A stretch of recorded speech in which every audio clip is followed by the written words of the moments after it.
Hello, everyone. Thank you for returning yet again. I slept a lot last night, like 10 hours. I woke up and I was like, I think I'm just going to sleep a little bit more. So now I'm streaming. I had my eyeglass appointment, got them ordered, and I'm very happy. Can't wait to be able to see again, like a normal person. Imagine getting to see for free, though. That's wild. But anyway, not going to waste too much time. I really want to get into this because there's a lot to do. I have a lot of side quests. I think we counted them up at a minimum. There's 9, and that was after I had finished 3 of them. So yeah, we are gonna go and do that. Let me set my phone to do not disturb really quick. There we go. Lurk mode activated. Thank you for lurking. Hopefully we can all enjoy what else this game has to offer. Well, with that, let's go ahead and get into it.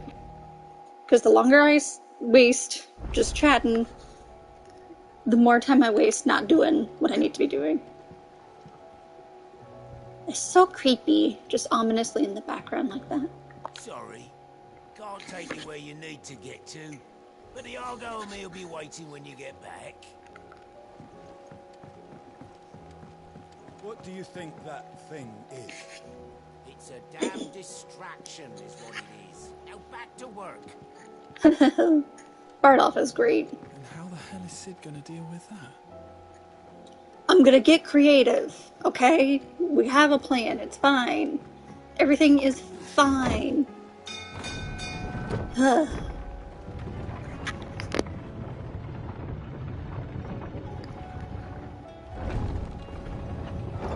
Okay, we have to go accept a couple more side quests. I was about to say, I almost want to accept all of them and then just do them all at the same time. But I feel like doing them in chunks helps me retain them a little bit better, and it helps to divvy it out in a less chaotic way. So we'll just do 3 at a time, I guess. I was wondering if you could help me. It depends what with. A bearer, but recently freed from his bonds, is keen to join the Cursebreakers. As you know, the work we do is not easy, which is why we test every volunteer's suitability. I was hoping you could oversee this one's evaluation. I don't mind, but why this one? Because he wants to be a scout. Our ranks are filled with men and women capable of breaking chains and putting slavers to the sword. But scouting, we're few with the nose for that, which is why we still rely so heavily on Gav. And since he accompanies you on so many of your missions, I thought you might be better placed to recognize the traits in him that we should look for in those who'd fill his boots. Sounds reasonable. So you happy to oversee the boys' test, then? Sure, why not? One can never have too many scouts. Truer words, Sid. I'll let the initiate know that you'll be attending his trial, and that he is to proceed directly to Northreach in readiness. No time like the present, eh? No time like the present. I'll await you there. Obviously, if any of these side quests happen to take me... I don't suppose they could have chosen somewhere closer.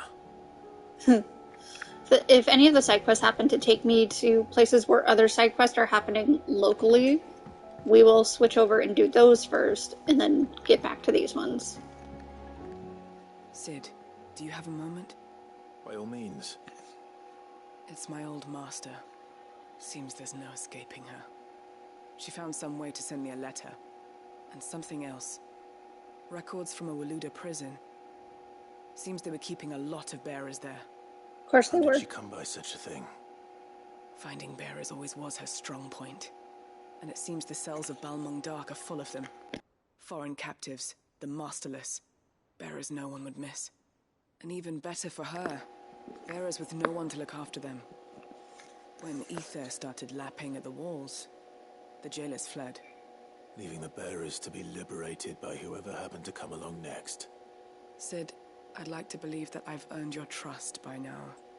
And while I'm well aware that you've forbidden Cursebreakers from traveling to Waloed, I can't let those bearers die in their cells.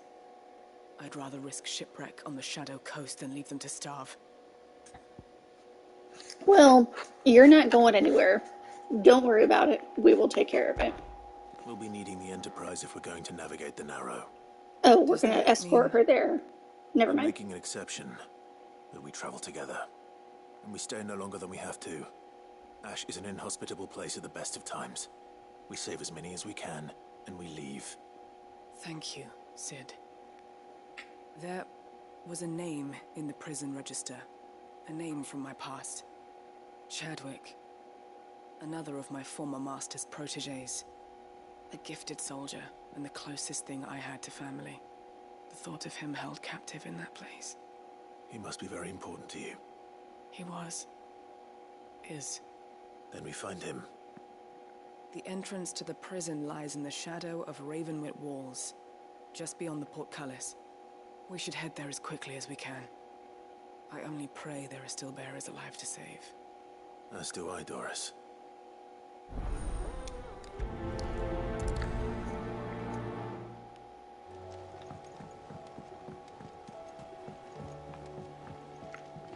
What do you have to say? The hour fast approaches. Ask about Origin, I guess. My decision is made. I shall carry you and your brother to Origin. The Lesage name might live on in honor, not in infamy. Even if I should not. Your Highness? You're not. You said it yourself. This is a journey from which I may not return. And yet I am resolved to go. Ultima took much from me, and he means to strip us all of what little we have left. He must be stopped. Whatever the cost. He must. Thank you, Your Highness. You are as over-hasty as your brother. Save your thanks for when this is over. That was Time nice. is nigh. Ifrit. So stop calling me that. My name is freaking Clive. Call me Clive. Joshua. Joshua has a side quest for us. Hey, look, Torgal's here. Ah, Clive. This is it then, brother. Our last dance with Ultima awaits. Only the Founder knows what awaits us up there. Indeed. But whatever we find, we shall overcome it. It would not do to disappoint our friends. They all believe in you, Clive. They would follow you to the ends of the earth if they could. You're wrong. My friends don't follow me. They spur me on. I couldn't have made it this far without them. Nor without you, Joshua. You gave me your blessing and made me your shield. Without you, I don't know how I would have even survived. Even when we were apart, you were always with me, and I trust you'll be with me now until the end. Of course. Whenever that may be. Joshua, what's wrong? And don't say nothing. It's not nothing. I've received word from Cyril. The Undying have found Father's will, or something akin to it. His will. How and where? In the crypt beneath Rosalith Castle. After Kupka was kind enough to drive out the Imperials, the Undying took the opportunity to recover what relics of the Duchy yet remained. And in the process of doing so, they found a letter from Father. I'm surprised anything survived down there. Cyril asked that I join him in Tabor at my convenience. I have been meaning to go, but would you join me? Heck yeah, for the road trip, let's go. Of course. I want to know what's in that letter as much as you do. Very well. I'm ready to leave when you are.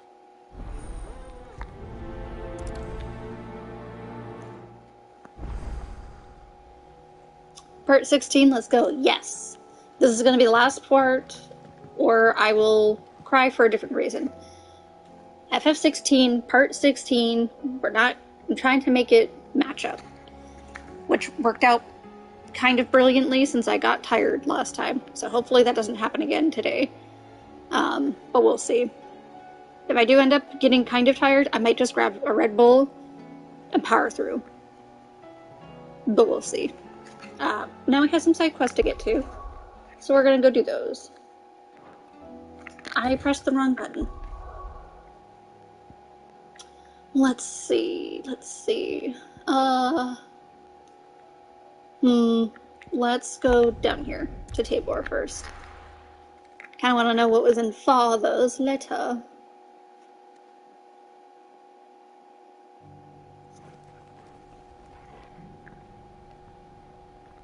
I also probably should stock up on potions. Welcome, welcome. Oh, I only Anything needed else? 2? Go safely. Nice.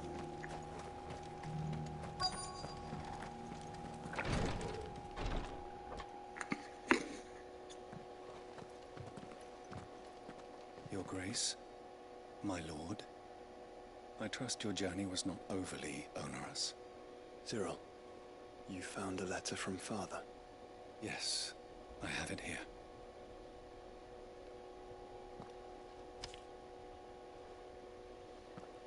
If you would do us the honor, my lord. My beloved sons, I know that I ask much of you in this coming war, but I see no other way to secure a future for our duchy and our family.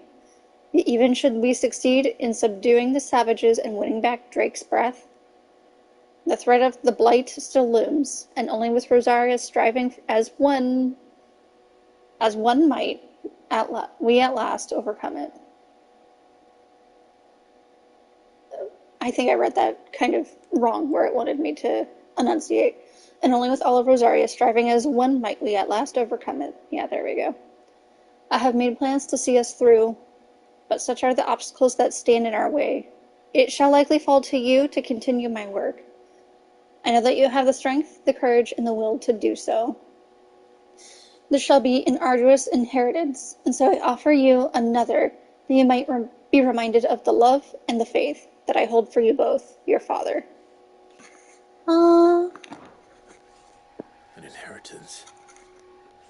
It would seem the late Archduke penned this missive shortly before his passing. The day before we left for Phoenix Gate. What are these plans he spoke of? His plans for the duchy, Your Grace. Your father entrusted them to my predecessor, the former bearer of the Burning Quill, who entrusted them in turn to me. The complete emancipation of bearers is their stated aim. But your father's dream did not end there. His Grace also spoke of building hospices to care for those stricken by the curse, and the founding of a new university to further the development of non-magical technologies. With the Blight spreading ever more widely across the Twins, Archduke Elwyn saw this as the only means of securing Rosaria's survival. He wished to see men and bearers treated as equals, to see centuries of common wisdom overturned. Small wonder he did not think it achievable within his lifetime. But he thought it achievable nonetheless. Had he not, he would never have written this message. Nor would he have entrusted his vision to his most faithful aides, those who would have stood with you, shielded you from the machinations of the less benevolent personages at court. It's a pity only they are still with us. It is true that those most loyal to your father were the first to suffer the Duchess's wrath. But one at least remains, and she has come bearing gifts. What do you mean? Mayhap it is better that she explain, my lord. After all, the duties entrusted to me by my predecessor extended only to recovering His Grace's will and arranging a meeting with the one who might execute it, or a part of it at least. And where is this woman? She awaits you in the archive, Your Grace. Thank you, Cyril. Shall we then? We shall.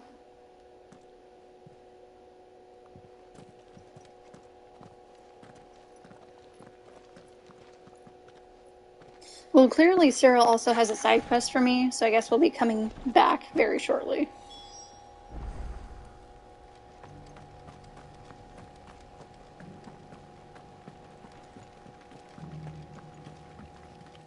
This is the Required Tree, an archive where we of the Undying collect and collate our findings.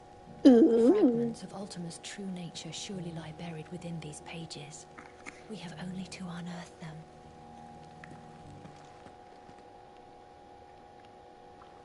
Oh shit, there's a lot of stuff in here. But for another time, maybe. I want to listen to the side quest. My lord, your grace.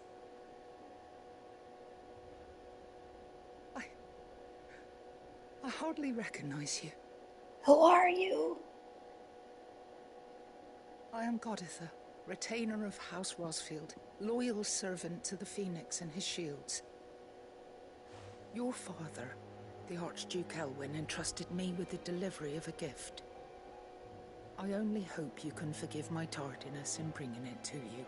Girl, there's a lot of shit going on. You have our gratitude Mm-hmm.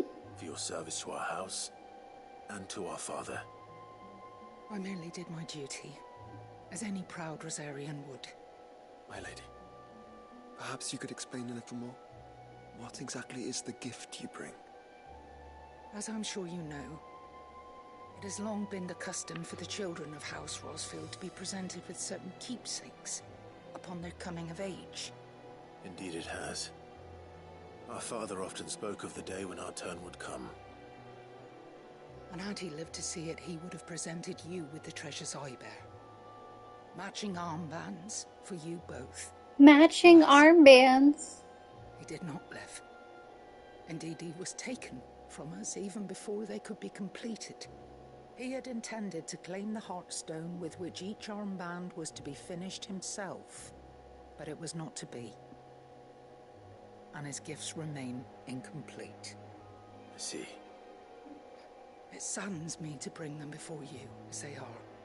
It was your father's wish that you be presented with the finished articles, not these works in progress. But with his grace long since gone, and the stone left unclaimed, I had little choice. You are grown men now, and his house is yours. And while I would not presume to insist upon your claiming the Heartstone in his stead, I know that nothing would have pleased him more than for you to do so. Thank you, Lady Goditha. What say you, Clive? What else? Of course, my lady. May our father's will be done. Oh, I am much obliged. Do you know where we might find this Heartstone, my lady? I do. Though it may be a matter of a good deal more than simply happening upon it. It is found in the bellies of elder griffins, you see. We do at least know where to find one. A certain specimen has made its nest in Titan's Wake, not far from here. A certain specimen? You are most perceptive, Your Grace. In answer to your unspoken question, yes. In fact, this is the very same beast your father meant to slay. I have been tracking its movements since you were but a boy. Were you to slay it in his stead, as men of House Rosfield, it would surely make your father proud. What say you, Joshua? What else? I'm surprised somebody else didn't slay it first, to be honest. But hey, that works out Titan's for Wake is us. to the south of here. But we must not be hasty. The good lady has been disappointed once already.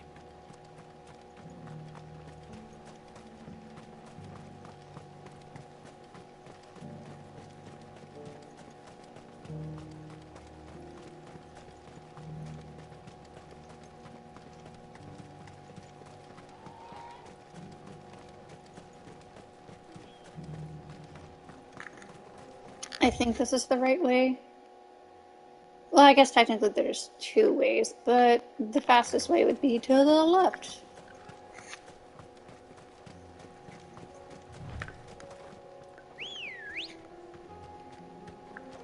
Good girl. Let's go, Ambrosia. Let's go.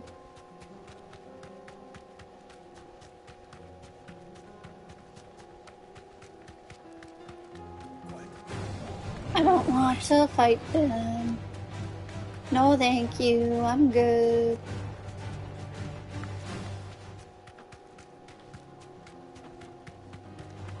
No thanks, I'm good.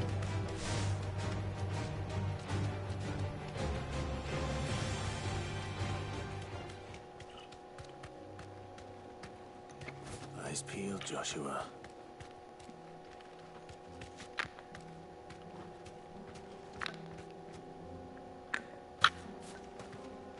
Okay, we're close enough that we can just walk.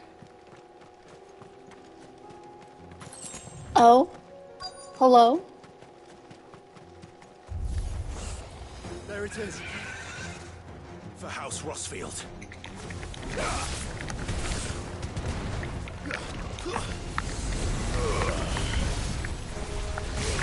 Oh.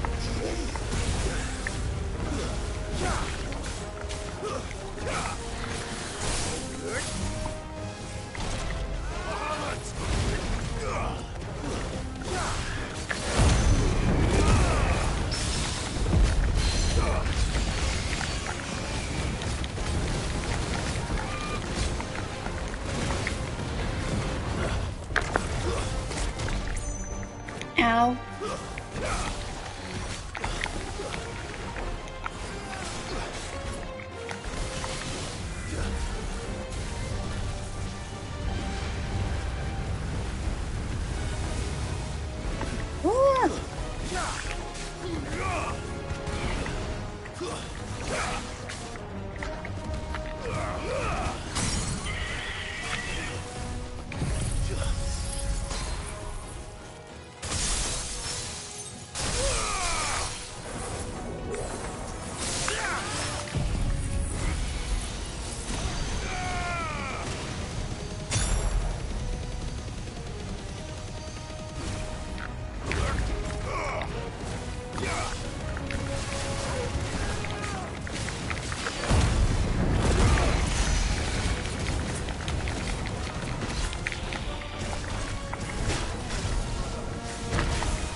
Nice try.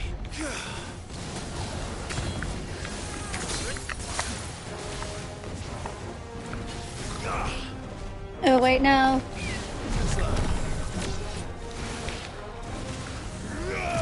That works, I guess.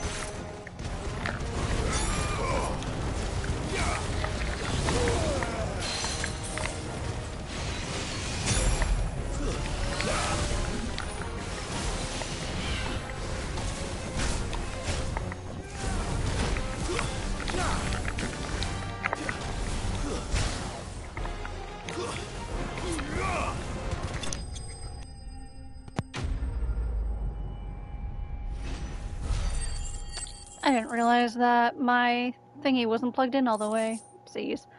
I'm guessing you guys either didn't / couldn't hear me or heard me very faintly. Who knows? Oops. Well, we're good now. It's plugged in all the way. Hey, look, we got the thing. Is this the Heartstone? I expect Lady Goditha will know. Hopefully it didn't sound too wacky. And if I did, oh well. At least it wasn't during the actual main story. We're gonna fast travel because we can.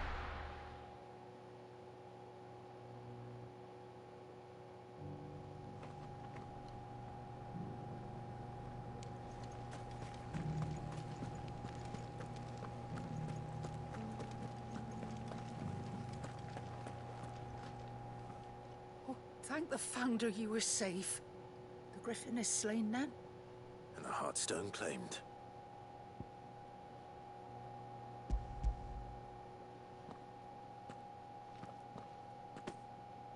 Yes. This radiant luster like frozen flame. It is just as your father described it. Thank you, my lord. Your Grace. Your father would be so proud. Lady Goditha, The lapidary is ready. Thank you, Cyril. I will be with him shortly. If you would excuse me, I shall have the stone cut and set forthwith.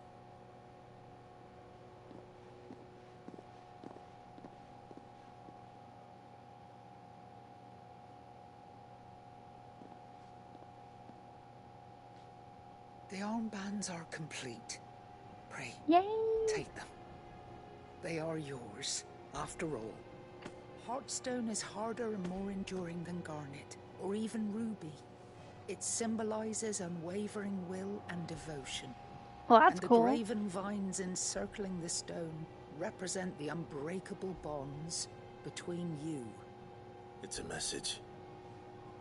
Father knew we had enemies both inside and outside the duchy. Enemies who would thwart his vision.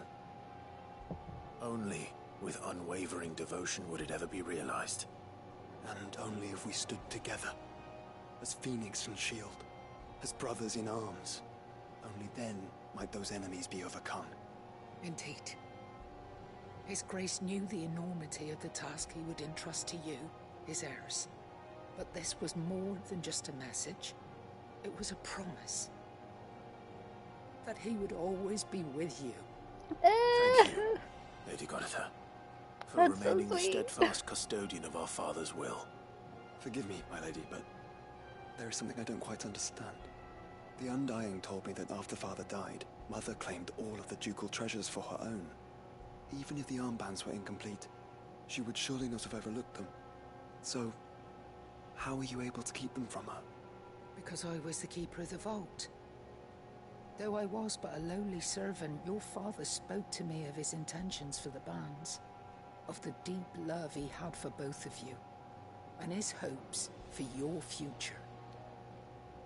In the days before the disaster at Phoenix Gate, I discovered that the Duchess had ordered her jewelry be sent away from the castle.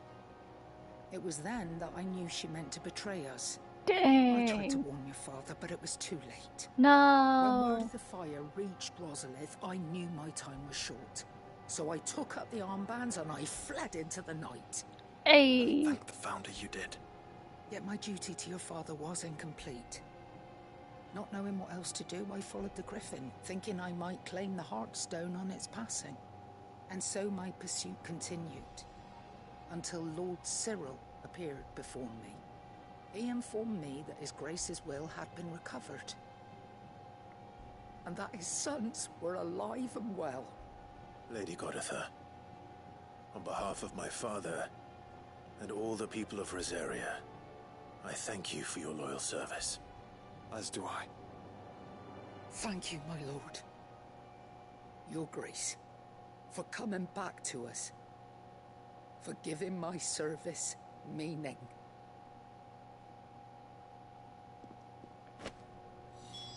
It's weirdly really emotional. Like, we were both gone. We were children. Sorry. And now we're like literally 20 years-ish. Not quite that much, but still. It was what, 13 and then 5. So 18 years. 18 years later, practically 20. I'm sure she must have like questioned herself. Like, is what I'm doing even worth doing anymore? And I don't know. And obviously she kept the faith, and da-da-da-da-da. Cyril appeared before her however many years ago. I don't know. It was just very wholesome. The bands suit you well. It must be gratifying to finally receive the inheritance that was denied you for so long. It is. And we thank you for the part you played, Cyril. If you would permit me to play my part a little longer, might I suggest that you make your way to your father's memorial atop Hawk's Cry Cliff? Let him see that you have received his blessing, and that his vision lives on in you. Wait, I suppose what? it would be churlish not to. What do you say, Clive? Should we pay Father a visit? Did I think we actually should. call I it was hoping in the to last be able stream? to offer him my thanks before we left for Origin. Your father's helm is enshrined there. It has been since the day we recovered it from Phoenix Gate. I prithee claim it, for it too is a part of your inheritance, and I do not doubt that your father would prefer it in your hands than perched upon some lonely rock. Thank you, Cyril.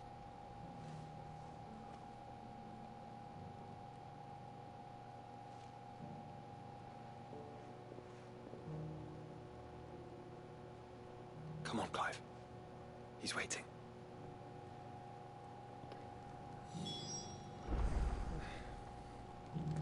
Like, I literally found that gravestone last stream and was like, oh, is this our father's grave? It'd be a little weird placement, but whatever. But I guess it wasn't that weird, because it actually was his grave.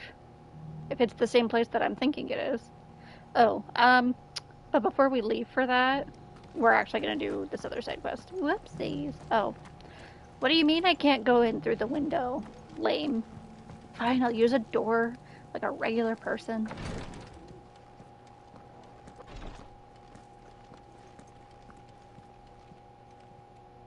Lord Marquis, if you have a moment. What is it, Cyril? One of our brethren lately journeyed across the strait in order to pursue a new avenue of inquiry in our ongoing investigation. He sent an owl some while ago, but we have heard naught from him since. Was he surveying another fallen ruin? No. The object of his study was a savior cult that has arisen in Ash in recent years. We believe it may have some connection to the Circle of Malleus, an ancient religion that worshipped Ultima as its god. Oh. By gaining an understanding of this new faith, we hoped to learn more of the Circle's original beliefs. And so you sent one of your brothers to Ash, a continent teeming with orcs and Akashic. Fully cognizant of the risks, yes. I entrusted the mission to one of the most able of our order, the Third Chair, a master of the arts of combat and survival both. Though he has been silent for some days now, I have thus far refrained from sending any others in search of him, lest they be lost in turn. Yet, it seemed only right to inform you of the situation, given your unique experience of the perils of Ash. For as you so earnestly advised me, it would not do to abandon a man to his fate, when he might yet be saved. He's got a point. We did tell him that. So. It would not. But Ash is a big place. Can you be any more specific? Perhaps. The last owl I received from him mentioned a village where he had heard the cult were wont to assemble. Mickleburg was its name. It lies in the southern reaches of Waloed. If aught ill befell him, I expect it did so there. Right. I'll see what I can do. You are much too kind, my lord. Go then, with my hopes, and may the Firebird's flame ever burn in your heart.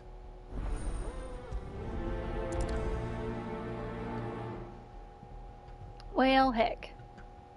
I guess we'll go do that. If this new faith really is an offshoot of the Circle of Malleus, then... Let's concentrate on finding the Third Chair first, shall we?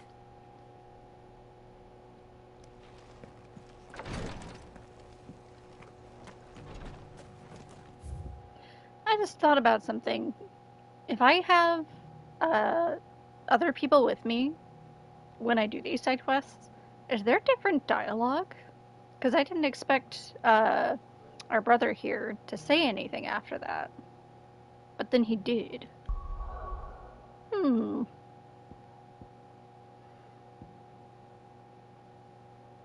Oh, wow, we actually have two things to do over here. Oh, that's right, because we were going to take What's-Her-Face over to Waloed. Well, then it all works out. How about that? I just hope nothing else makes us go over here.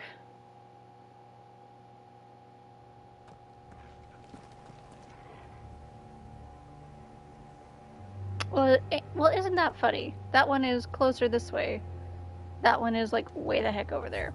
Where is that? Hey, look, it's that place I couldn't go into. Remember that? Oh, geez, that's like so far. Okay, well, we're gonna do this one first then. Doris is waiting for me near Balmung Dark. The longer she's out in the open, the more likely she is to be found by Akashic. I need to hurry.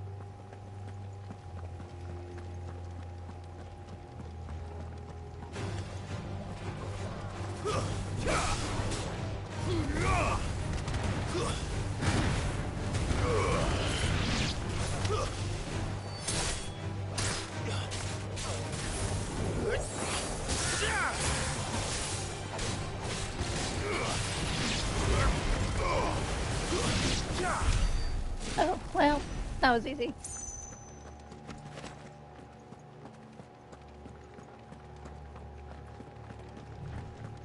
Doris, we're on our way. Don't go dying on us.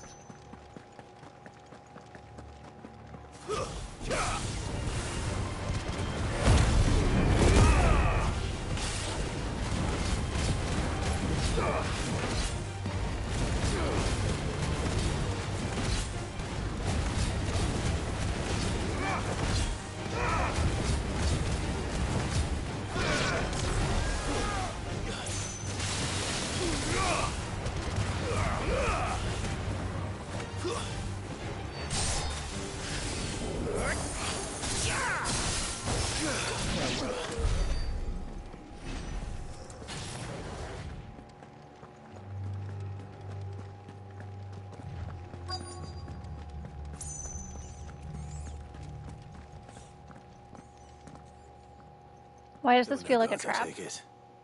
None manning the gates, no. It's a different story inside, though. The corridors are crawling with Akashic. Most likely guards left behind when the Wardens ran. If Chadwick was being held here, I worry that he may already be. Don't give up hope just yet, but let's move quickly. Let me check the ground floor. The ether's thickest there. Then I'll search the upper level. Good luck, Sid. Stay safe.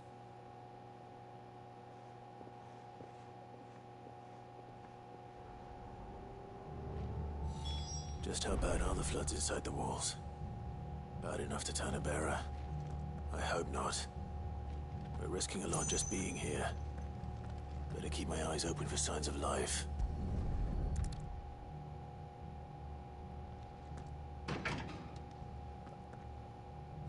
Locked up tight.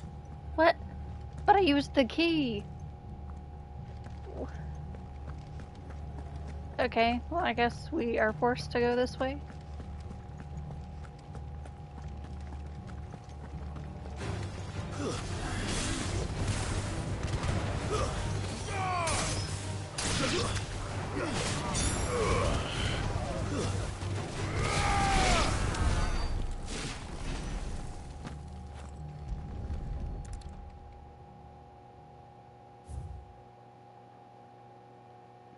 Writ of designation. The Kingdom of Waloed hereby designates this facility a prison for the detainment of bearers, both foreign and domestic.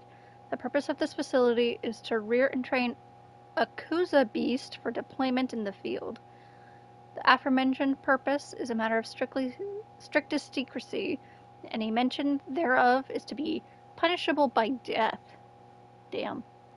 Captive bearers have been provided solely for the pursual of the aforementioned purpose. Express permission is required for use of the bearers in any other capacity. 2 questions. Why did they need the bearers for that, specifically? And also, what the hell is a Kuza beast? I'm terrified to know what that is. So this place was no ordinary prison. And I doubt they'll have taken the creature with them when they fled. Lovely. That means we're gonna fight it.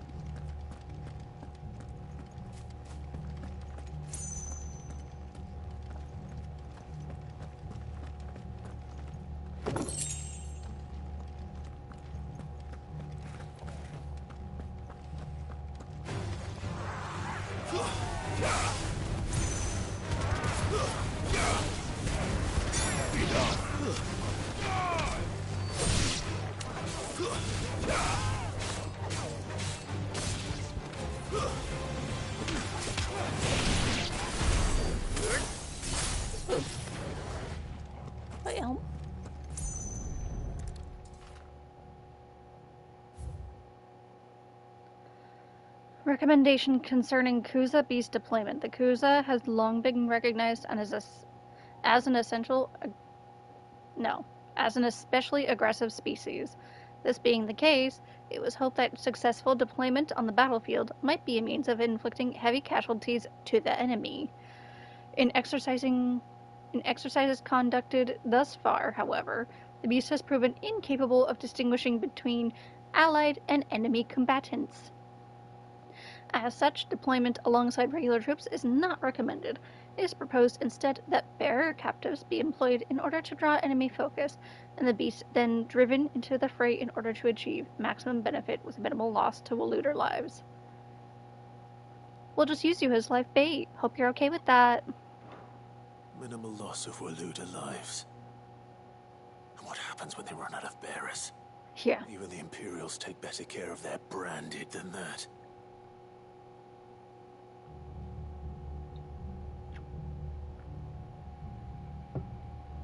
You know it's bad if the Imperials are doing it better than you. Oh, hello?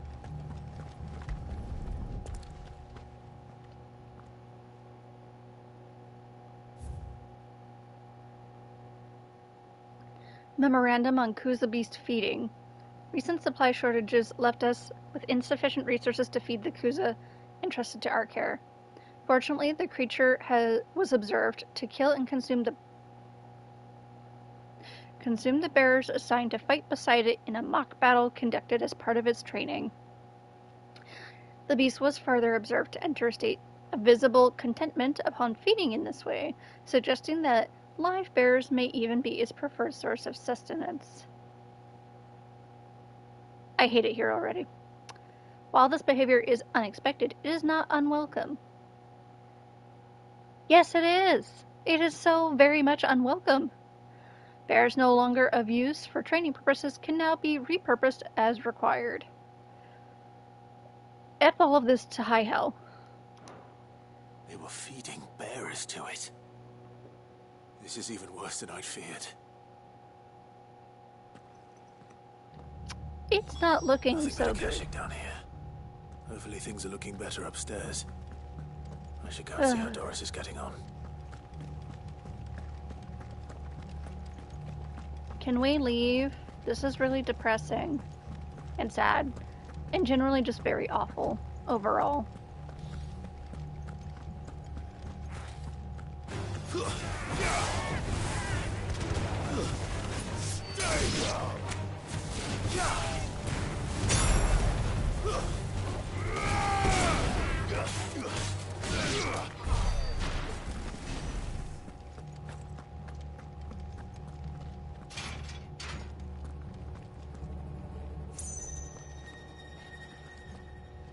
Oh, hey, look, treasure.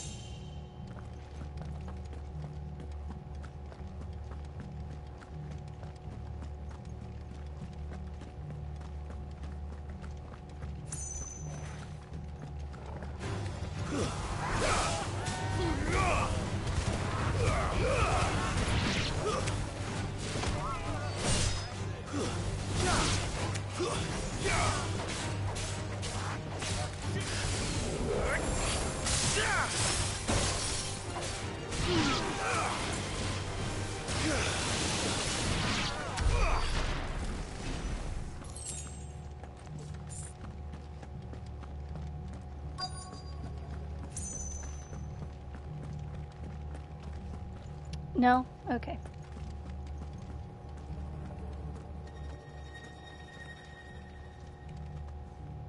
No lock downstairs. But I did find out that this place was more than just a prison. Something far more sinister was happening here. I know. I've been reading some of these documents and it can't be true, can it? It absolutely can. Bearers And die that's the every worst day part. in service of their masters, but this is so much worse. Pitting bearers against a wild beast armed with nothing but their wits? And all in order to bring about more death. And not just those who could fight, but the elderly, children even. And those who wouldn't or couldn't were disposed of. Whatever that means. I'm afraid it means they were fed to the monstrosity they kept here. Then we're too late. And I was a fool to bring you here. Don't say that. Did you find anything else? A key. But it doesn't fit any of the locks on this floor. Oh. Perhaps Downstairs. it will fit one of the doors downstairs. There's a corridor I haven't searched yet. Finish up here, then come and find me when you're ready. All right. I'll be there in a moment. So when they said make sure that the bearers being sent to Waloed were furnished and whatever, it was so that they were nice and well fed to feed their beast that they have here. Man, that's fucked up. Like, on so many levels, this is fucked up. Every part of this, which obviously is the point. I know that. But it's like every time we get more information, it gets worse. Also, I somehow walked right by the stairs.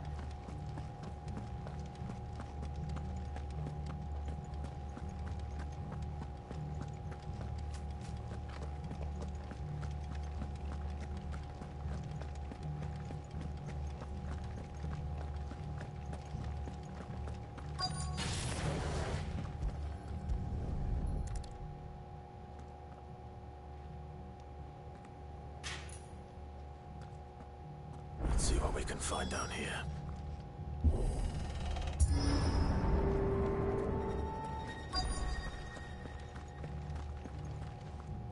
Oh.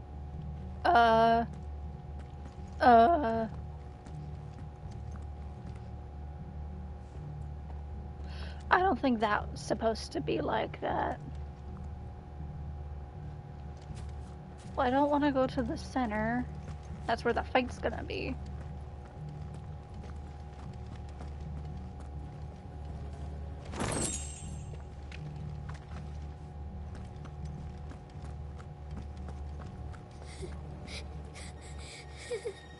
Hello?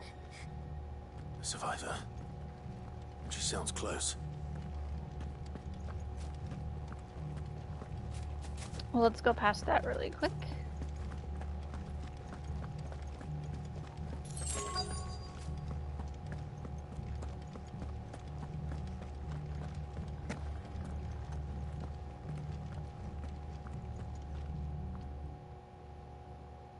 A little girl. Who are you? There's no need to be afraid. Are you alone? Are there any other survivors? Some of the guards. They're still here. But something's wrong with them. Everyone else was eaten by the monster. Of course there were. Thank the Founder. It was worth our coming. But I'd rather we didn't linger. Are you ready? Ready when you are. You poor thing. You must have been terrified. Did Chadwick send you? What? He fought the monster. Distracted it so I could run away. He must have sent you. He promised to free the others too. Where is he? He opened your cell, didn't he? He wouldn't be here otherwise. Chadwick.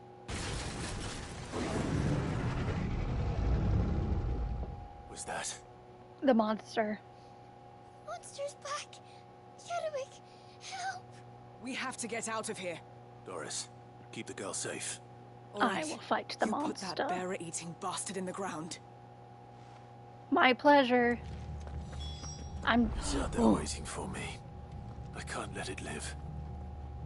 Not if it's got a taste for bearers. What the fuck?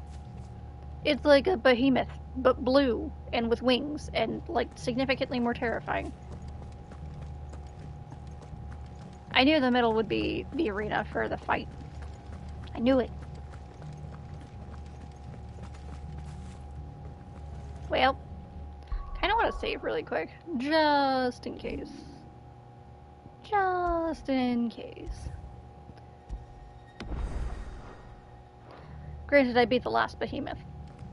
Perfectly fine. But you know what? Better safe than sorry.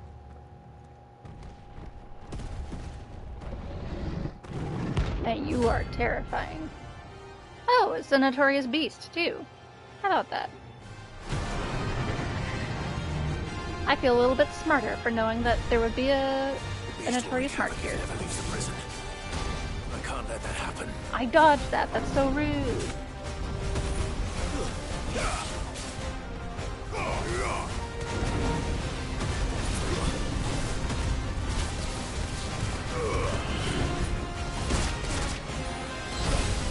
Oop, neither of those I dodged. Oop. Okay. That was too... I need to get better at that.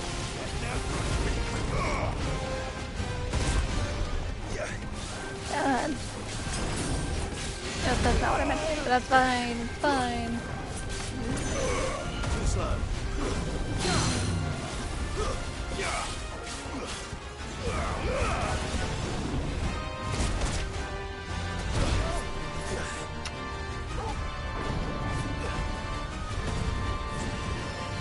Help me, boy.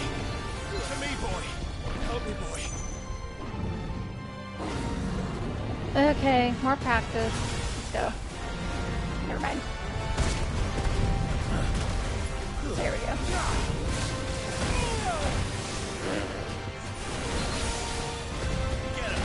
Oh, I need this.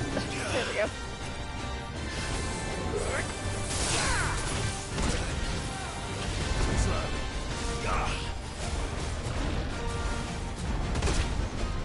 I didn't dodge.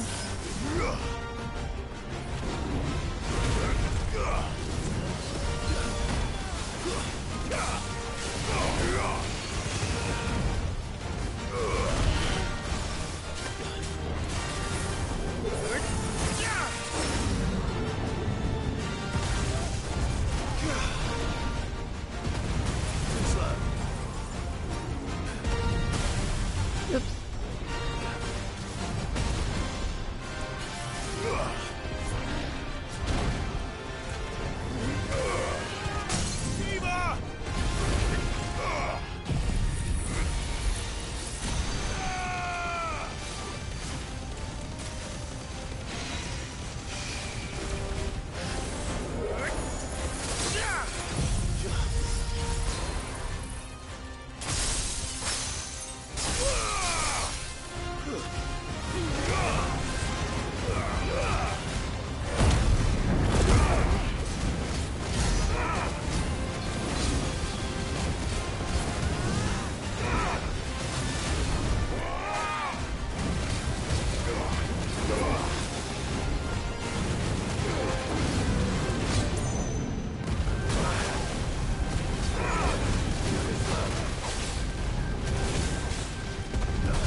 It's over.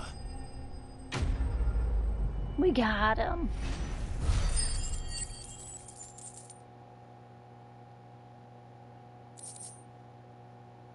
Behemoth Shackle. Nice.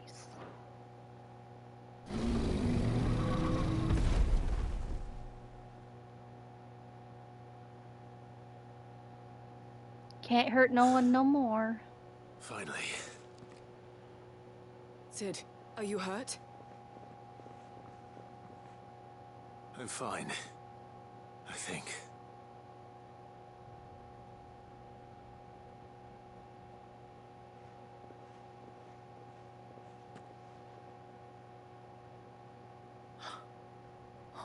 No. What's that? What is it? A diary.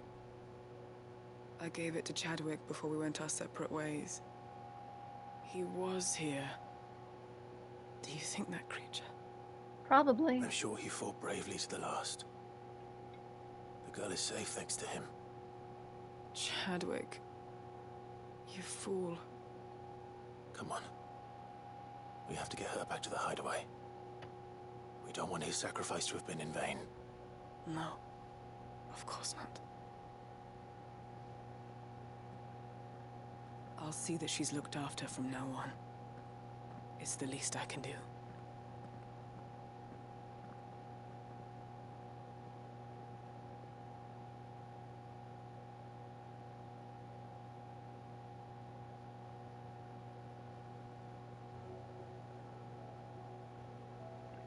Sometime later.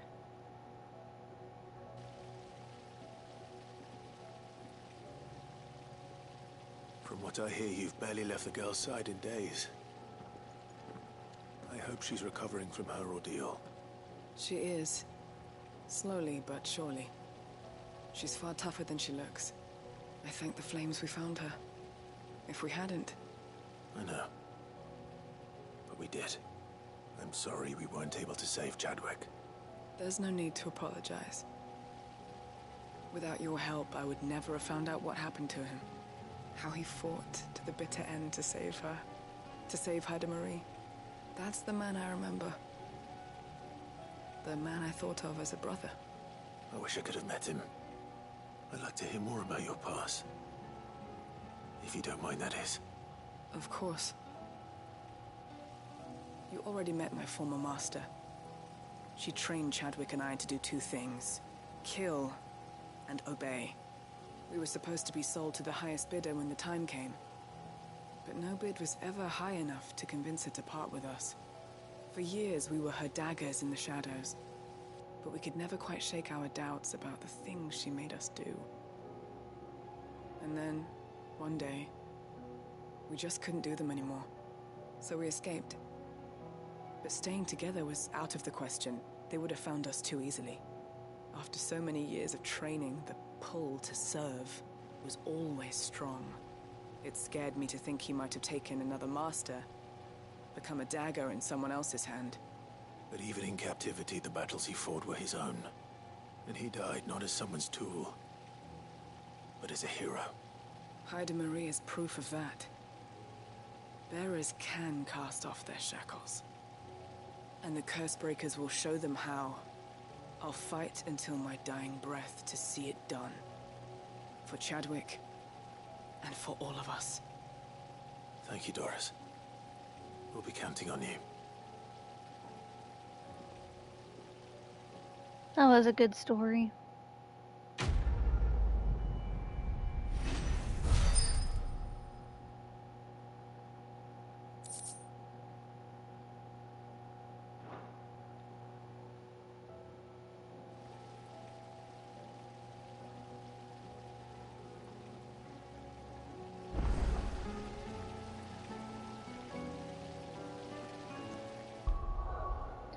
Although, unfortunately, now we have to frickin' go to the map again. Didn't expect it to automatically take me back to there.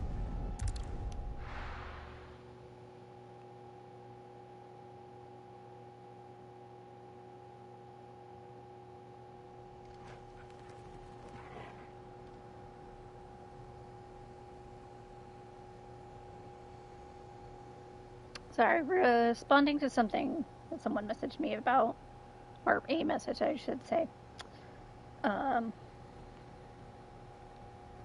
Basically someone else has had a similar issue as me with dodging, basically, where you literally, you press the dodge button at the right time, or I guess maybe if you press it too many times it becomes less effective or something, but still.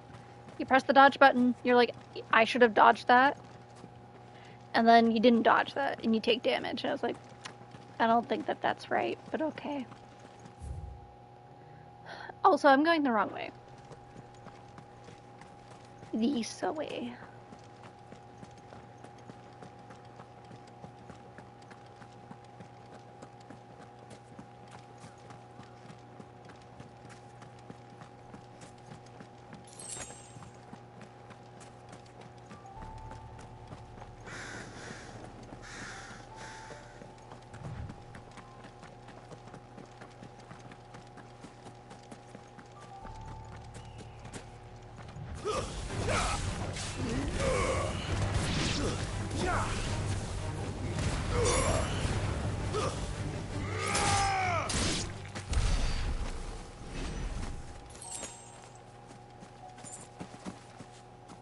probably should have gotten more potions, but whatever.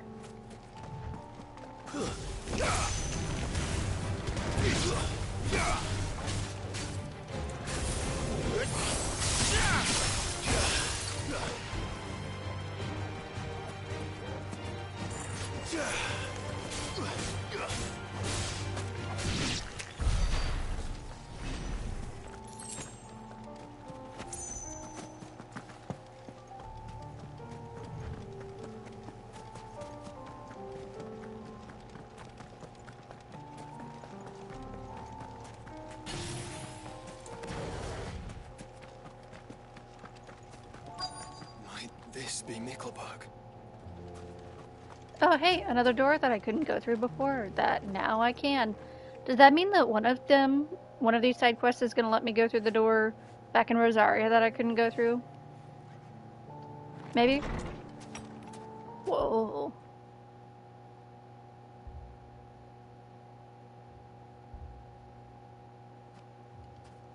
These people aren't turned. The village seems safe enough at least. Kinda sus. What is going on here? Ah. Did you too heed the call? What call? Heed the call? No, I came here looking for someone. To be honest, I wasn't sure I'd find him here. Let alone all of you. Is that so? What are you doing here? Is this where you live? It is my home. The others, they heeded the call. What call? You keep saying that. What do you mean? They came here to perform the rite, just as King Barnabas instructed. This village is their altar, where they shall cast their souls upon the gentle waters and give themselves to the Lord. Give themselves? Oh, Lord, cleanse us of our sins. Let us be reborn in your loving arms. It's creepy. Free us from the torment of this mortal realm. They want to be saved. From what? Life? Forgive me. But did another foreigner, like me, come here? He was probably wearing a cowl. You mean the traveler from Stone? Yes. He's staying at my house, toward the rear of the village. Thank you. If you don't mind, I'll go and greet him. They seek the same salvation Barnabas did. At least the third chair still lives. Let's go and find him. I do enjoy that Joshua is here for extra dialogue. Though I'm not sure that they had intended for that. But obviously most of these side quests I could do solo, with Torgal as my only companion. But it's nice to have, Joshua with us. And that they thought through some of these side quests, depending on which character you have with you. Like, oh, they'll say this, even if it happened to be the same dialogue from a different character, if you have them with you. It would be something. Shit. For all I know, it could be different dialogue if you have someone else with you. I don't know. I guess it is a small amount of work, but potentially also not a small amount of work depending on how many different variations there are. And I appreciate them going to the trouble, basically. Like, they could have just as easily been, you know what, no matter who you have with you, they don't say anything during these side quests, it's just Clive. And they didn't do that. Hello, friend. Are you well? Are you being held here hostage? Are you okay? Excuse me. Are you with the Undying? I am. And so it would appear, are you. Lord Rosfield, if I am not mistaken. That's right. And you must be the third chair. I am. Cyril was worried for your safety. He sent me to find you. Then I must apologize. I did not mean to trouble the bearer of the burning quill. Much less you, my Lord Marquis. He said that you had failed to report. Is there a reason for that? I came here to study the followers of this new faith. But the more I learned of them, the more my own faith began to falter. Ew. You've seen them at their prayers, have you not? Yeah, it's creepy. They devote themselves to the veneration of their Lord with a fervor I have never seen before. That fervor, I'm pretty sure, is just Praying delusion. night and day that they might be rid of their wicked wills and reborn in their Saviour's light. Not that they might be granted respite from their worldly woes, but so that they might continue to serve him. Serve him with all of their beings. I, too, swore to devote my life to the service of my Lord and Master, but this... it is different. It is more. Joshua's real, though. And good. Like... And so I would see it through to the end. See these people safe, that they might achieve their dream. That they might do their duty to their Lord.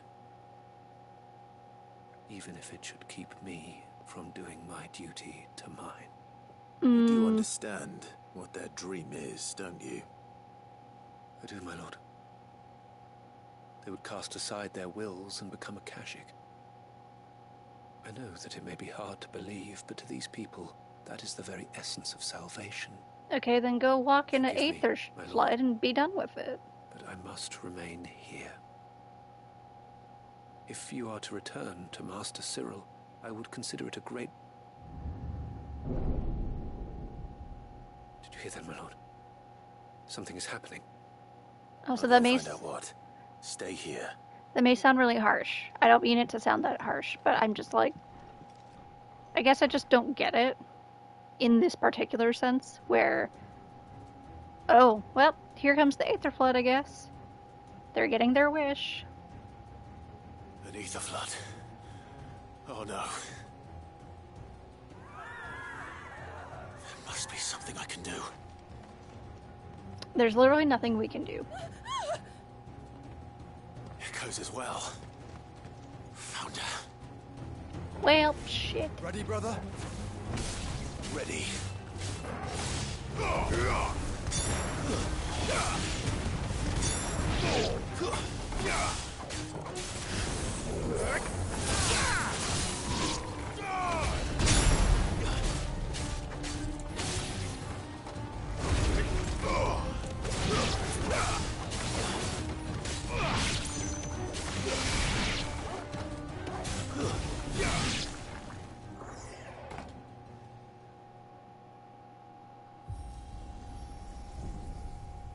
What now? Something bigger?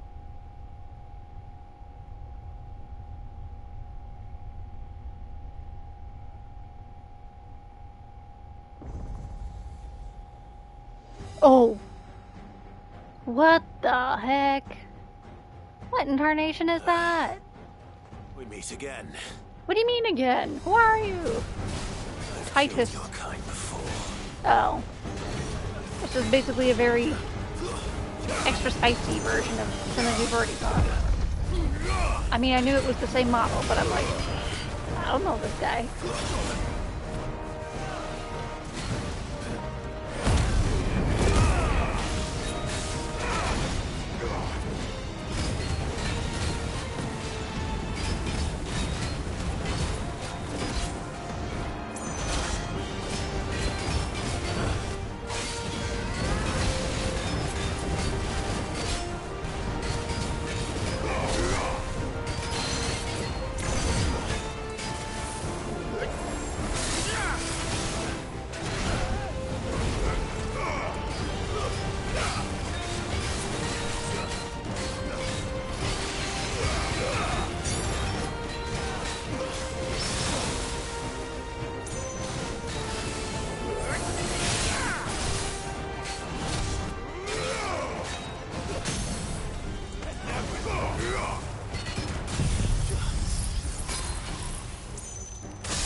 Why is it like this?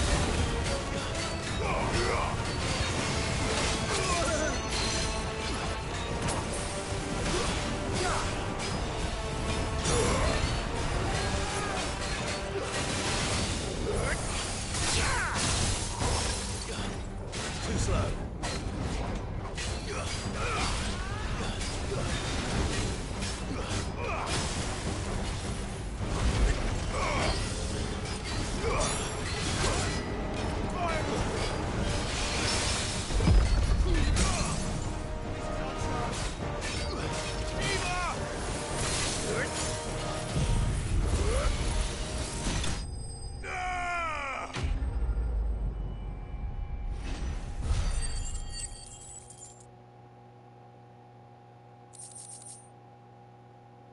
Ooh, fallen iron. Interesting.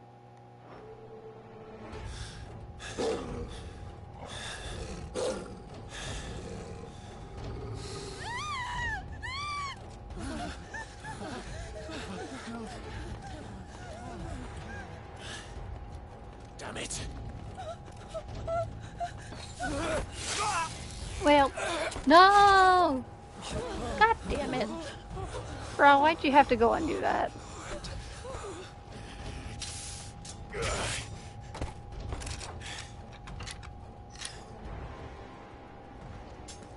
Don't you die. Come on, speak to me. I had to save them, that they might have a chance to find true salvation.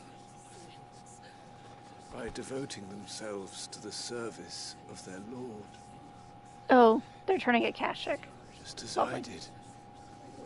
When You the didn't serve Undying Joshua. plucked me from the gutter and gave me a cause to believe in. A duty. And when you came here, you were like, serve JK, was gonna serve these everything to guys. me, and I would not deny them that fulfillment. Even if they must become Akashic in order to achieve it. I feel like Forgive that's me, my Lord Marquis. extremely short-sighted. I did not mean to trouble you with this. Well, tough shit. Maybe you should have My reported then. findings. Could you deliver them to Master Cyril for me? Of course. Your duty will be done.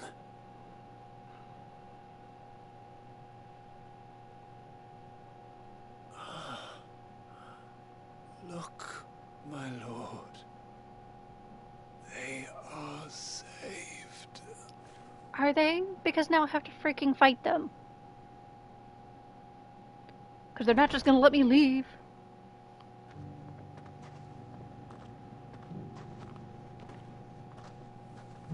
Oh, JK. They're leaving. So I guess it'll be fine.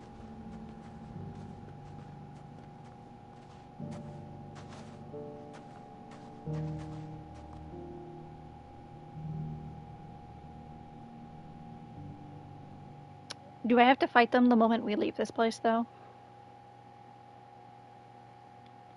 Because that kind of defeats the purpose, doesn't it? JK, we're getting transported magically back here.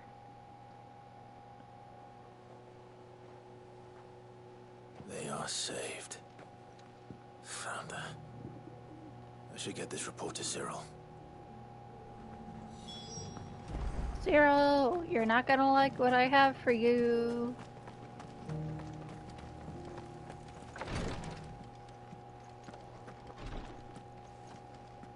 Hello, who are News you? has reached us of the black bulk that soars over the strait. Lord Cyril has ordered our survey teams to investigate it forthwith. It would seem that your battle is coming to a head, my lord. I pray that you and your brother will emerge victorious. May the Firebird's flame burn ever in your hearts, and guide you back home safely. Well, thank you. My Lord Marquis, welcome back. I am glad to see you hale and whole. I met with your third chair, Cyril. He bade me deliver his findings to you. The third chair's report into the teachings of an Ashen Savior cult, its outer edges stained with the same man's lifeblood. Lovely. Thank you, my lord. He remained in Ash? He died protecting the villagers from an echo. I buried him in Mickelberg. I'm sorry that I couldn't save him. If you could not save him, no one could. The villagers, they were believers in this savior cult. They prayed to their god that they might be unburdened of their wills. Then an ether flood came, and their wish was granted.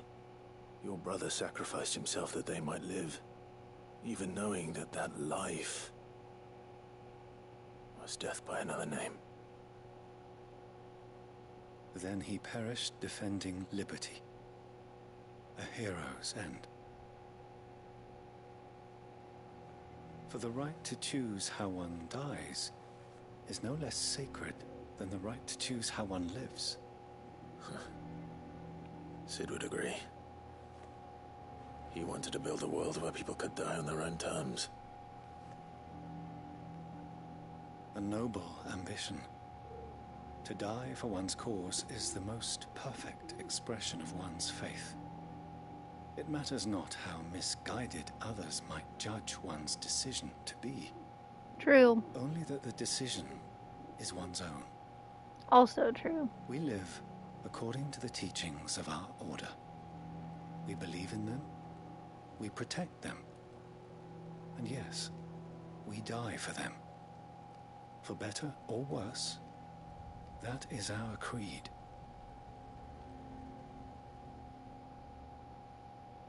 But he didn't die for your creed. He died to save them. And you still believe that what he did was right. I believe that he believed it was. We of the Undying are not slaves, but willing servants. True. And this was his will. The ultimate expression of it. All right. I'd like to know this man's name, Cyril. To know the names of all the Undying who've fallen in the line of duty. They died serving my house.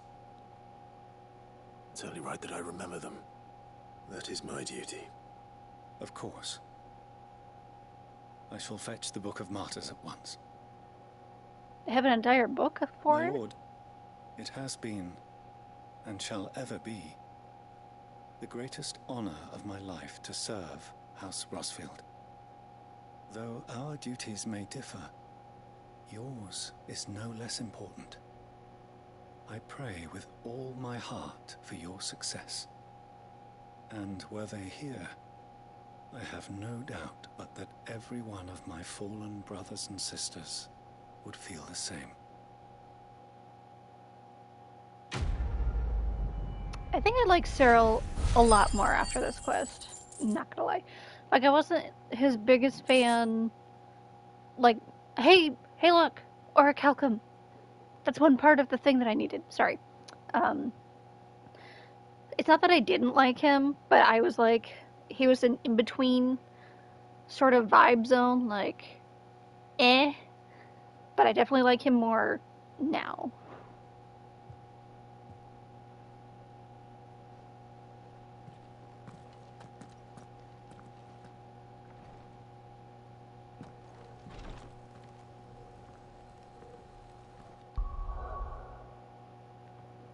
Alright, on to the next one. We're gonna go here so that I can do the other side quest that's over here as well.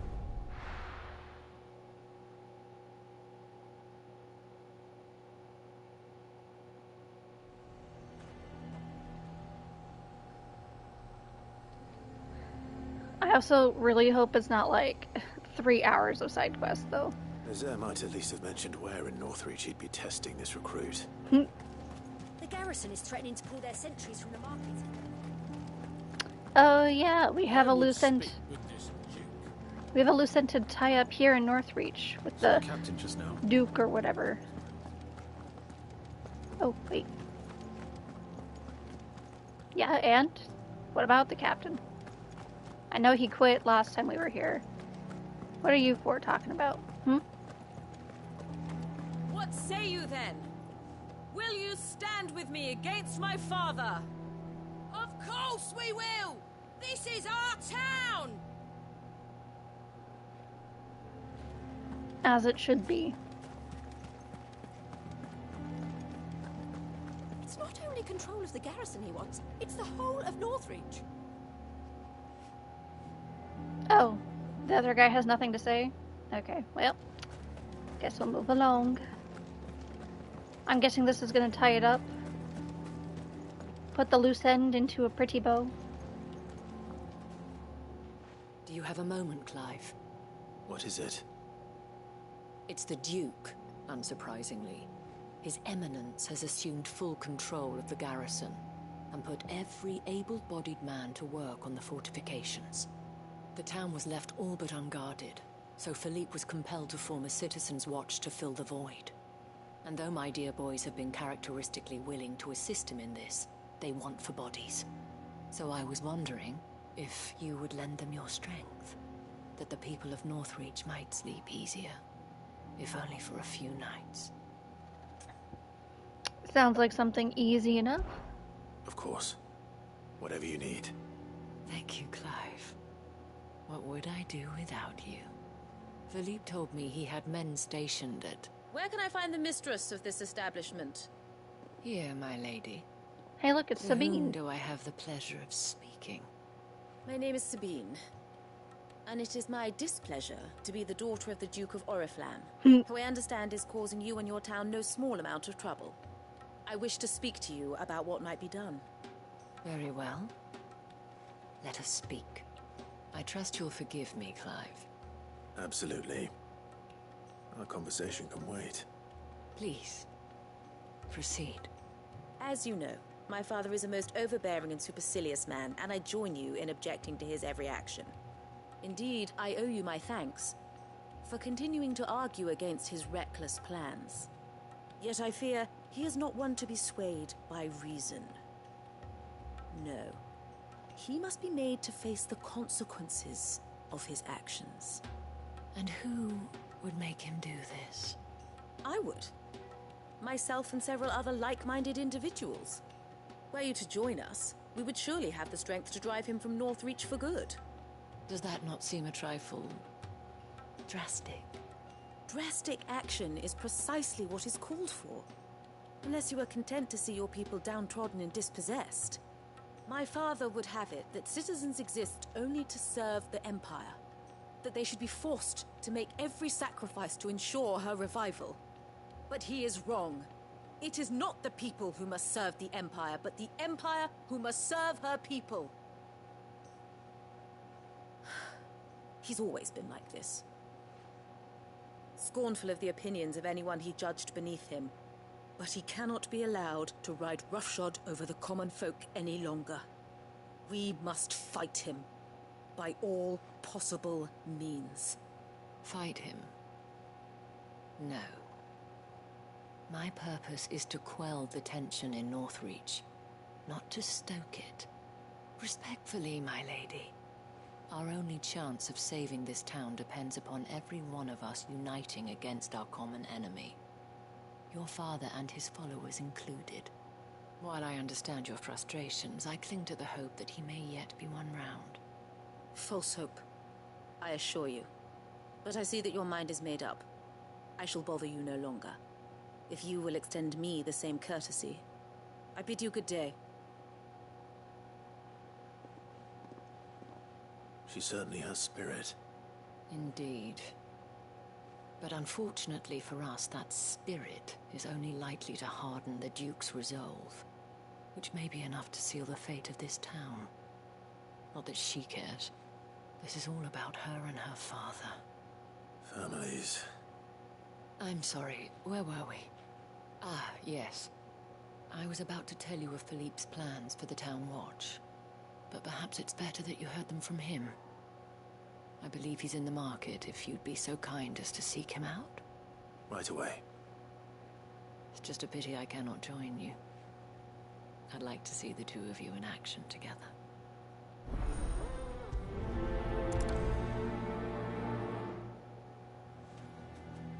I find it very... I guess not surprising, but kind of surprising, Isabel was not as willing as the daughter was, but also she made some good points. Like, being dramatic, making a huge uproar is only gonna solidify the Duke's stance. Like, the common folk cannot be controlled, therefore they need to be put under certain rulings or blah blah blah. And obviously that's not the case. The people just want to keep what's theirs. They do not need to necessarily have a huge fight about it.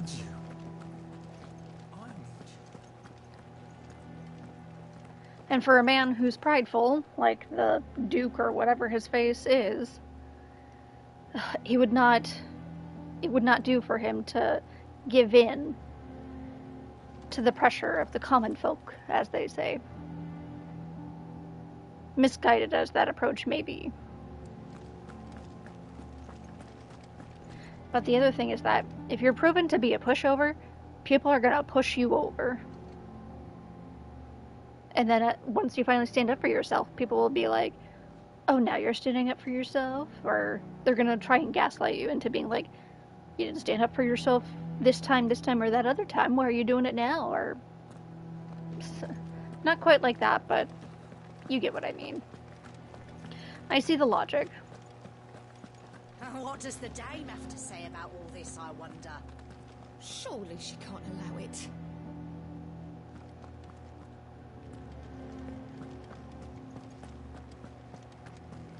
So you are content to abandon the people to their fates? I'm not abandoning anyone to anything. Look, I'm sorry, but I've got a job to do here. Oh, so Sabine is now bothering Philippe. Please, I beseech you. If you are a true son of Northreach, you must fight to defend your home. That's exactly what I am doing, milady. Or trying to, at least. The land is crawling with fiends, and someone has to keep watch. Even when our true enemy is hiding in the garrison? Fine. You're not the only able-bodied man in Northreach. Thank you so much for your help. Bruh. She cornered you too, then? Could hardly get a word in edgeways. Like father, like daughter, eh? She made an uninvited appearance at the Vale earlier, hoping to convince the Dame to join her in fomenting rebellion. I bet that went well. Her ladyship seems to have a way with people. Anyway, what brings you here? Our mutual friend thought you might welcome some help. Oh, she did she? Right as always. In fact, you're just the man. We've had some reports, you see. Sightings of, you know what. They're back. Seems that way. All over, too. We haven't been able to confirm anything yet, but if you're willing, you could go and see what's what. Right. Where should I look? You know Grieger's Weep? One of the sightings places them somewhere on its shores. I'm on my way. Thank you, Clive. I'll look into one of the other sightings. Let's rendezvous back here later.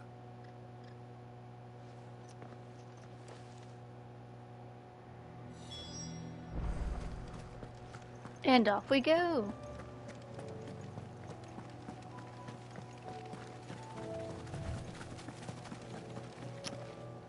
This music.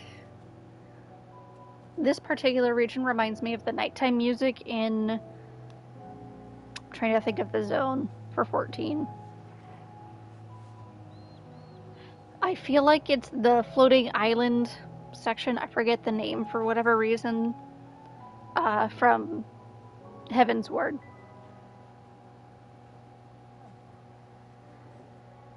Or like one of the nighttime songs from one of the zones. I don't remember which one. I think it's that one though. Very calming, very peaceful.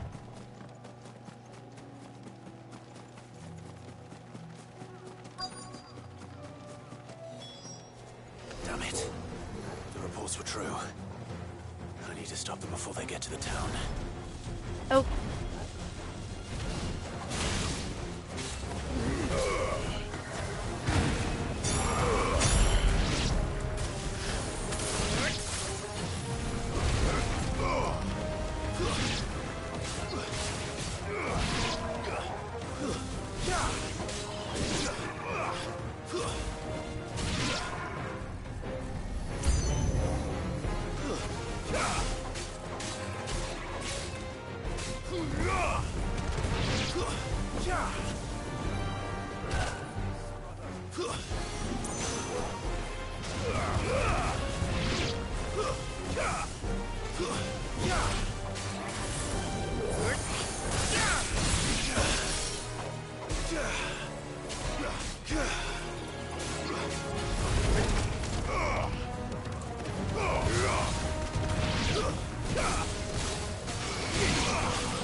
Well, that was easy enough.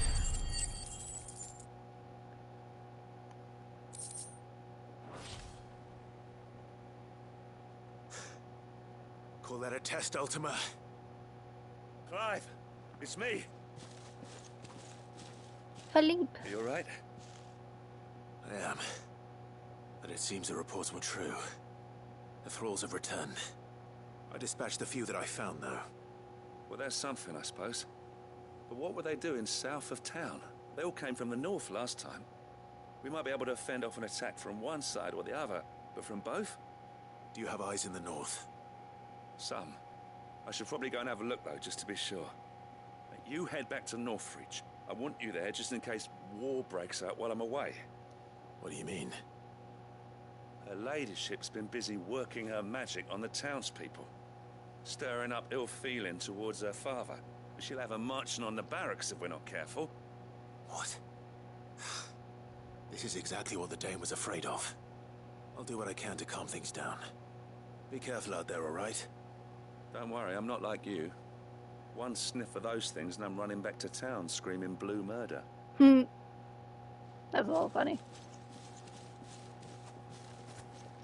At least he's honest about it, though.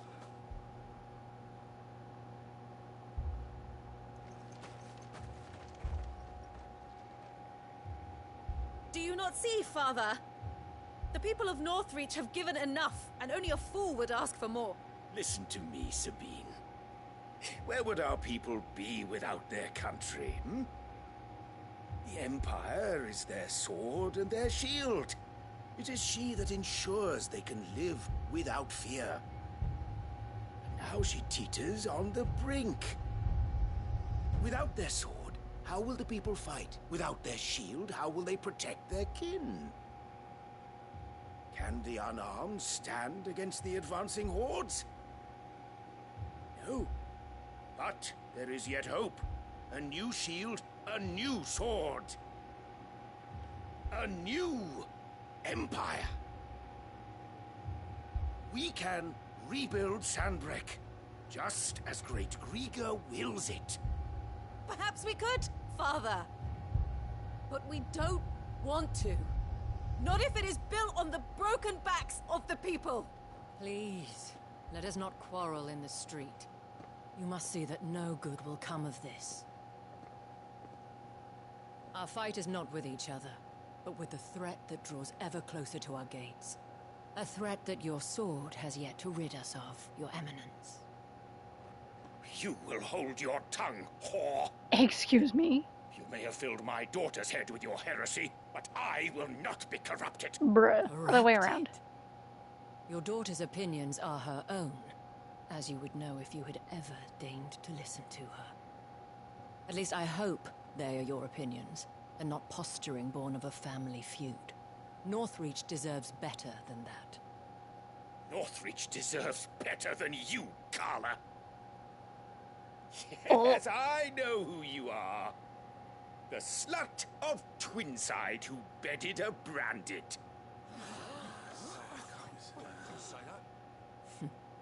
Jealous, are you? That a woman might choose a bearer over a pious man of Griga. Clive! I met a swarm of thralls coming south from Oriflamme. Hundreds of them. Too many to count. No. Work on the fortifications has scarcely begun. We will retreat to Caer Norvent and there make our stand. The fuck? Did you hear me? That was an order. While this is but a heartfelt plea, let us make our stand here and protect our homes. Protect those that we love. Together, for Northreach!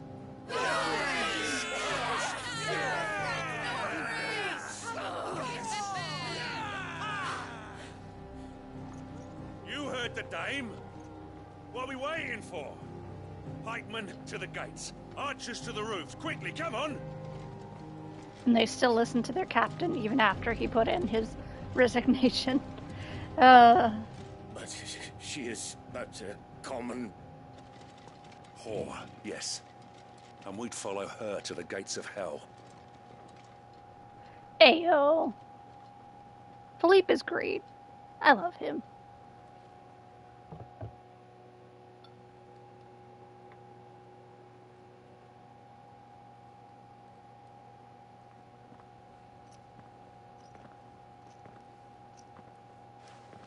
The men have their orders, and they look like following them. I got them spaced out at regular intervals. Whichever direction the thralls strike from, there'll be someone there to meet them. Thank you, Philippe. Rest assured the people will play their part. The herbalist has donated her stock of medicines to me. Should any of your men be injured, take them to the Vale. We'll see to them there. Thank you, milady. I will. I'll play my part too. You still want for numbers. Unlike the enemy. I only hope I can go some way to evening the odds.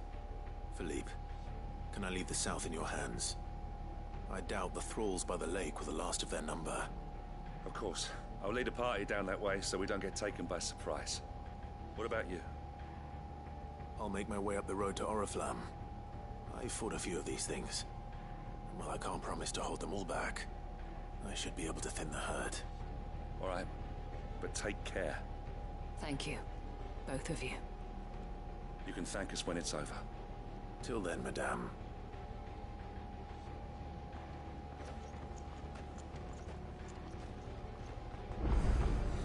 What are those two talking about, huh? And we'll be ready for them.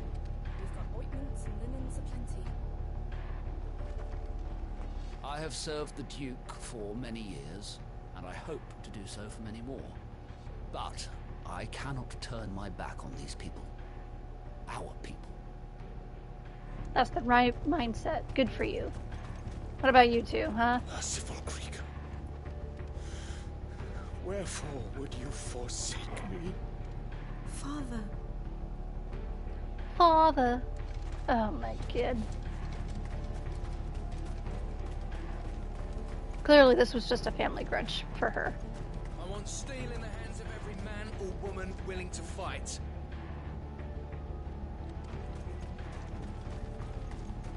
Bet you anything he dragged her along to this place and she's like, I don't want to be here. Yeah. Let me just turn the townspeople against my father and then we can be forced to leave. Something along that line, probably. But too bad for her. Shit got real. And now we gotta fight off the shit. There are so many of them. Not for long.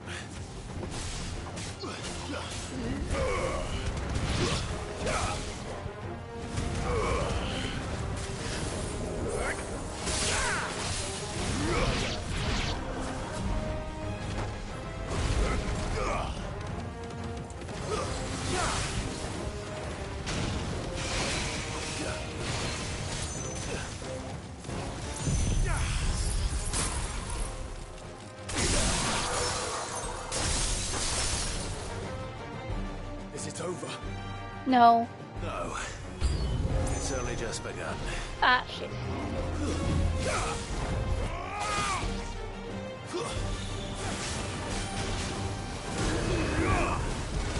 slow.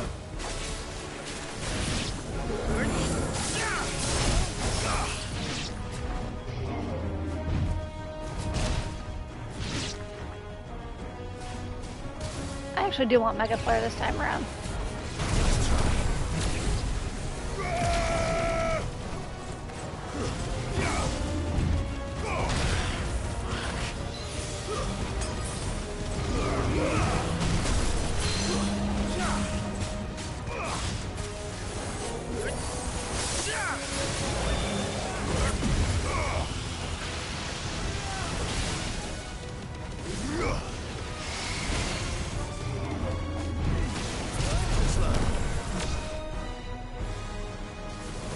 kind of want to see what a stronger Mega Flare would do.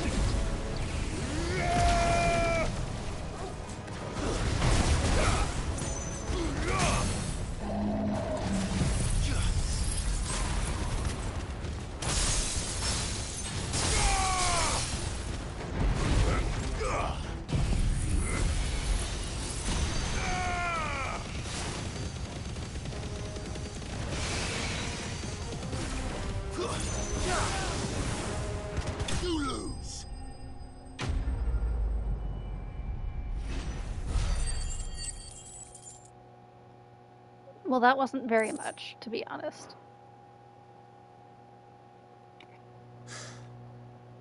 That looks to be the last of them. I wonder how the others fared. Better hurry back to town. Come on, Torgal.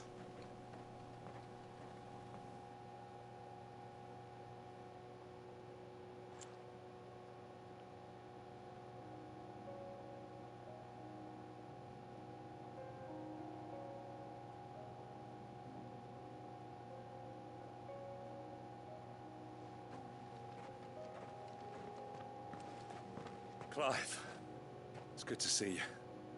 And you. The road to Oriflamme is clear. How did you and your men fare? Well, we ended up fighting for our lives down by the lake. Took a few nicks, but nothing the girls of the Vale can't put right. Glad to hear it. Well, it seems we've survived. For the time being, at least. I thank you both for answering the call.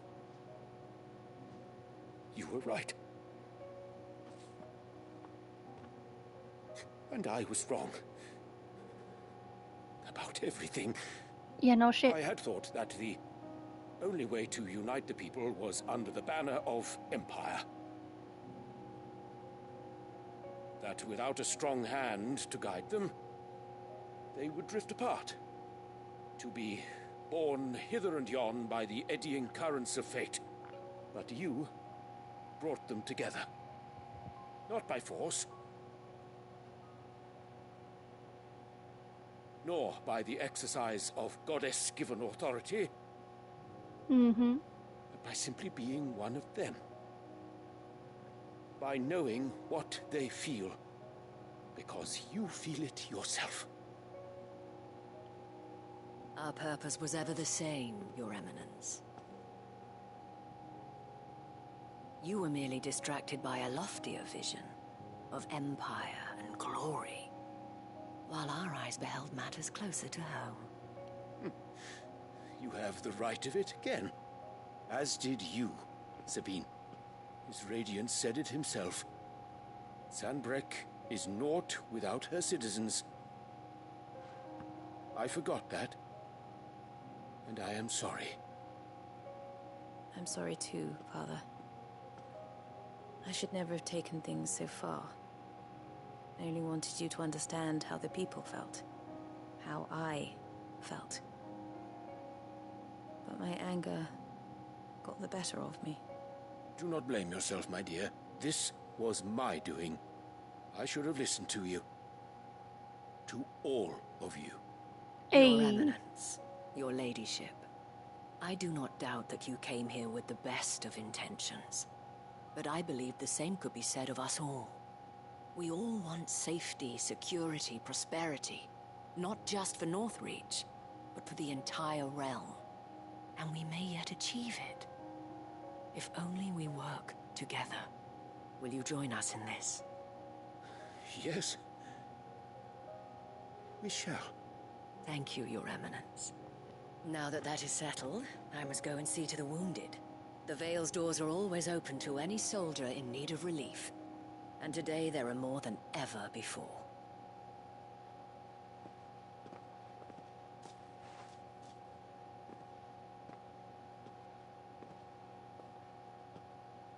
Madame Isabel is a rare soul indeed.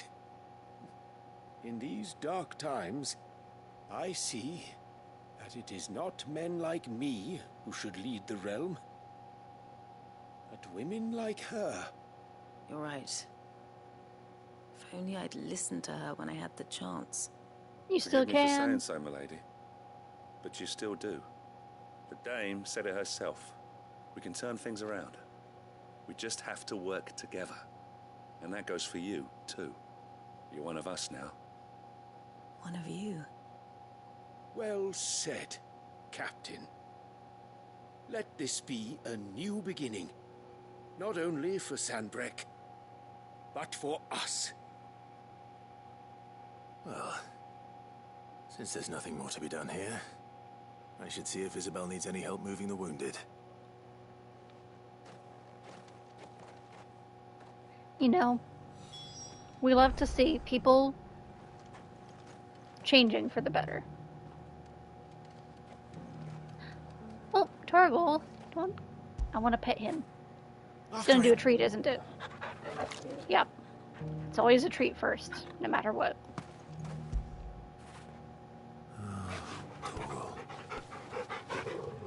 We're doing a third one for good luck. Get it, boy! A second treat? Really? Oh well, whatever, it's fine. Can we get you anything? A room at the Vale would be nice.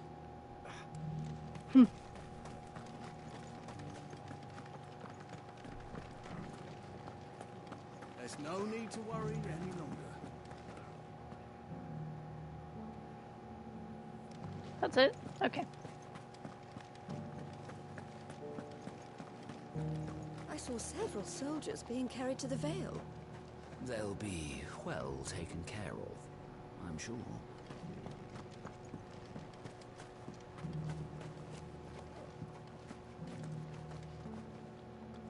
How goes the treatment of the wounded? I'd be happy to man one end of a stretcher if it would help. You've helped quite enough for one day, Clive. Thank you. Don't mention it. Oh, but I must. After all you've done for this town, it is the very least you deserve. Tell me, if Northreach had fallen, what would you have done? A woman of your means could find a home anywhere in the realm, but I sense you would rather have died here. It's a long story. For you, madame, I have all the time in the world. Damn. That was quite a statement.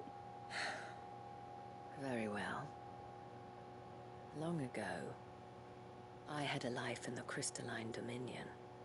I was Carla then, courtesan to the nobility. So sought after was I that it was only they who could afford my time. Alas, those halcyon days were not to last. For naive as I was, I fell in love with a bearer. He was my master's guard, the gentlest man I have ever known. After they discovered us together, he was whipped bloody and forbidden from ever looking at me again. And so we fled. Not that we had anywhere to flee to. We wandered, aimless and starving, half dreading, half praying that the next day would be our last. Until we found ourselves here, in Northreach. It was the Vale that took us in, that fed us, clothed us, and healed our hurts. Those that could be healed, at least. My love was already too far gone. No. He passed away. He did. Not long after we arrived. No. But at least we were able to share a few moments of peace before the end. It was the greatest gift I have ever received. But the generosity of this town and her people did not end there. The men and women of the Vale supported me through my grief. Shared in it, though I was still a stranger to them. They treated me like a sister. And so I swore that I would always do the same. That I would return the kindness that Northreach showed me. That I would repay my debt to the Vale.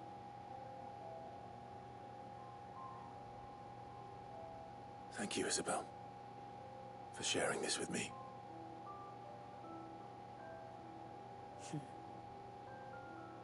You're a lot like him, you know. Perhaps that is why I have such a soft spot for you. Never stop fighting, Clive. And I shan't either. I know that it will not be easy to keep Northreach together. But our efforts will be rewarded. Just look at us now. The people, the soldiers, even the Duke of Oriflamme and his daughter, all united in defense of this town that we have come to call our home. And what of you? Can we count on your support too? Always.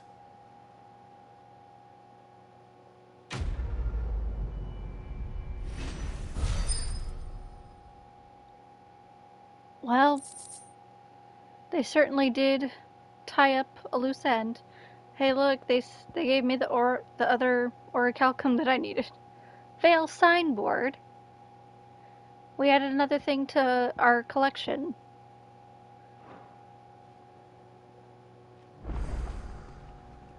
What's she gonna say if we talk to her again? We have brought Northreach together. Now the fight begins to keep her together. For if this town is to survive, we must all play our part. Including you, Clive.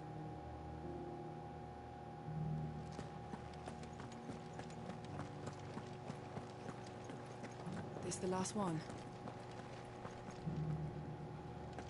Just a little further.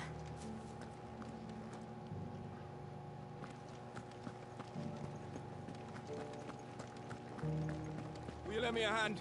There are still injured in the markets. Of course.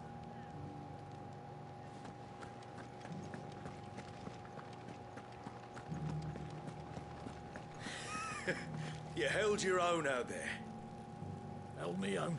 I was so scared I could barely hold the piss in my bladder. It was a little funny.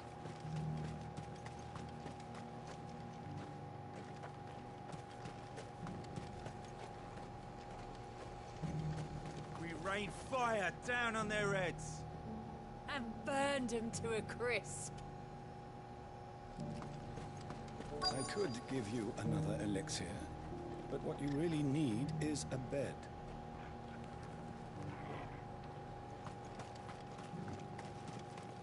I'm nervous. Is it alright to be nervous? I don't care either way, so long as you do as I tell you. Well met, Cid. This is the Initiate. Ember, present yourself. At your service, Master. Please, just Cid. There are no masters here.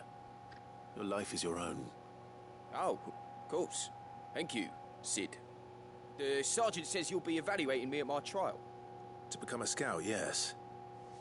You are aware of the dangers inherent in that role. I am. But I swore I'd face them. Just like the man who saved my life. Who would that be? Gav.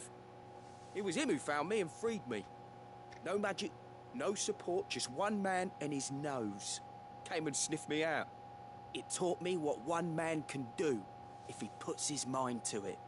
And I've been training ever since, so that one day I can be someone's saviour, just like Gav was mine. I'm sure he'd be flattered. You clearly have good intentions, Ember. And it sounds like you're under no illusions. Stick to this path and you'll make a fine Cursebreaker. So, what? Have I passed? Yeah, no. You haven't even started yet. Now listen. There's definitely an actual... Not far from here is an Imperial test. lookout, Eastwatch. The guards there record all their sightings in a logbook. You are to find it and bring it here. And bring it here, right. Anything else? No. Sneaking into a heavily guarded Imperial outpost and stealing the logbook would be quite sufficient. You'll need to assess the situation, determine a point of entry, create a distraction and effect an escape, all without being discovered and thrown into an Imperial oubliette. Ember, Gav isn't our best scout because he can do everything. It's essential that you know your limits. Know my limits, right. I won't let you down.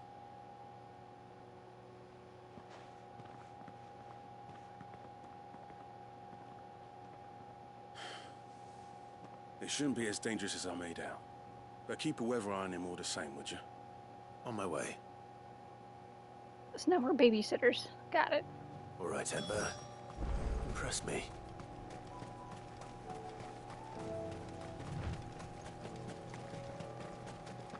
I mean, there's a lot more to scouting than just sneaking in, stealing something, and getting out. Hey, look, a raptor. We're gonna fight it.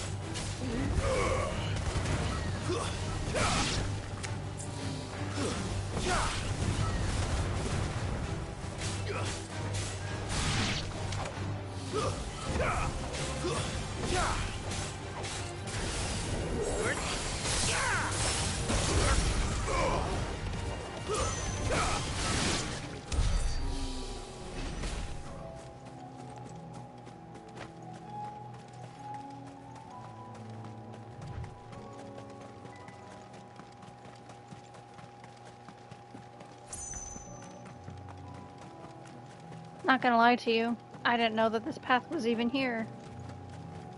These are clean kills. Perhaps young Ember really is ready. Wait, hold on, what? These are clean kills? Oh. Oh, I see. There were wild animals up here. I was about to be like, we didn't send him off killing people, did we? Oh. Or maybe Well. not.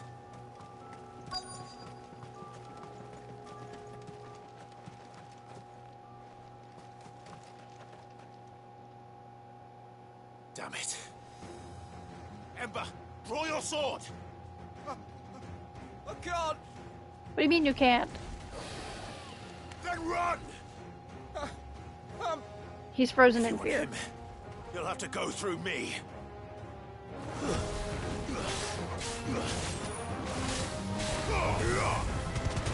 Nice try.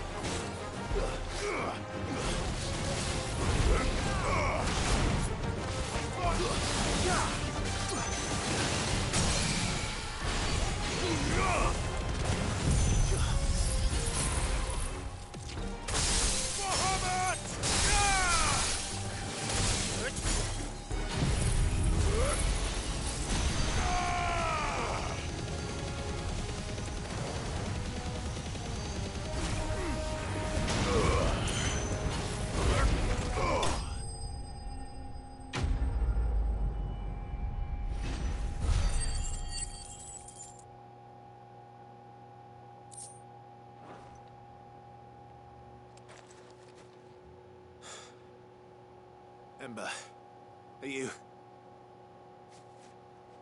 What? Where'd he go? Gone. Of course. Scouts really are a rare breed. Back to Northreach it is then. Hey, look, a treasure chest.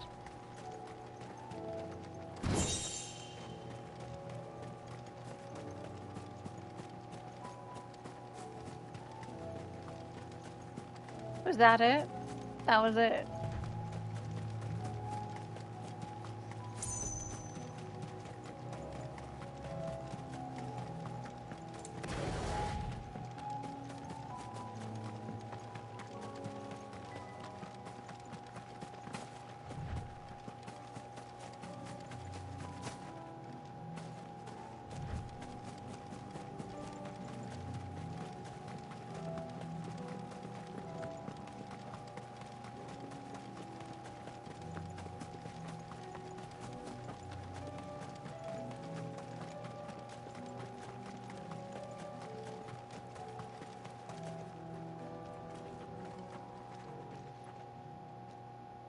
I didn't expect you back so soon. Where is Ember? How did he fare? I thought I'd find him with you. He must have fled. I followed him to Eastwatch, where I found him being set upon by a wild Avis. He was just standing there. Didn't even draw his sword. I had to step in and take care of things. But by the time I had, he was nowhere to be seen. I assumed he'd set off in your direction, but apparently not. I'm sorry, Sid. I knew the boy had a nervous streak, but he seemed like... The right man for the job?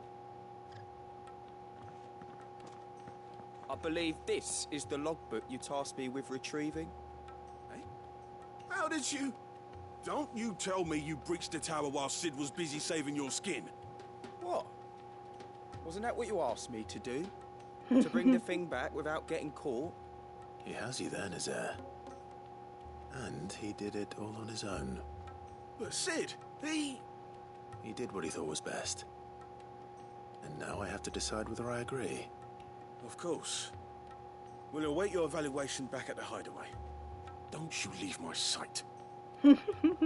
Yes, Sergeant. Did he use me? Because he knew I would be following him? This won't be an easy decision.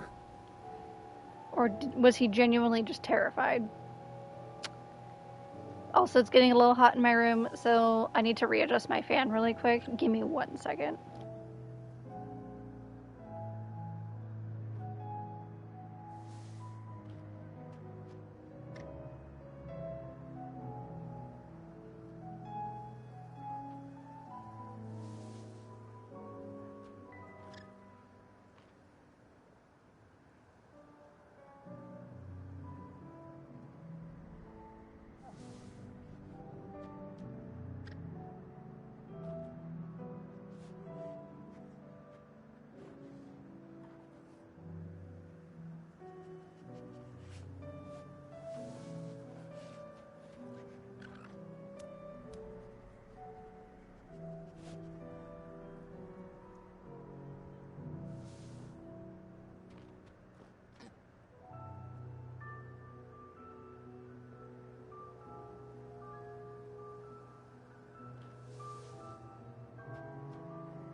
Alrighty, I think I have it in a good spot where the air is going, like, directly at me, so we should be good.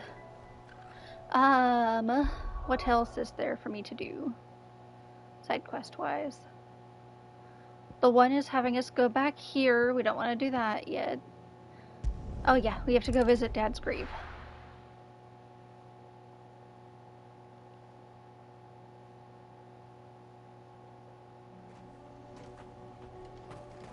And it should be exactly where I was yesterday. Will and an unbreakable bond. Do you really think we're strong enough?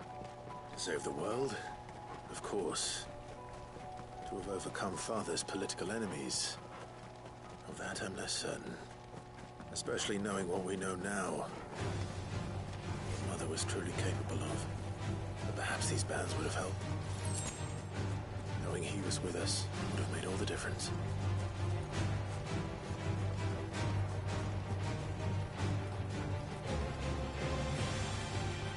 Yeah, we're just running.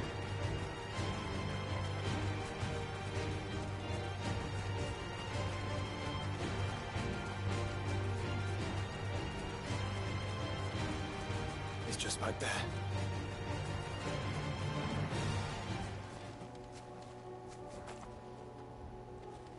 Wow, I really did call it. I happened to come back here yesterday, and I was like, oh, is this his grave? Apparently it was. How about that? I don't even know how I came to that conclusion. Don't ask me why. I don't know why or how. Didn't notice the helmet down there, though. Father always fought for what he believed was right. It wasn't until that night at Phoenix Gate that I realized I had never fought for anything. I always had someone else to do the fighting for me.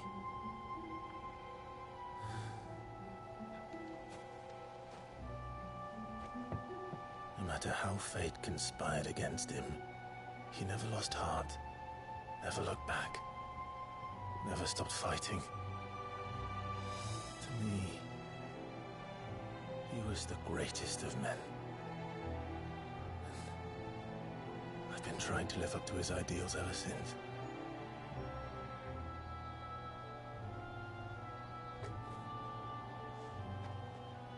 We all have, Clive. We all have. And we'll keep trying. Because that's what he would have wanted. What he would have done himself. Even if it meant standing against the very gods in the heavens. I shall be borrowing this, Father, if I may. That you might watch over us as we follow in your footsteps.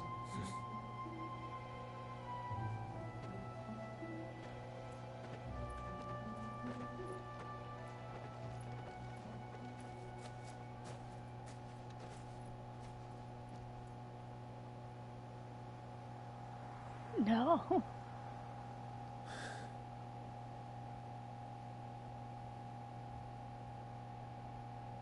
He was there.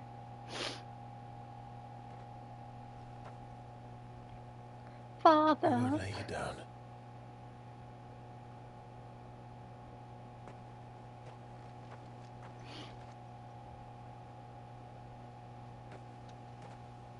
Onward then. Onward. To the end. And to a new beginning. To the end and a new beginning.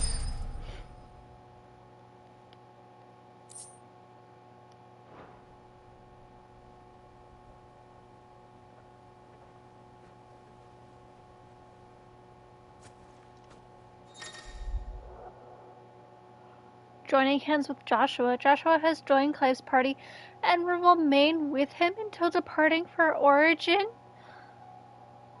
Ah! I'm okay with that.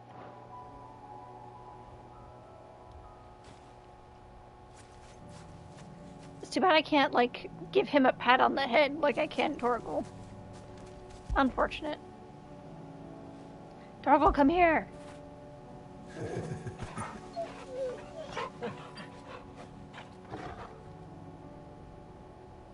I just want to pat my little brother on the head. Is that too much to ask for?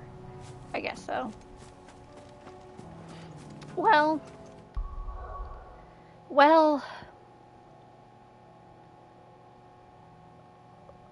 Let's complete the quest that we have remaining for the hideaway, and then we can take on some more. Because I don't know if one of them takes me here, then we can just finish Dalamil and that other one all in the same breath. Because Dalamil was probably the one that I wanted to complete the most, knowing that it was just so open-ended the how they left it.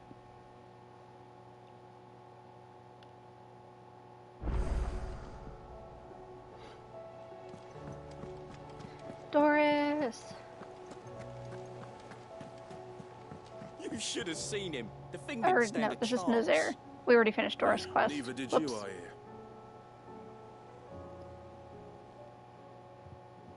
Welcome back, Cid. Welcome back, Cid. Yes. Welcome back. Trip wasn't too much of a pain in the arse, I hope. Truth be told, it was me who suggested roping you in to help with the trial. But from what I hear, things didn't go quite as planned. No, they most certainly did not. Does Ember deserve passing marks? What? Can I save here? Is there a correct answer? Nobody answer that. But like...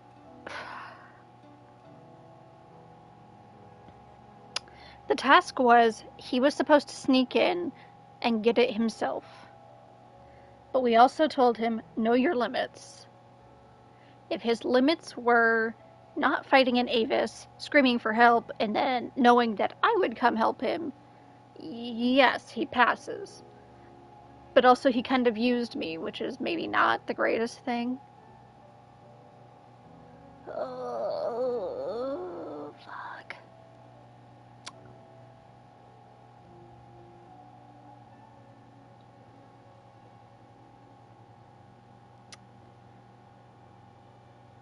Like, I don't want to say yes, and then he just expects people to be following him or have his back the whole time, because the point is that, like Gav, he would do things on his own.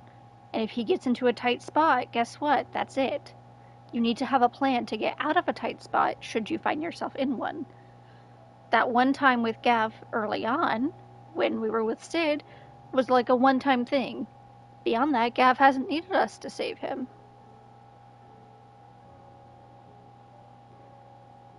I'd say in terms of what we would expect, he doesn't pass. Like, unless he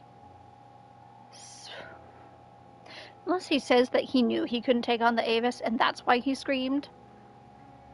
But then again, even if that were the case, perhaps he should have just ran. Knowing your limits does not mean screaming for help. Buongiorno. Hello, Dylan. I'm at an impasse. We just saw this guy, Ember. We were overseeing his trial to be a scout. The point of being a scout is that you wouldn't need help. And you wouldn't, like, if you find yourself in a tough place, you have a plan to get yourself out of it. His test, he killed some of the wild beasts, no problem. He came across, like, a dragon thing, and he screamed, and then we had to come and help. But then he completed his trial with the main task that he was given, which was getting some book and returning it. But based on what was outlined, I don't think he passes, because should that same event had happened without us being present, motherfucker would have died, because he just screamed, he froze in fear, he didn't draw his sword. He's too new. He needs more training, I think. So I'm gonna go with no. But I also don't know if there's a correct answer to this. And I also don't want to say yes, he passes, and then his next mission, he goes and he dies. That would hang on me. It'd probably hang on Clive. Like, I'm gonna go with no. But also, sorry, Dylan, how are you? Are you doing okay? How you been? We're gonna go with no. And we're gonna hope. Actually, can I save before I answer? I don't think I can save before I answer. Frick. Guess we just have to live with our choices. When faced with an unexpected foe, Ember froze. He did not run. He did not fight. He should have ran or fought. He would be dead. It would be too great a risk to send him out on a mission alone. Thank you, Sid, for your honest appraisal. Ember, you braved the tower and emerged unscathed. Yes, but only because Sid saved your skin. Right? To me, that's no better than being caught red-handed. You failed the test. Wait, Sergeant. Ember still has much to learn, it's true. And this time he was found wanting. But I'd say he's due a second chance, nonetheless. That's what I'm saying. He did do as you asked. Yeah. With a bit of hard work, any hand can be made to hold a blade, and any mind can conquer its fears.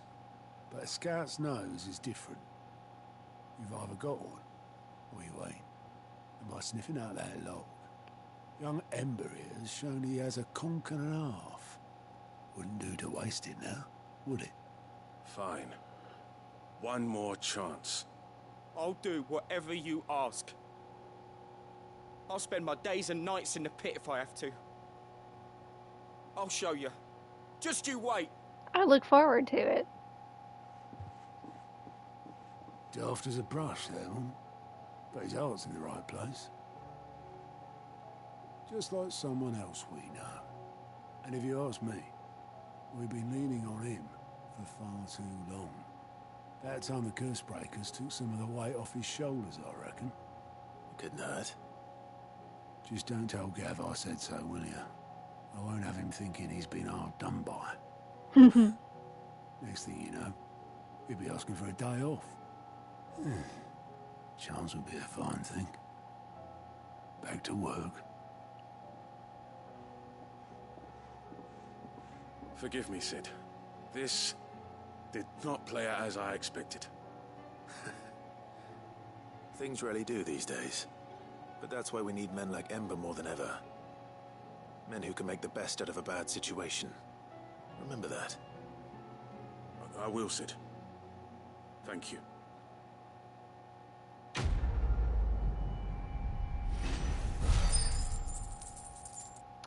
You've lost another 24 hours of your life. Alcohol really has me in a stun lock right now, not gonna lie. How am I? Well, I'm wishing you the best. I know that that can be a tricky thing to get yourself out of, but I found that if I find myself maybe drinking more than I'd like to, I substitute the drink, like whatever I happen to feel like having a drink, I substitute it with like a different drink. So like Red Bull, water, juice, I don't know, something flavorful, and or water, which doesn't have a flavor, but it kind of does. Just as a replacement. Like if I feel like having a drink, but I'm like, I should cut off on that, I'm like, replace it with a different drink. Sure, it's not going to get me drunk, but that's kind of the point. But yeah, how am I? I'm doing great. My new job is amazing. I've literally only been there for a week. And I'd say it's a lot like The Office, the TV show, but with like in a good way. There's a lot of characters. There's a lot of people who have very, very distinct characters to them. They're very eccentric. And, I don't know, it's just a good vibe. Like, significantly better vibe than retail ever was. In the best way possible. Because we're all, like, there for the same reason. We have a common goal. Might not always see eye to eye for some things, which is fine. It happens, but overall, the people have been nice. And it's just been a good experience. Through and through. And I've really been enjoying Final Fantasy XVI, which I'm trying to complete, hopefully. They saddled me with like a shit ton of side quests right at the end. So I'm trying to get through all those side quests, and then we can actually do the main story, which hopefully is the end of the game. I say hopefully, but also like, I don't hope. I don't want this game to end, but it's going to end. I was at 96%. So all of these side quests are probably putting me closer to like 97, 98.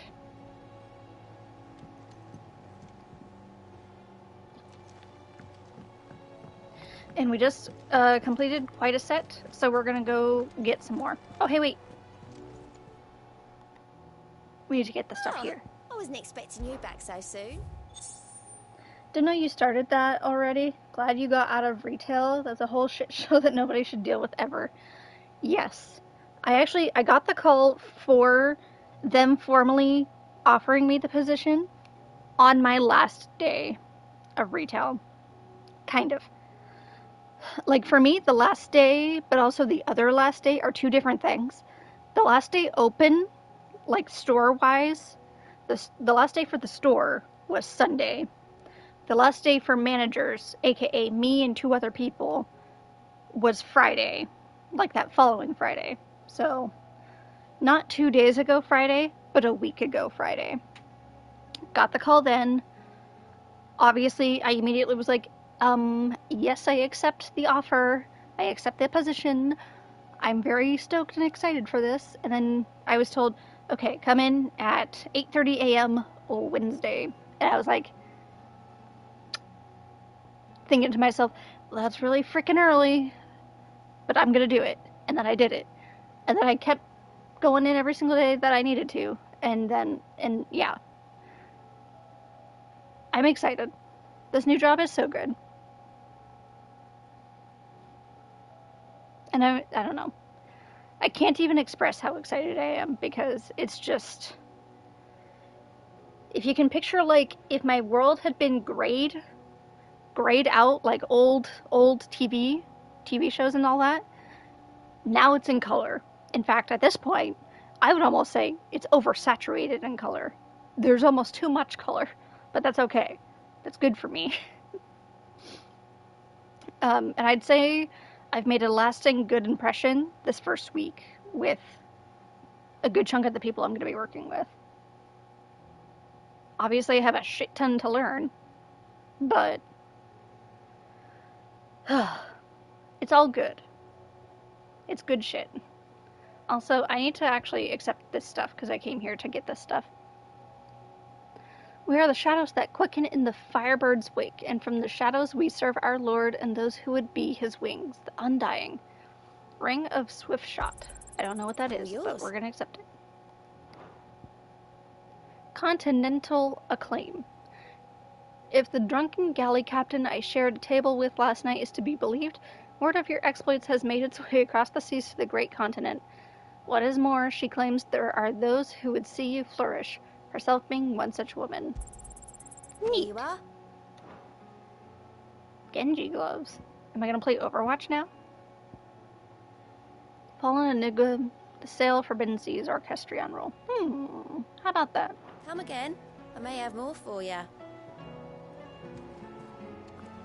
Hey, there's more added to the hunt board too. Like what?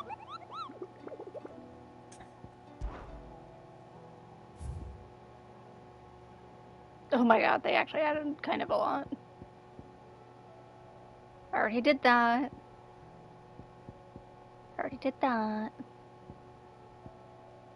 What in tarnation? Knight of the Splendent Heart. There we go. I can't read.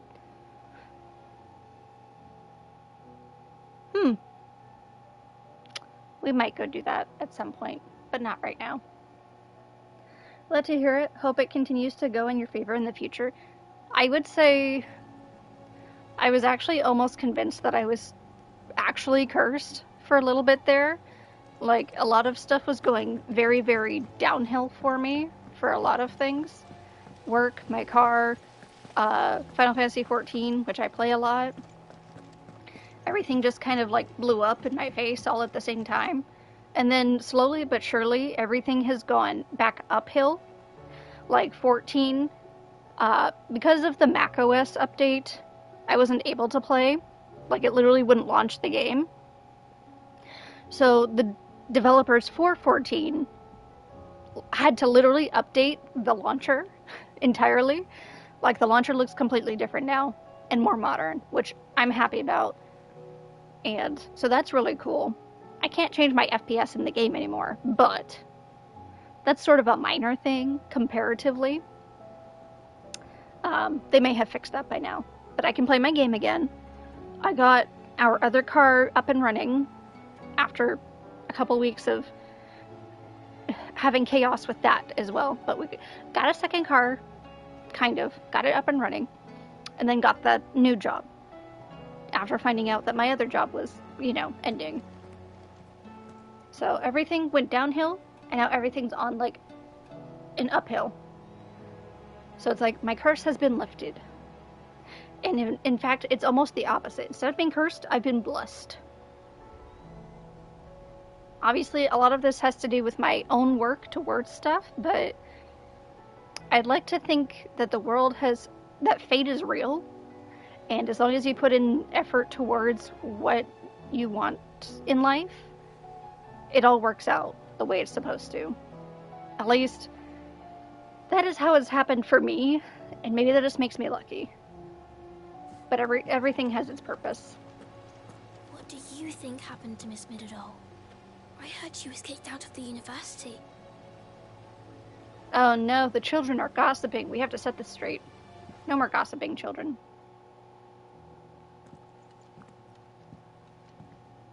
Sid, you have to help us. With what? You didn't take apart another of Mid's contraptions, did you? No. Well, yes. But that's not what we want to talk to you about. It's Miss Midadol. She's been acting strange. Very strange. She's barely ever around. When she is, she acts like we aren't even there. Her head's in a crowd. In the clouds. That's what I said. In the clouds. Well, she does have a lot on her mind. When did you last see her? Not long ago. Right after she got back from saving you from Stoneir. Then it's probably just about the Enterprise. It did take quite a battering on the way there and back. You didn't break it, did you, Sid? You really should be more careful around Miss Mididol's inventions. Do listen to her. Even if you did break the Enterprise, you could put it back together, couldn't you? But who's gonna put Miss Mididol back together? She seems really sad. She seems really sad. Also, what a statement to make. But who's gonna put her back together? Damn. You're so right, kid. Putting people back together is like a whole other thing. Good things always come around. They just might take some time. They do. They absolutely do. But, you know, time and effort, and a little bit of luck, I guess, shit works out for the most part. This isn't necessarily what I had thought I would be doing by this time, but is it still something that I'm excited to do and spend my time on? Absolutely. So, sometimes things have a weird way of working themselves out, despite not being what we thought they'd be. Why don't I go and see if I can cheer her up? You do that? For us? She's in her dungeon. Don't scare him. It's not a real dungeon. Thanks for the warning.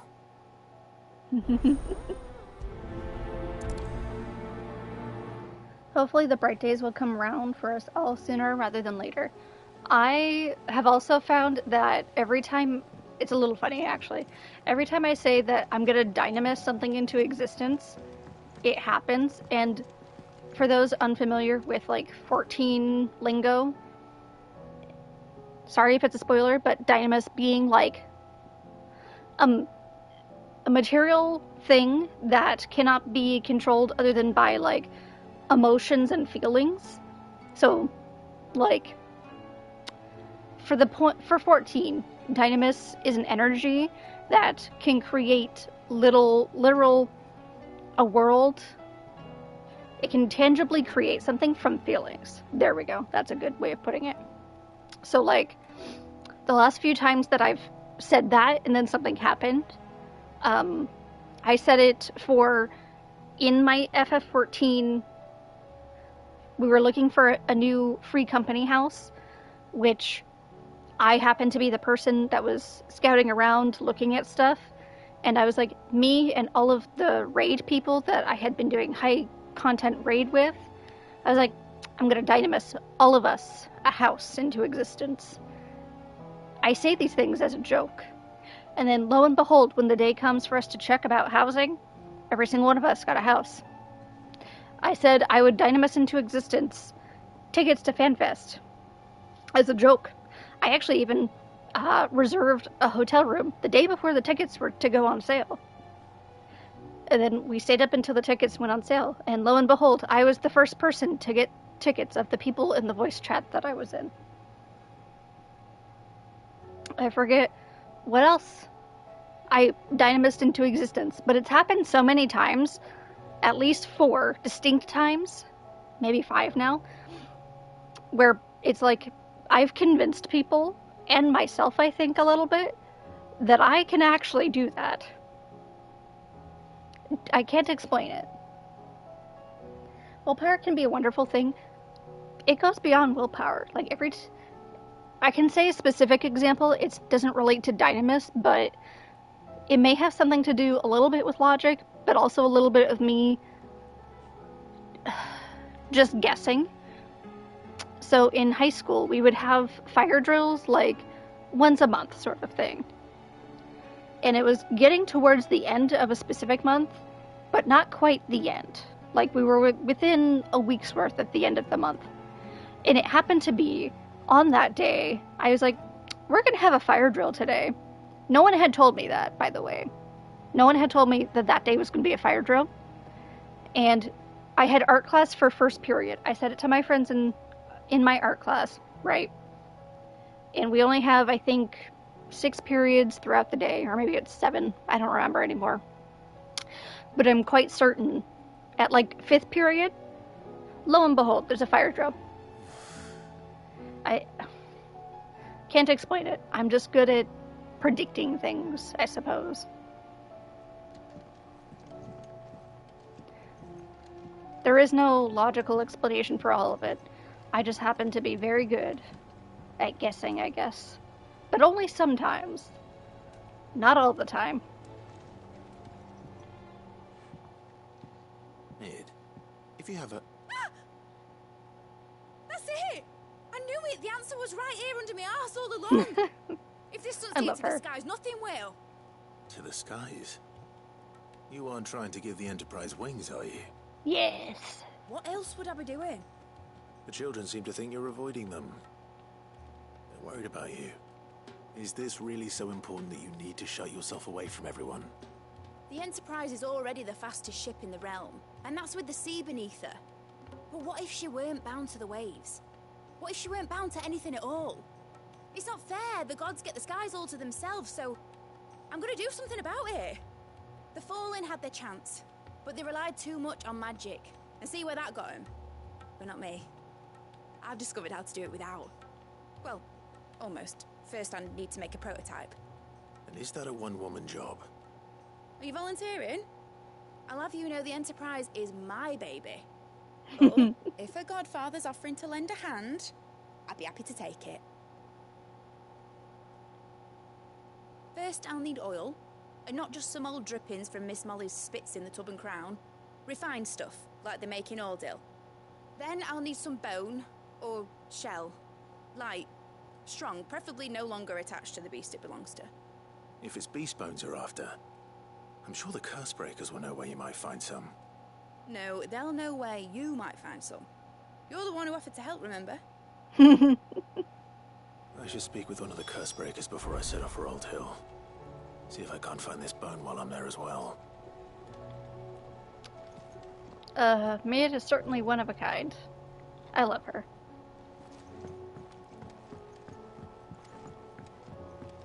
Has Nidalee mentioned a new project yet? Not exactly. She seems preoccupied, but then again, when isn't she?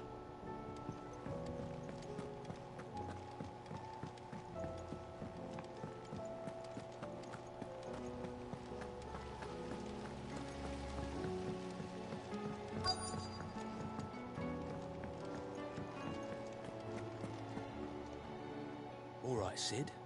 Come to buy us around, have you? Only if you earn it. Mid needs a piece of light but durable bone for her next project. You've encountered your share of beasts on your travels across the realm. Any ideas? Most bones are the same. Whack 'em hard enough and they'll break. If it's durability you're looking for, shell will serve you better. You know what an adamantus is? I do. And I know to give them a wide berth. Will any old adamantus do? Well, with shells, the older the harder. There's a rumour of an ancient adamantus down in Karava, near Old Bidza. Or what's left of the village anyway. But don't expect to make quick work of the bastard. There's a reason it's lived as long as it has. I'll keep that in mind. Thank you. Oh man, we have to go hunt an adamantoise. And an old one at that. A normal one is pretty difficult to fight as it is. Oh well. It's fine. It's fine. We're gonna go accept more side quests and then we'll be on our way. Gav, what do you have for me? You alright? Something troubling you? No more than usual. It's just... Eda's baby will be coming soon and I wanted to make something for it. I'm sure she'd like that. Back in the north, families would always make gifts when a bairn was on the way. I'll let the little tykes know they were welcome in their new homes like. So, what's the problem? Well, the problem is that Eda's due any day now. I don't know if I'll be ready in time. Well then I guess we better help him, huh? Is there anything I can do to help? You know, the just might be. All right then. What exactly are we making? A good luck charm. But not just any good luck charm. Not just any. No. One made from the feather of a silver chocobo. There's naught lucky in all the realm, or so we used to say back home anyway. Hey, wait, Thing Ambrosia is a silver they're hard chocobo. to come by. Had Otto and Karen check with their suppliers, but nothing. I'd try and track one down myself, only... Only the big day is fast approaching. And that's all you need. A feather. A feather. That or the bird whose horse it's attached to, aye. I was gonna start by asking around with traveling traders plying the northern borders. Literally, There's our no shortage of chocobo. those passing through Martha's. I think I might make that my first port of call. I'll let you know if I find anything. Isn't our You're a chocobo good literally friend, silver? Clive. I won't forget this. Couldn't we just be like, Ambrosia, can I have a feather? She'd be like, ah! And then give us a feather. No? Okay, it's fine. Okay, how many more? We got one in the book, one on land. We'll do the one that's in here. Who's asking for my help this time? Also, we're going to take a quick detour. I want to look at our shelf of collectibles. Wall of Memories. Oh my goodness, look at all the treasure chests we have now. I had like 3 before, and now we have significantly more. Hanged Man signboard. Martha's Rest signboard. Veil signboard. Guardian's Scarf. Crimson Caravan signboard. We have a lot of signboards that we're going to collect, I'm guessing. Clay Hearth signboard. Rusted Battle Helm from Dad's grave. Sid's Goblet. The True Triunity Accord. Oh, I remember that. Scholar's Bonnet. Not sure if I remember where that's from, but that is A-okay. Actually, Continental Censor. Does that tell me where it's from? Vivian Nightingale's academic cap. Oh. That explains a lot. That makes more sense. New one is Charged Sparring Sword. The one we did with Torgal. I'm guessing it's going to fill out more the more side quests that we do. Is Jill still out here? She is. Clive, do you have a moment? Of course. Always. I wanted to give you something. Oh. Is this? I stitched it from the cloth you gave Hortense. The piece she said you liked best. I told her I used to enjoy needlework, but I didn't think she'd remember. It's beautiful, Jill. You didn't have to. When I was very little, I recall my mother telling me that young ladies of the court would give knights ribbons from their hair before they went off to war. I still wear mine, so I made you this instead. Black is the color of eternity. It cannot be stained. It cannot be sullied. It is unchanging, unwavering, just like your resolve. And mine. Our resolve. May it never diminish. Oh, they're so cute. May it ever bring you back to me. I will always, always be here. Thank you, Jill.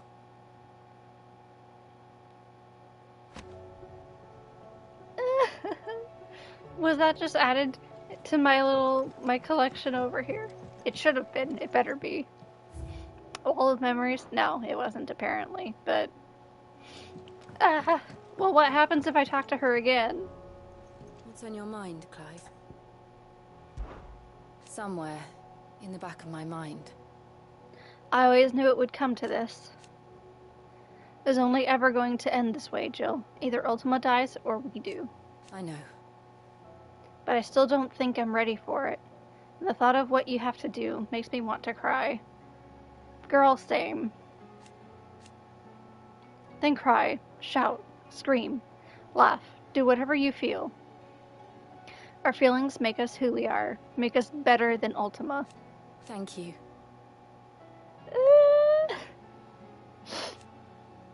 But a long time ago, I swore that only the stars would see me cry. And so for now? I'll save my tears until the clouds part and the heavens return. Did I have to ask her about that right now? Maybe I should have saved that until right before we left for Ultima. Right. I'm crying in the club. It's fine.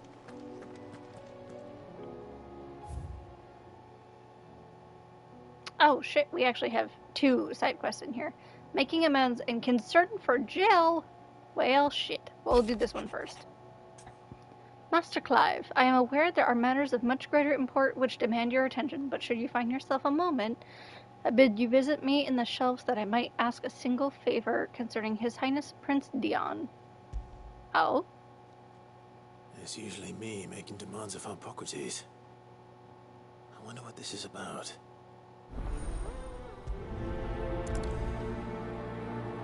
A tale to tell. But different kind of tale.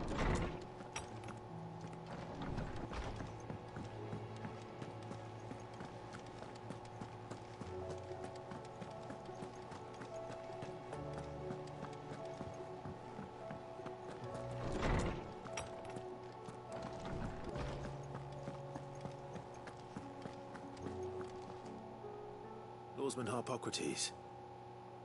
I received your note. Ah, yes. I expect you're wondering what this is all about. You spoke of making amends with Dion, but I can't imagine what for. Then I should begin by telling you that I was once his tutor. What? This was some years ago, of course, before I joined Cid in his hideaway. At that time, I was counted among the foremost scholars of Oriflamme, and was accordingly invited to the palace to supervise the young prince's education, all to ensure that the future emperor had a firm grounding in, well, everything an emperor should. History, religion, commerce, government. Alas, our time together was cut short when Dion left to join the Dragoons. His studies no longer being deemed necessary. What? I had not expected to meet with him again, least of all here. Have you spoken with him? No, I have yet to find the right moment. His Highness always seems so preoccupied, especially when alone. I would not wish to disturb his ruminations with idle words of greeting. Not when I know he dwells upon the evil Ultima had him commit in the Dominion. The guilt weighs heavily on him, I know. But as you say, that was Ultima's doing. Surely you can't blame yourself. When I first met him, it was not guilt, but his people's expectations that weighed heavily upon him. And I did nothing to ease that burden. He bore it alone, until the day he could not bear it any longer. It is one of my greatest regrets that I only ever offered him my wisdom, when what he truly needed was friendship. The blame for Dion's transgressions lies not only on his shoulders, but on mine. I see. I'm ready to help you in any way that I can. Then I beg that you bring me a wild wyvern tail. Apothecaries across the ages agree that even to glimpse such a flower is to be granted inner solace. Fabulists and fraudsters all, of course. But there is oft a seed of truth to be found where even the most outlandish opinions align. Well, it can't hurt to try. Where can I find this flower? And how will I know it? You have seen cultivated wyvern tails before, I trust. The lily-white blossoms from whose roots the poisonous ink for the brand is distilled. Well, those which grow in the wild differ only in their purple hue. The harsher the environment in which they are raised, the deeper the color. There is a waterfall in Rickmal's roost across the strait, where the flowers once grew in abundance. Whether they still survive there, I know not. But try as I might, I can find no likelier location. It's all right. I'll find you a wyvern tail one way or another. Thank you, Clive. And please, be safe.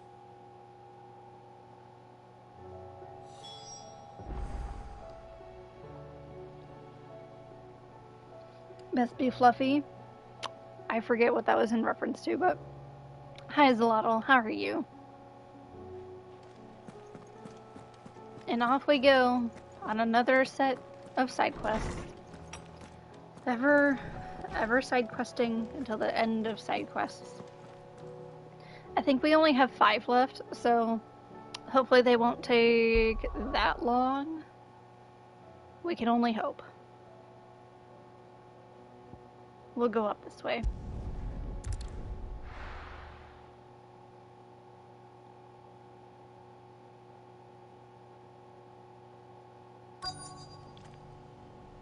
Let's hope one of the merchants here has what Gav needs. Something about a tail you're in doing right. Yes. Fluffy tail, I get it. Got a meeting at 8:30 a.m. tomorrow, so that's gonna go great. I'm sorry. If it makes you feel any better, I have to be up for my 9 to 5 tomorrow as well. So I'm sure that'll be great as well. Although you're way ahead of me, so you really should be asleep already. Maybe I should make that an order. Go to sleep. Right meow. Excuse me. I'm looking for something. Oh, well, then I'm your man. A silver chocobo feather. Oh, or maybe not. Though you're not the first to mention the bird around here. There was a man stopped by the rest not long ago claiming he was attacked by a silver chocobo near some gad hovel not far from Eastpool. Most took him for a braggart and a liar, but who knows? Perhaps there was some truth to his tale. We'll see. Thank you. Once your gut decides you can, it'll happen. Fair enough. We've got a few.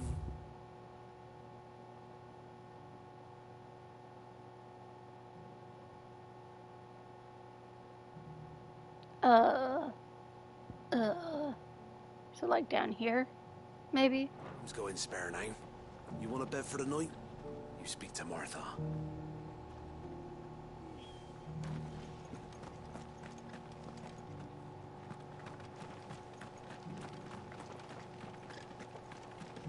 Just because the heavens have gone to rack and ruin, it don't mean we have to. Now, let's get this stall set out. Hello? How do, traveller? You've the look of a man who could do with a new whetstone? Or perhaps a bawdy etching of the Vicerine? Maybe another time. I'm looking for a silver chocobo feather. If that's the case, rumours are all you're likely to find. No one has seen a silver chocobo for years. Word is they were all hunted for their feathers. Some northern nonsense about bringing good luck. Didn't bring them much, nor their bows. If any are still out there, I reckon they'll be doing their damnedest not to be discovered. You're probably right. Thank you anyway.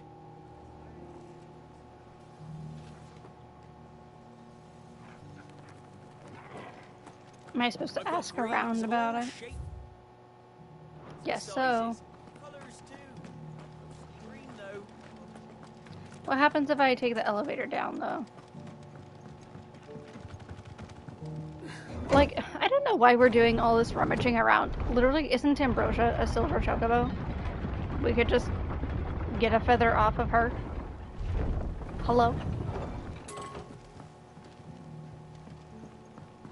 Nope.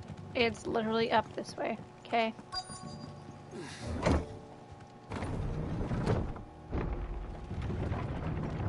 Speak with merchants in Martha's Rest. Okay. So there's one more around here.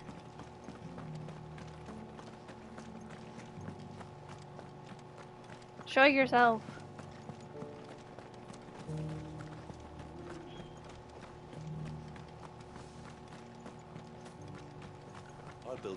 cade's so sturdy, even a band of Curl Gone Blue couldn't break it down.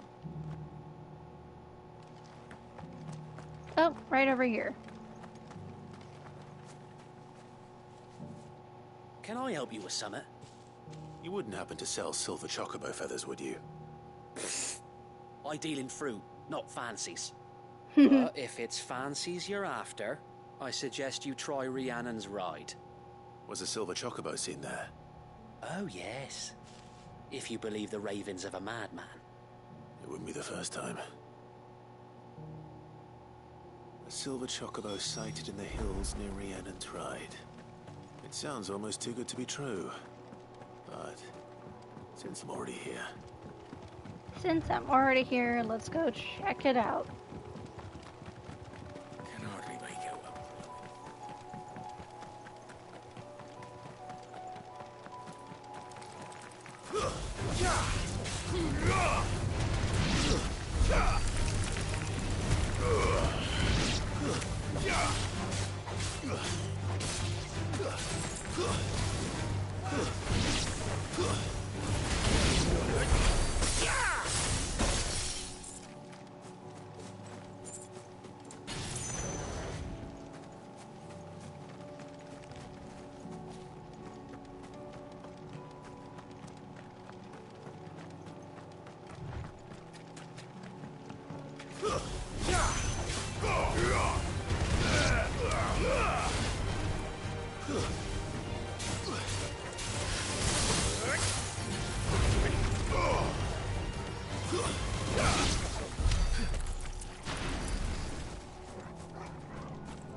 Hello? What do you do? Trial by fire. Within this ancient menhir awaits a harrowing trial in which Clive must race to overcome a host of deadly foes wielding the blessing of the single icon, the Phoenix. I mean, I've been using the Phoenix the whole damn time, so sure, let's try. I'm aware this isn't side quest or main quest. This is probably the thing that Ian was trying to tell me about, but I haven't done a single one until now. To complete the trial, Clive must defeat all enemies before time runs out, using only the predetermined feat and abilities of a single icon. What? I have to use predetermined ones? That's lame. Buying time. Time can be extended by performing certain battle techniques specified before the start of each trial phase. Heck. I'm gonna YOLO it. I don't care about reading.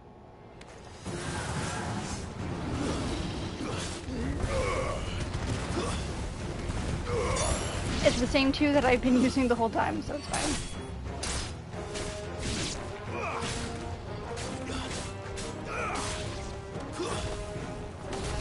Doing it live. Yes, we are.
Stage 1? How many stages are there?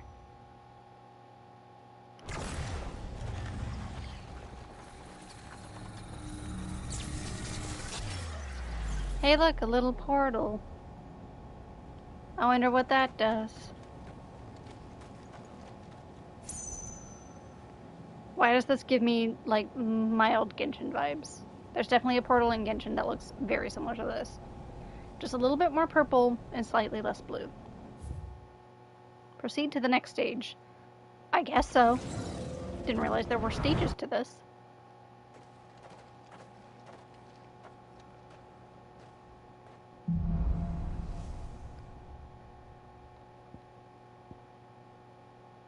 Scarlet Cyclone, Heatwave. Interesting. That's a different one.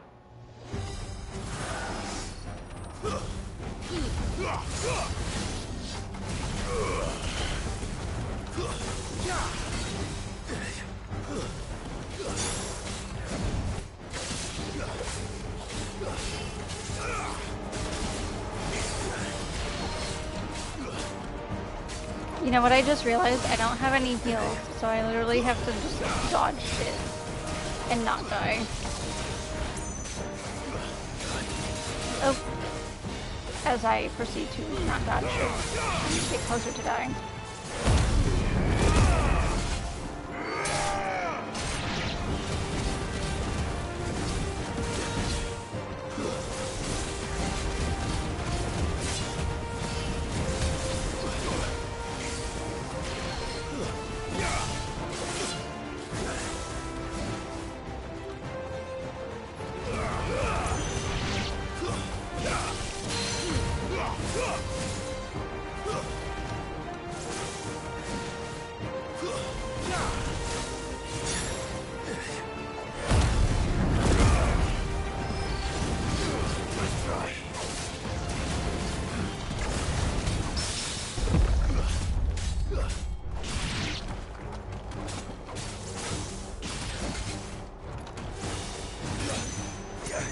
I dodged it! What do you mean?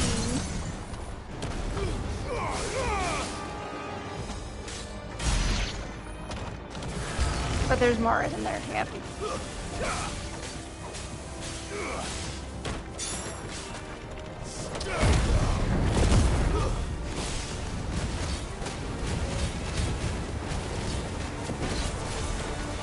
I need whatever health I can get.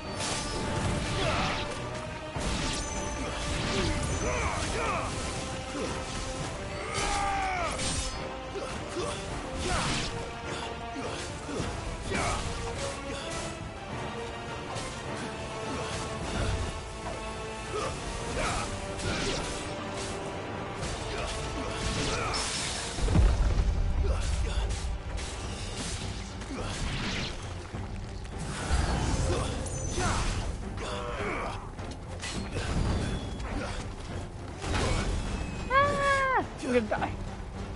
Literally, I am going to die. Ah! I didn't press the right button. I keep wanting to press O as my dodge button, and then I don't. We're gonna leave. Because clearly this is gonna take a lot of work. And I'm good. I'm good. I want to do side quests and main story, please. Thank you. Also, I like having potions. Thank you.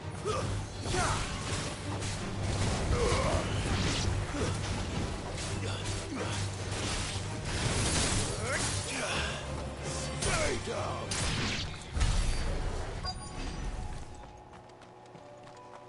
Okay, we're looking for a silver chocobo, everybody. Tracks. They're not left by bandits for a change. Not this way.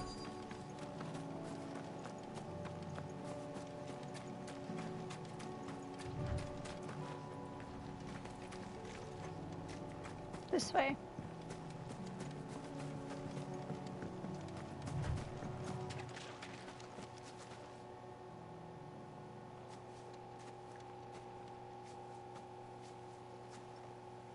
More tracks.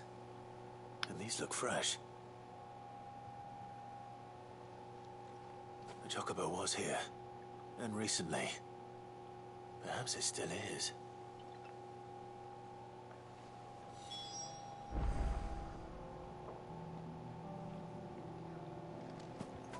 Well, I feel a little bit better for having come here early in the game and being like, it feels like something should be here. And then nothing was here. I don't hear anything.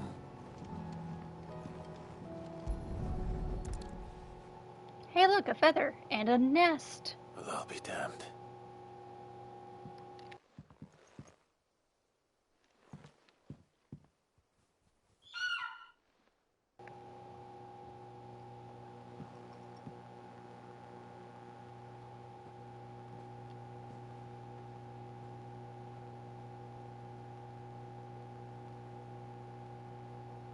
Silver chocobos.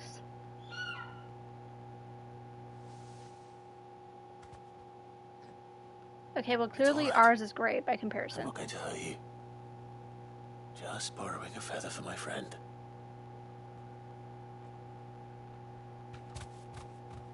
They seem to understand, so hopefully that means we're good. Let's get this back to Geth before they change their minds. A fair assessment.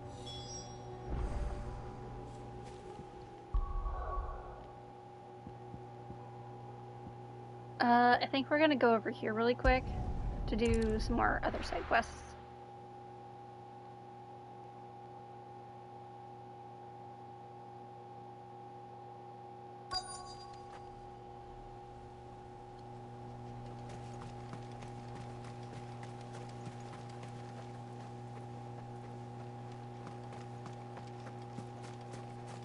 Obtain oil from this place, but I don't know where the oil would even be.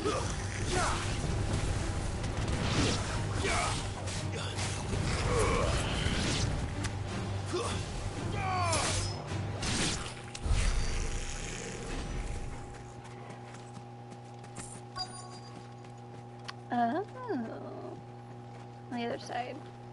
Oh, I bet I can get it from here. It's oil. After what happened here, it's a miracle there was any left at all. Oh. Joshua, do you see any? I don't see any. Am I blind? Maybe. Nope.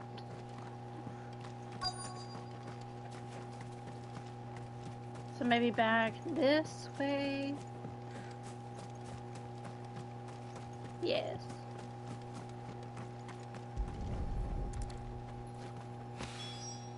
This should be enough.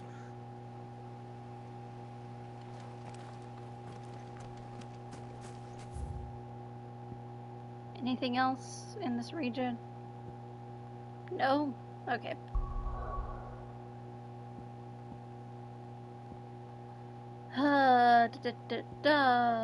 Anything across the way?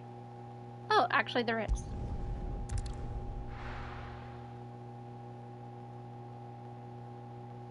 And we'll come back and do the other thing I saw.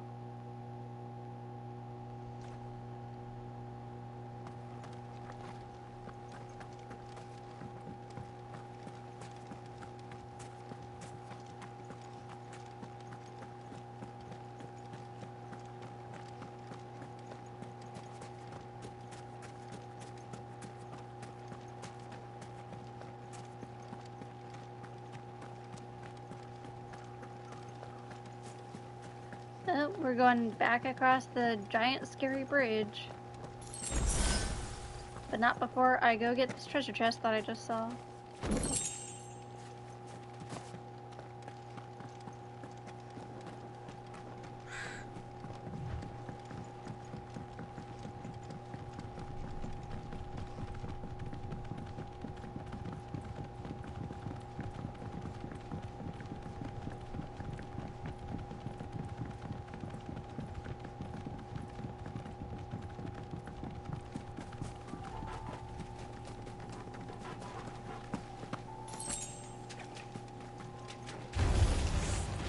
We're gonna keep running because I don't feel like dealing with it.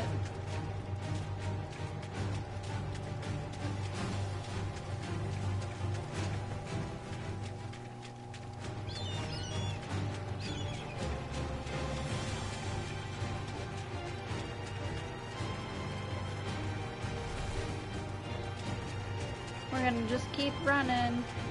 Keep running. Seems this place has been flooded twice over. Purple flowers blooming next to a waterfall. Shouldn't be too hard to find. This one we kinda have to.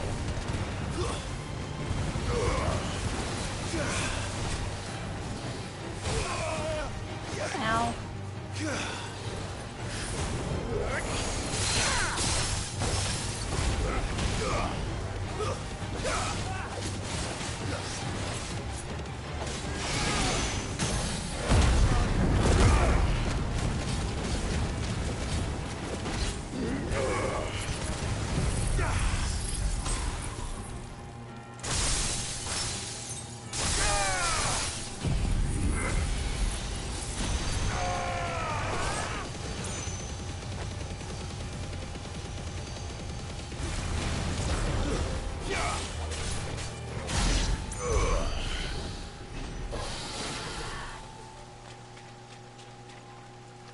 Oh, these are pretty.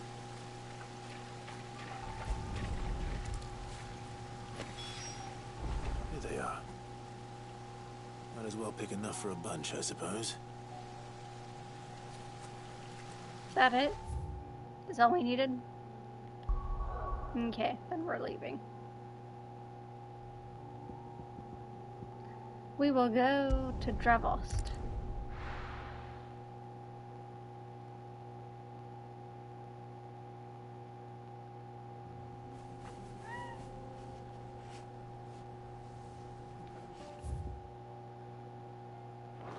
To the south and to the right.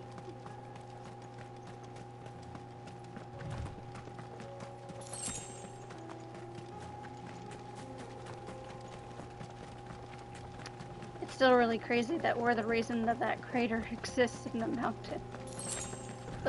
Every time I look at it, I'm like, dang, we did that. We're not fighting the cat because I don't feel like it. Here we are again. Run. Carava. If Run. you were a tortoise, Torgal, where do you hide? If you were a tortoise, where would you hide?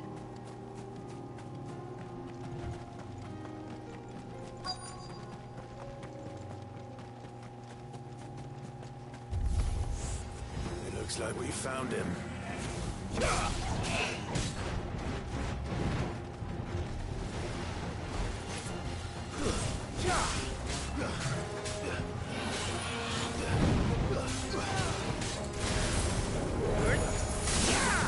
Nice try.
Elementoid shell, we got it. Better get these materials to Mid so she can finish her prototype.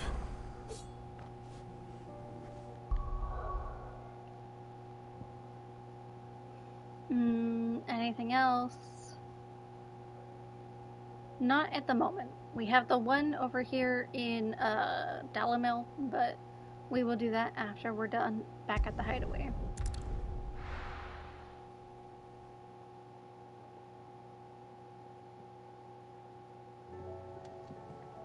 And actually, right before we get to this, I think I need to use the bathroom really quick, so give me 1 second.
Hello, hello, I'm back.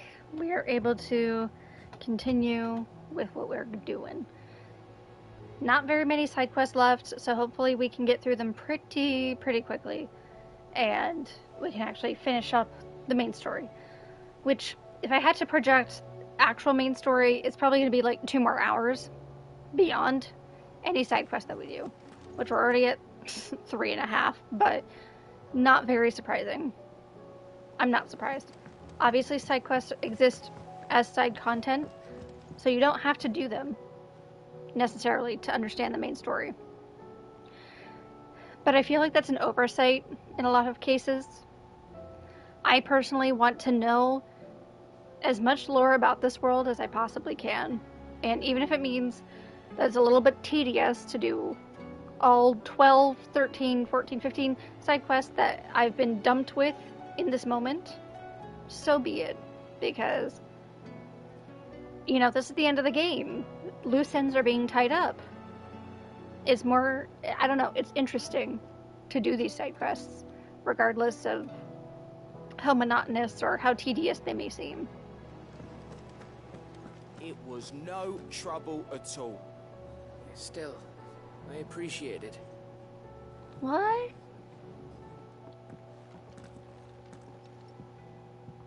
Clive, you're back.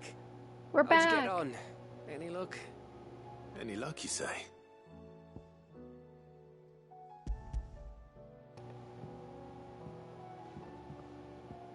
Crystals crack.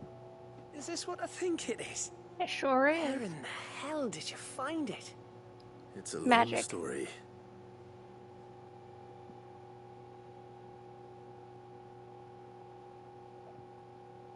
Right there on the road to Eastpool.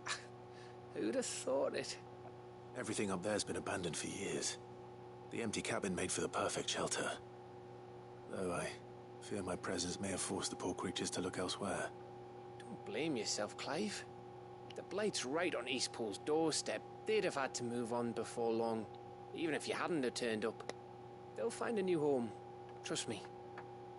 After all, that's what us endangered animals do.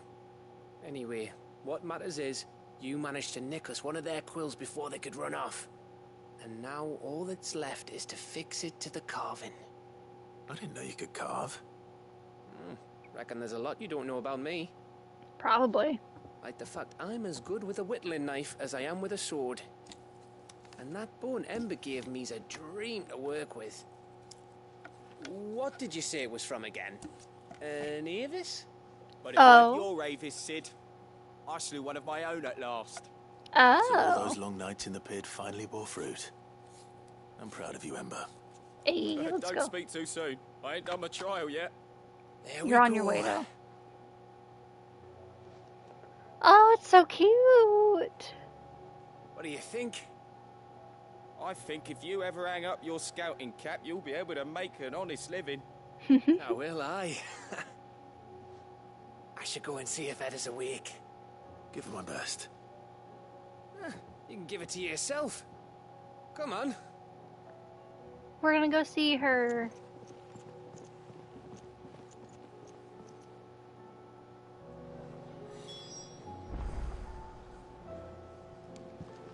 I want to go talk to Harpocrates, though. I know a bunch of that name. It's kind of yawning at the same time, but it's fine. We'll just call him Tomes, because it's easier. Osman, I found the flowers you were looking for. You did? I think I did.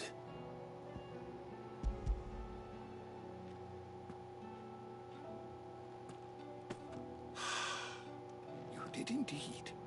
My dear boy, thank you.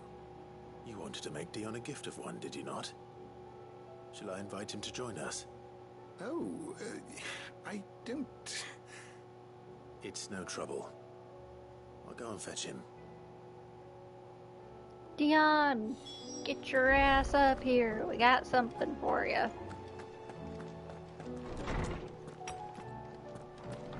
I know you're sulking. Way over here, like leaning on a wall or something, but come on. Close enough.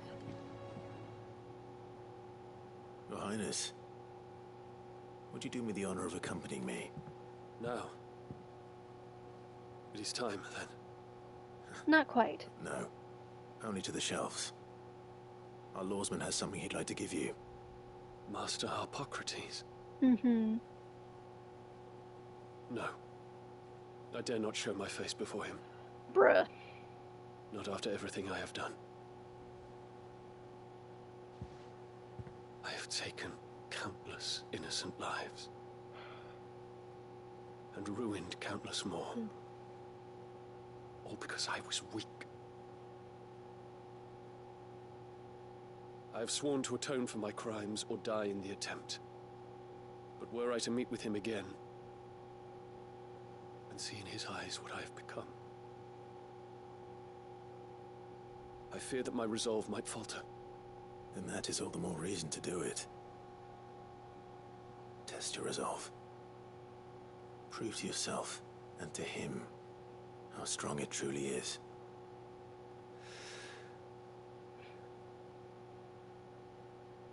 You are right. I must, at the very least, offer him my gratitude. Very well, then. Take me to him. Follow me.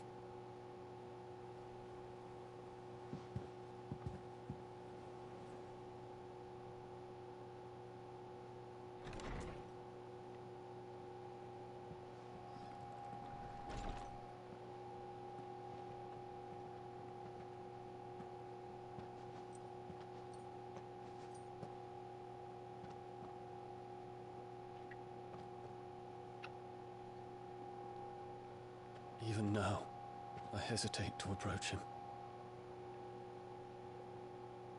What must he think of me? You'd be surprised.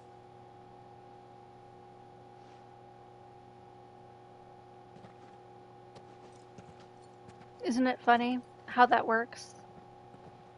People will soon blame themselves before they'll blame somebody else.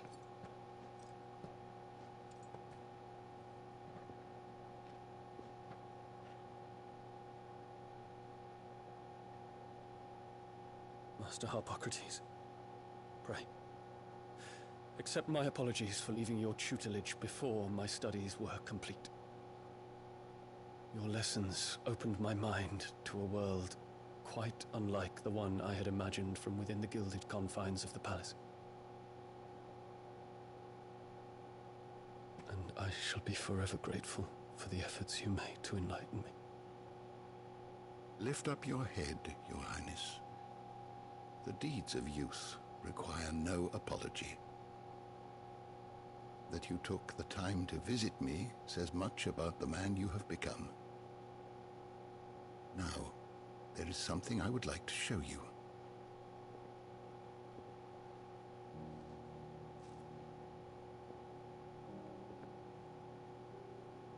Is that a wyvern tail? The color is unfamiliar to me. Because it is unique to those found in the wild.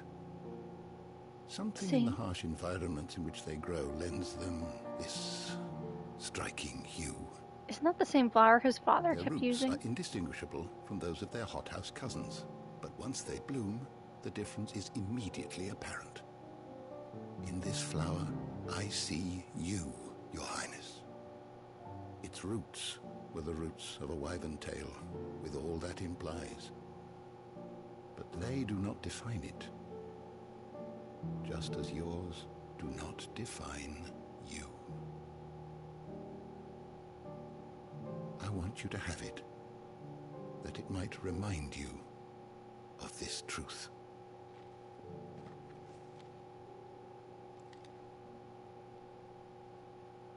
Master Harpocrates, I would ask of you a service. Keep your gift until I have fulfilled my duty to the realm, for only then shall I be deserving of it.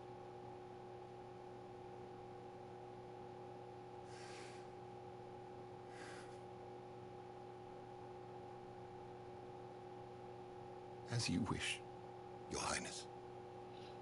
I shall await your return. That means you're not allowed to fucking die, man. You're not allowed to lose yourself as Bahamut. You made a promise.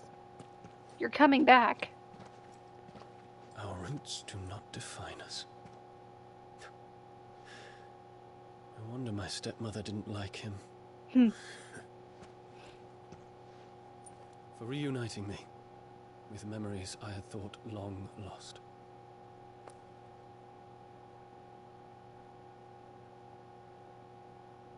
I shall not forget this.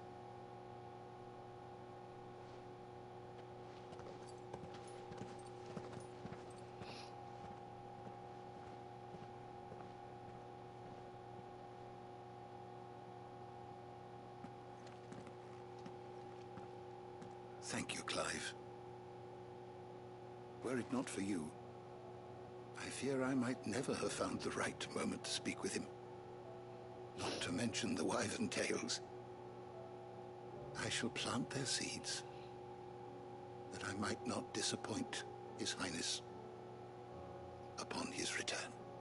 I hope the soil in the hideaway is to their liking. Why, these flowers bloomed in the bleak, black wastes of Waloed. I'm sure Nigel's yard will suit them to a T.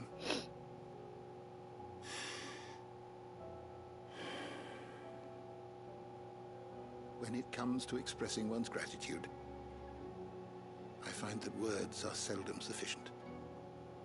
Here. What's this? A Stolas quill. Or more precisely, my Stolas quill.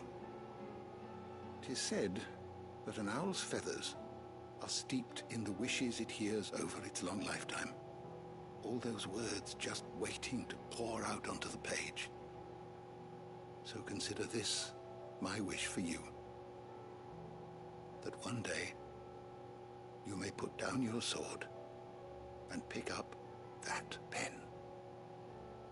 Well, when that day comes, I'll certainly have a lot to write about. Thank you, Harpocrates.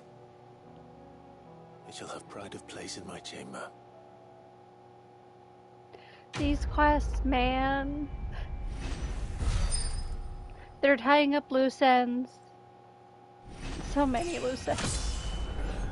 Loose ends that I didn't even realize were loose ends. Bahamut's Mercy.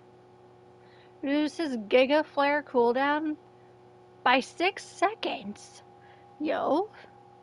That actually might be way more worth it than what I currently have equipped. Let's be real. Okay. Someone remind me to equip that before I forget. Actually, we'll literally do that right now. We'll do that right now. To a T? Yes. Also, hi, Solemn. You came right in the middle of an emotional cutscene. Okay, you will? Well, we're literally going to do it right now, so I don't forget. So, gear and icon. Attack by 7? Boo. Healing potency of potions by 40. Worth it. Damage by 8? Whatever.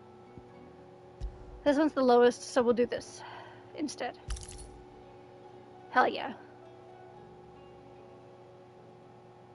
Hey Viz, hey Solemn, how are you? I'm emotionally being damaged and we haven't even gotten to the end. Go speak with Etta, which means she's probably in the infirmary, which means we have to go this way. You're good? That's good to hear. Love that for you. Emotional damage, yes. Love that for me. That is the point of this game, isn't it? To become emotionally damaged.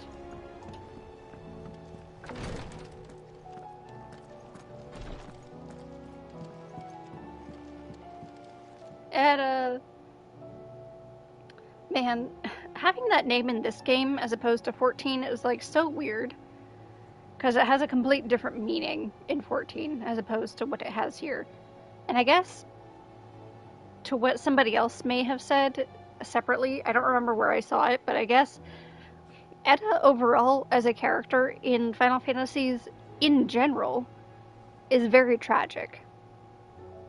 So, yeah. Ah, me lords. How are you feeling? Well, thank you. Is the baby something wrong? No. Wrong? No, nothing like that. What it is... Go on, please.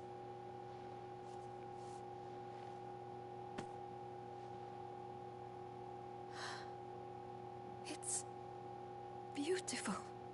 Did you make it? We did, aye. It's from all of us here at the Hideaway. Your new family, like. It's a good luck charm. We may come up north when a band's on the way. I mean, a baby. To let him know that they're part of the family too. Oh, I hope you like it. I don't know what to say. Thank you, my lords, for everything. If there's anything you need, just let us know. I will. Clive, fancy a swift off? I'm thirsty. I could be convinced.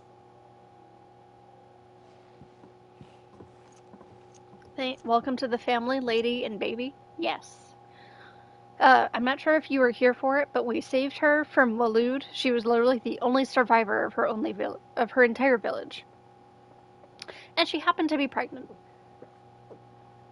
Which was probably the baby protecting her.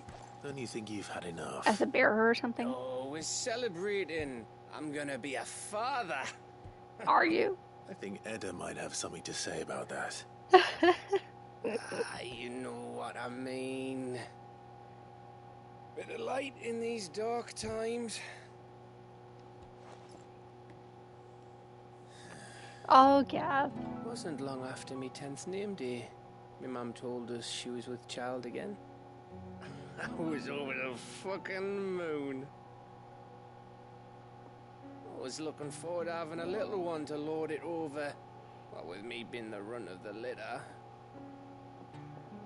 Thought I'd finally have a chance to prove to the world that I could be a big brother.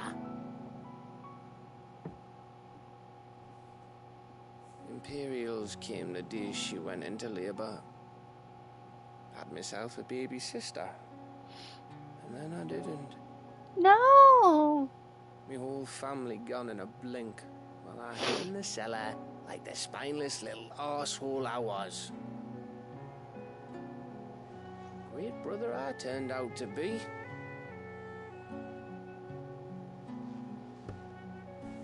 I'll never be a leader. And I'll never be a hero. I'm just a daft little dog who comes running when his master calls. I'll never be like you, or Sid, or Jill, or even Torgal.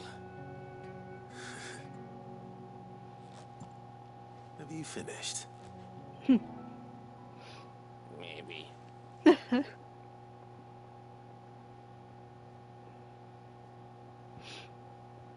Do you know why you're our best scout? Because you don't need anyone to hold your hand. Without your resourcefulness, your courage, your determination, I don't know where we'd be. Maybe hanging off a cliff like, That was only the once. Exactly. Yeah. You learn from it. And here you are after Founder knows how many missions, stronger for everyone. And let's not forget Rosalith. Who was it who freed me from the dungeon? Who was it who ran to Jill's rescue? That would be me. Because you're our brother, Gav. My brother. Why am I crying in the club? I mean, Gav's drunk, but...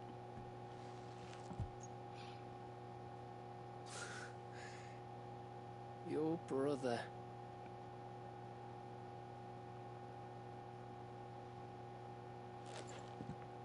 Which means that when the time comes, I get your room. And your sword. If and when.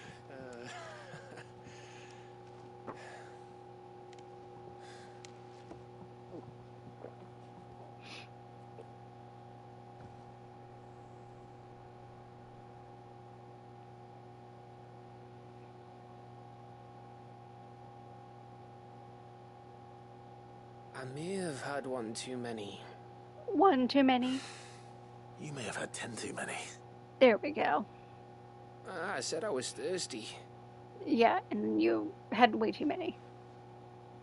Gotta get Is back she to barfing work off anyway. the side? After I walk this off. Uh-huh. Maybe sleep it off. Clive? What is it? Thanks for, you know. I know.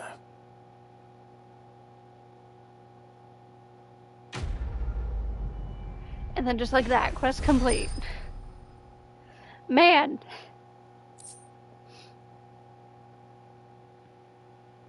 Seriously, wow, you're overly drunk? Yes, he was. Sag, come on, Gav. Yeah. I know the G's was to the, I'll get your sword comment, but that was a nice little side quest. Side thing. Clive's Chambers, Wintermead. A potent potable made from honey collected in the Northern Territories, short summers, and fermented slowly over the next 6 moons. So 6 months. Said to warm the belly on the North's cold winter nights. I said I was thirsty, Gav. Oh, that's funny.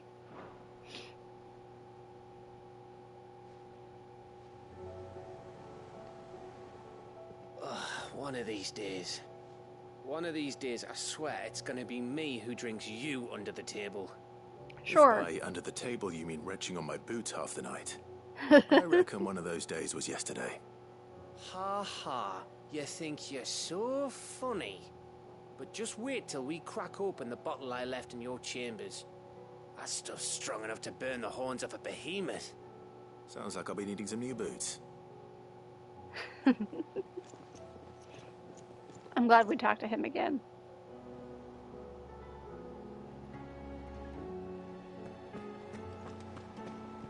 Where's that one? In Mid's dungeon. Okay, then we'll go this way.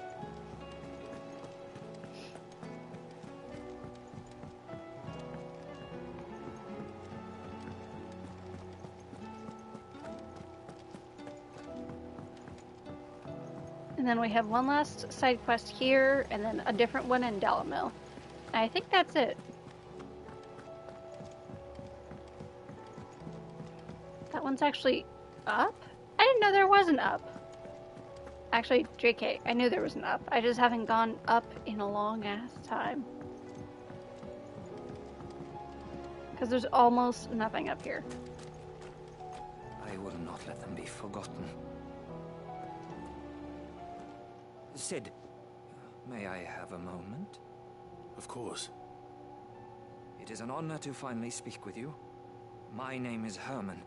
I've been with the Cursebreakers for some time now, and I wish to be deployed to Ash. Any assignment will do. No. The lands across the Narrow are too dangerous. I will not send good men and women to risk their lives needlessly. Why would you want to go back? I need to retrieve something. Something important. I was raised in an orphanage. The Badbach Conservatory.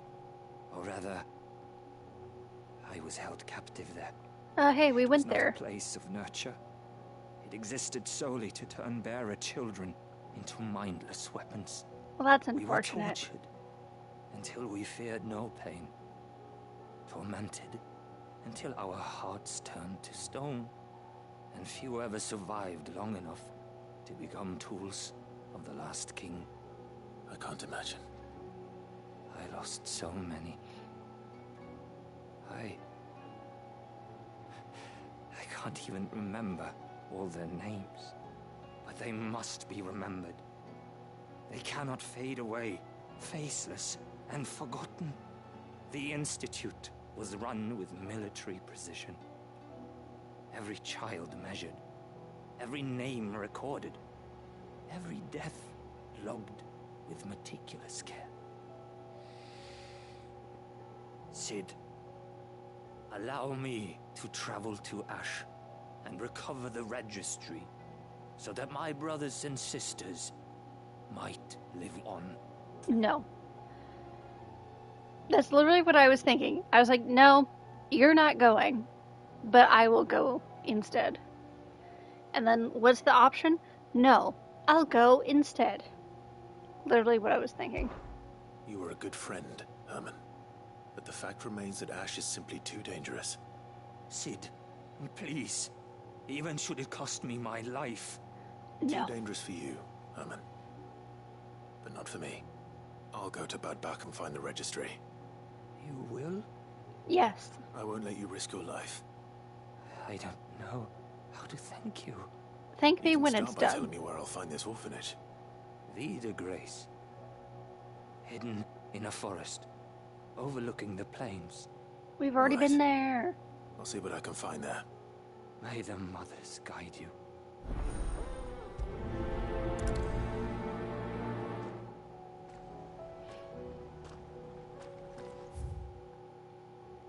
Was there anything else I needed to do here? Of course, there's one more at the reading table, so I guess we'll go there.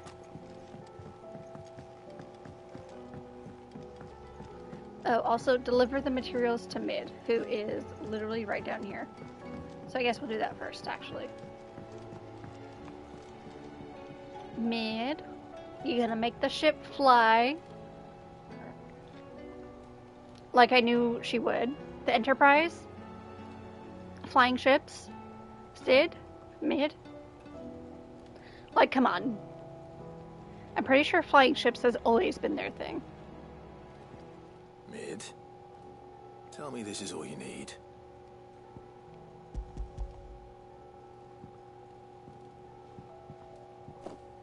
Aw, you make it sound like I asked you to save the world or something.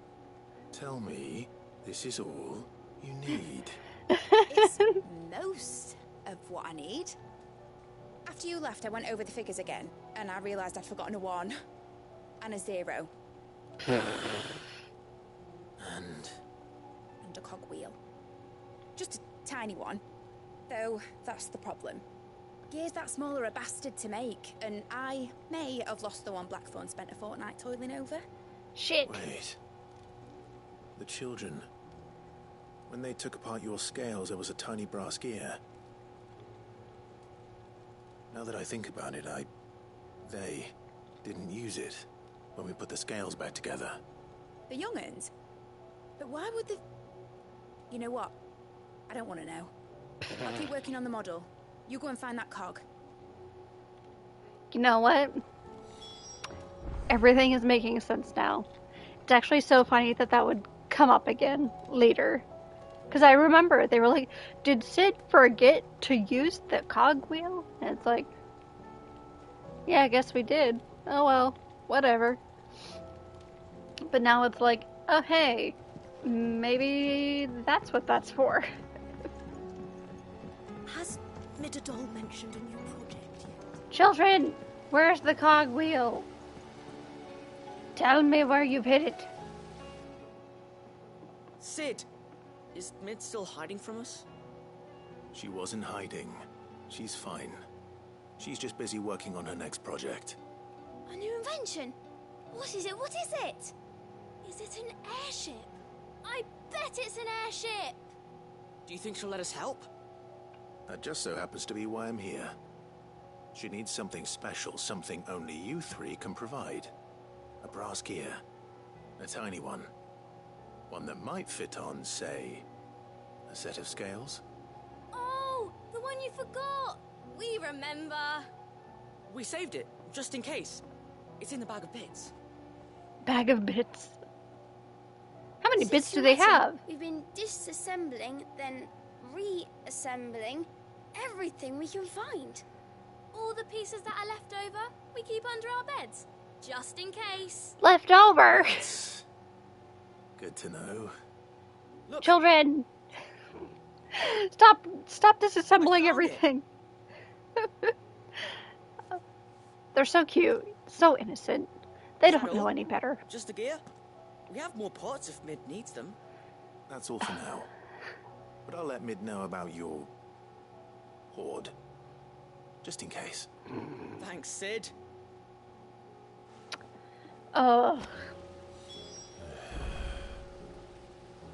These children. Bless their hearts. They're doing their best. They're inquisitive minds. How could I dare disencourage them? They're doing their best. They'll learn someday. Perhaps their bag of stuff should be taken to Mid's dungeon, though. Because they're like, any extra parts we've been keeping. And it's like, if you're disassembling something, there should be no extra parts. There shouldn't be. So, oh well. A problem for another day, I guess. Well, did they have it?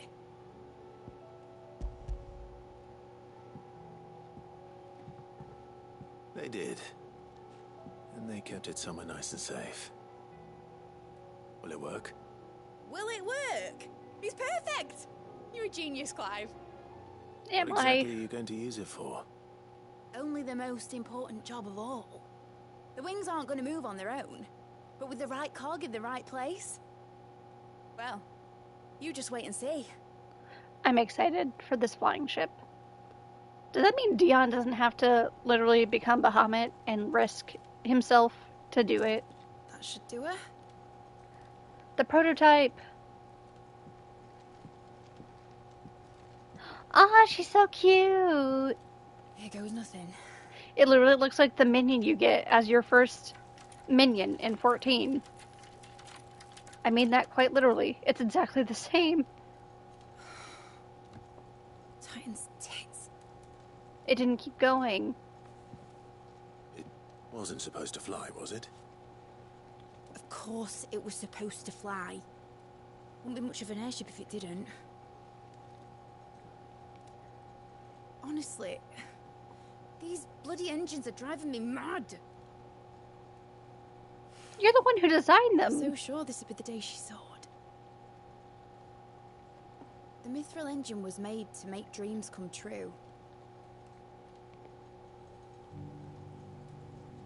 But maybe this is one dream the world's better off without. No. Show folk how to take flying. It won't be long till they're raining death down on each other. People will lose their homes. Children, their mums and their dads. She's still thinking of war machines. Like I lost mine. I'm sorry. So am I, Clive. So am I. Sorry that I have to choose. Do I follow my head? Or do I follow my heart?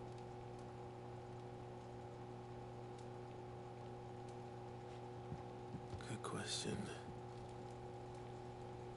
The first time I stood on the deck of your ship, felt the wind in my hair. It was like I was flying. But imagine how it would feel to actually do it. My dad always said there were two ways of living life.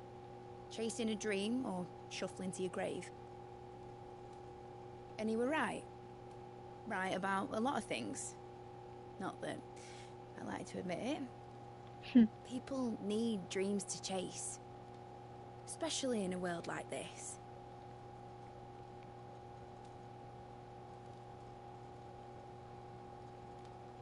Right. When this is over, I'm gonna take all my Mithril engines to Zemeckis and sling them over the edge.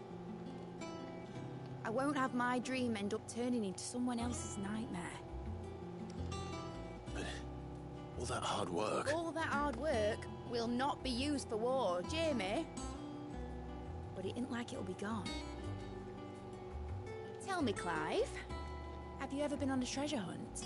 Not since Joshua and I were boys. Why do you ask?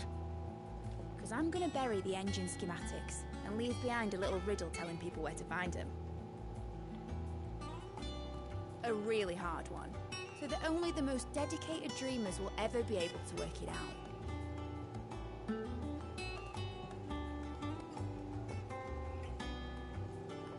Ooh, I can picture it now.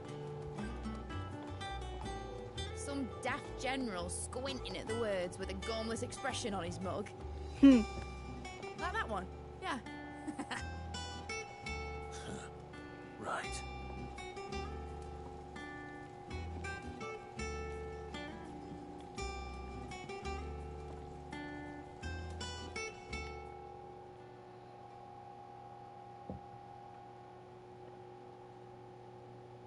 Of course, if I'm putting this engine at the end of a treasure hunt, I'll still need to make it a treasure worth hunting for. Mm-hmm. Won't be much of a prize if it couldn't even make a toy boat fly after all. My dad always said, dream big. But it ain't the size of a dream that's important, is it, Clive? Only that it's a good one. And I reckon I've got a fair few good uns left in me. I'm sure you do.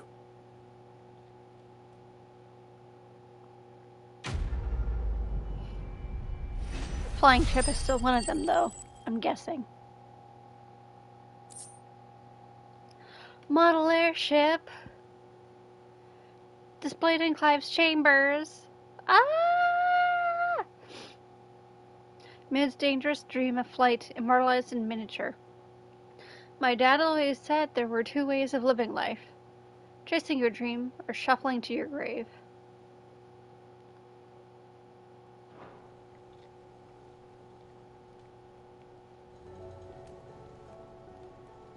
What shall I do with your model? You spent a lot of time on it. We both did. What, that old thing? Not healthy to cling to your failures, Clive. They'll weigh you down, you know. Sound advice. Still, I suppose my prototypes will probably be worth a fair bit when I'm as famous as Bart's the Builder. Bart? Seeing as you're always strapped for coin, suppose I can give it to you. Just make sure you get a good price when you do come to part with it. I'd say Never that was gonna up part to you with as it. much as me.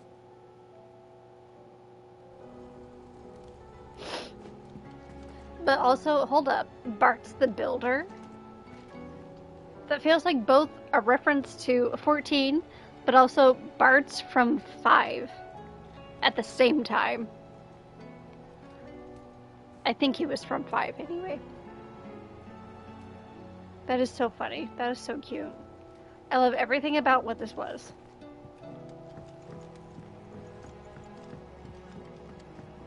Has Midadol mentioned a new project yet? Do we have any more to do here? Oh, right. Some in Clive's chamber. Whoopsies.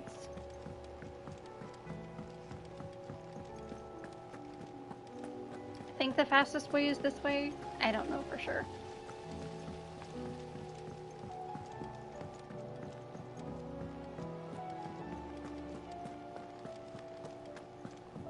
I almost wish there was like a bridge that could take me straight to where Jill is over there, because that's where our chambers are.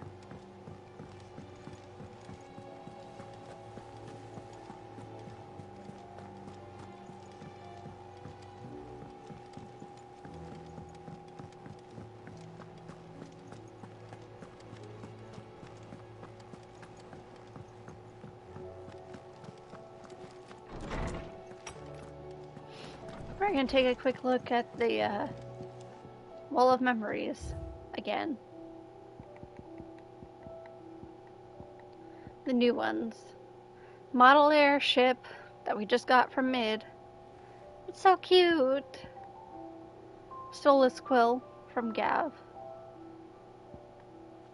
I think. Wait, no, that was from somebody else. Whatever. Wintermeat, that was the one from Gav. Soulless Quill from... My brain is smooth. I can't remember. It doesn't matter. Harpocrates, that's who. I even mispronounced his name. It doesn't matter. He has a long name. I blame him for that.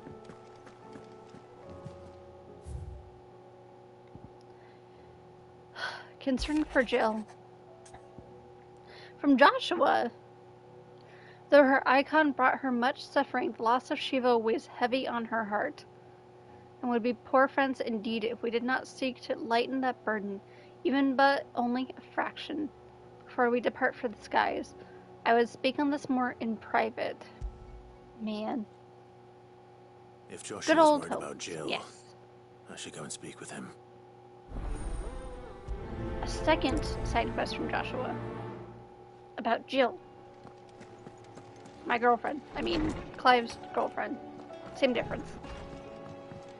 I keep referring to Clive as me, but that's just because that's who we play as. Oh, I forgot Joshua was out here. I was about to say Josh, and I'm like, that's not his name. Joshua, I read your message. You're right. Jill is different.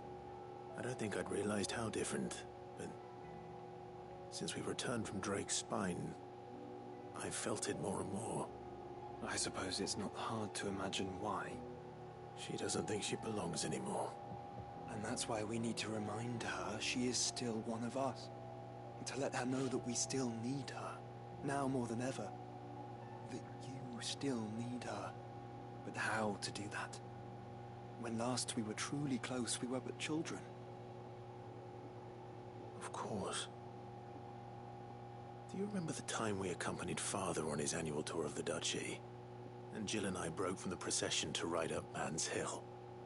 To see the snow daisies, I remember. It was the first time Father had allowed us to join him. And when he realized you were missing, he had the entire retinue down to the Pot Boys combing the countryside. In the rain. A thunderstorm forced us to take refuge in a grove of oaks before we'd even made it halfway there. It was the Lord Commander who finally found us, and needless to say, he was none too pleased. Then it That's seems really you funny, and Jill though. have unfinished business. What do you say? Man's Hill. It's not that far. Oh, true. Though I suspect it is also much changed. Little in southern Rosaria remains as it was when we were children. You're saying I should go and scout the area for bandits?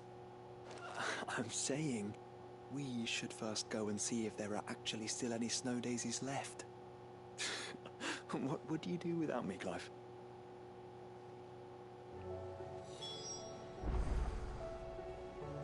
Make for Man's Hill. This is gonna be one that makes me cry again, isn't it? I'll do the map. I keep forgetting which button it is. There we go.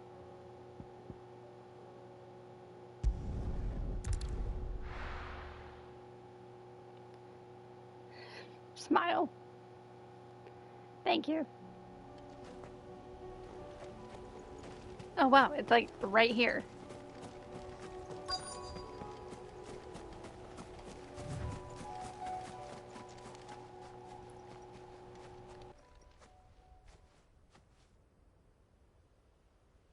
This is the place, but...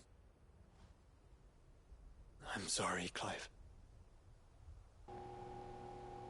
It seems rather dead. There's nowhere been spared. What do we do now? We keep looking.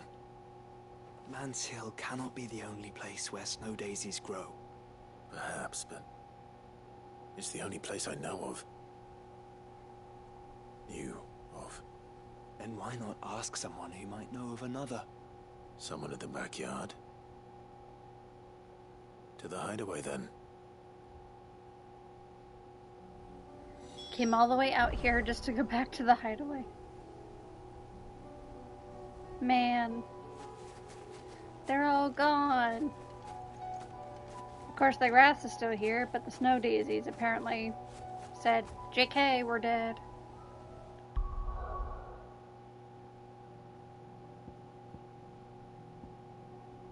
Back to the hideaway it is.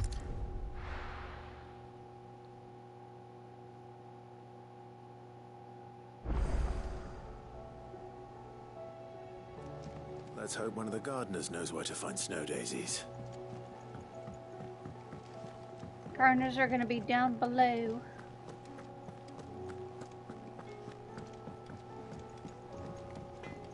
I kind of want to check on the progress of the fancy sword. For Sanctfornian, dear.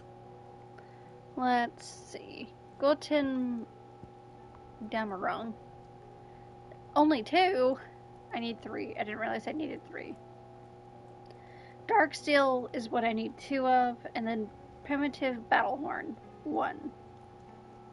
Both of those are from notorious marks that I still don't know which ones.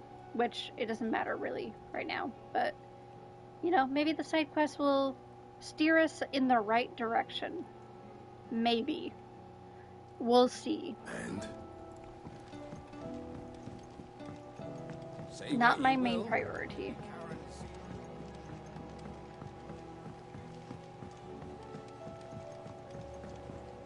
If I can make the new sword, great. If I can't make the new sword, oh well. The current sword is still really cool and really pretty. Oh. What brings you down from the heavens, Cid? The heavens? I need your advice. Joshua and I are looking for a place where snow daisies grow.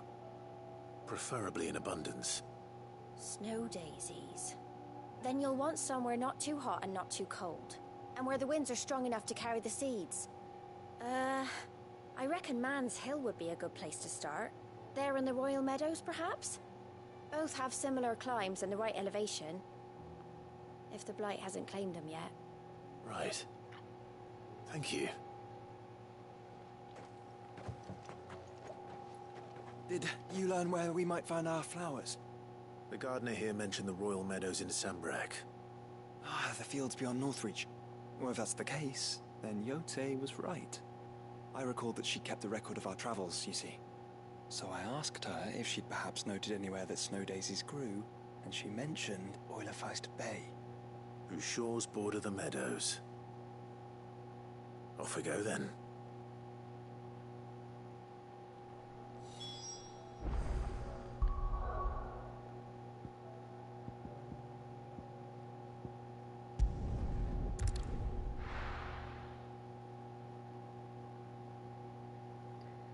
You know, Northreach and Sambrak is an awful long ways from where we just were. The garrison said they'd take another road. And how might I help the garrison today?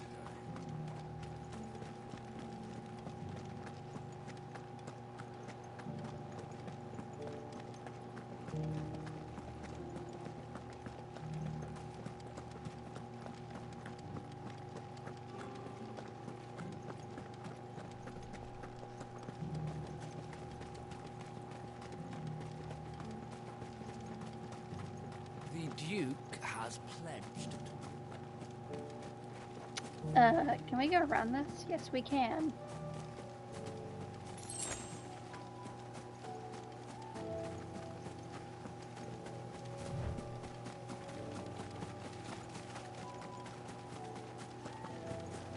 You know, I actually don't think I've gone over here at all, ever, in my time playing this game. I never went over this way.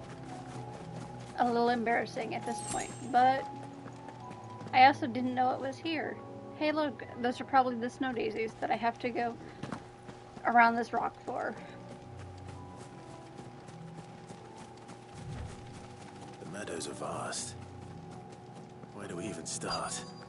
Yote mentioned the coastline. We can start there.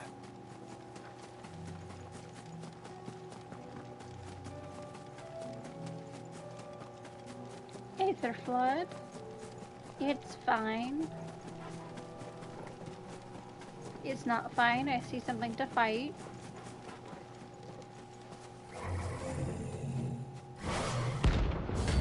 It's a notorious mark, and it's called Prince of Death. Of course it is. Why wouldn't it be? That's another one.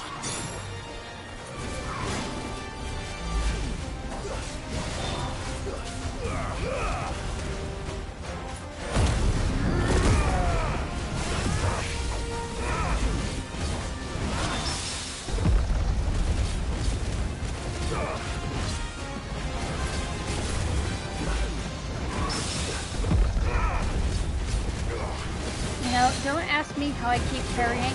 I actually do not know.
And just like that, they are defeated. Yo! Darksteel! Let's go. I didn't realize this was who we would need it from. But I guess if you do every side quest, it's not that much of a grind. I don't know.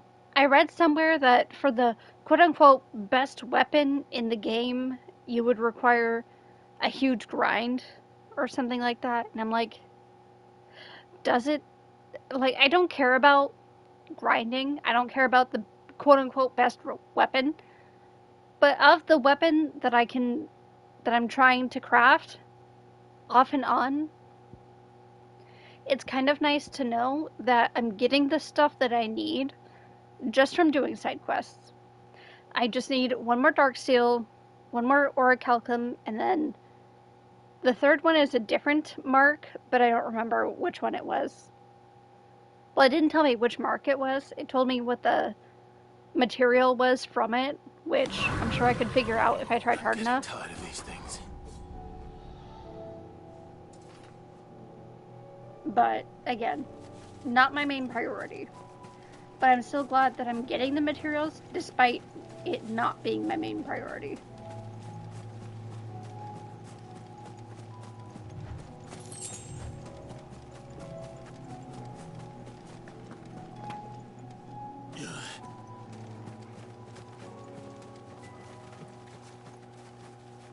Where am I trying to go?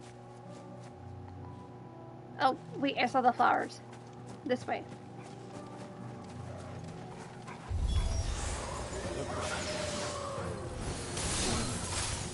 You see them? Flowers and our friends.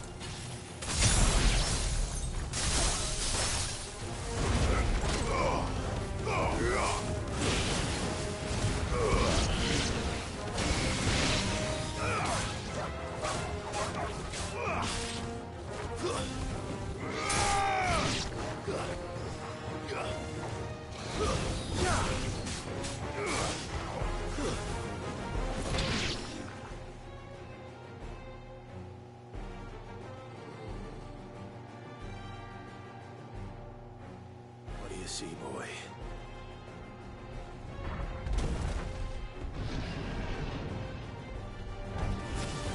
Let's hope this is the last one.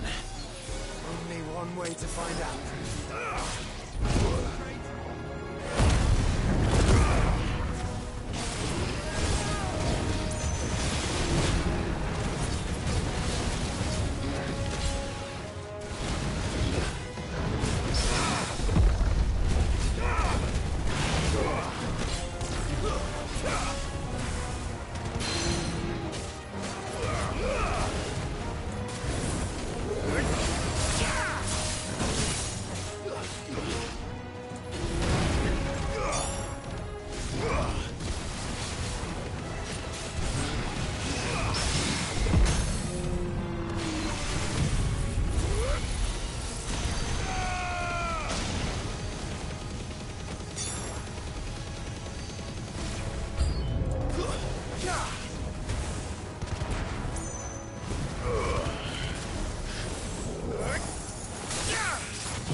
That was harder than I expected.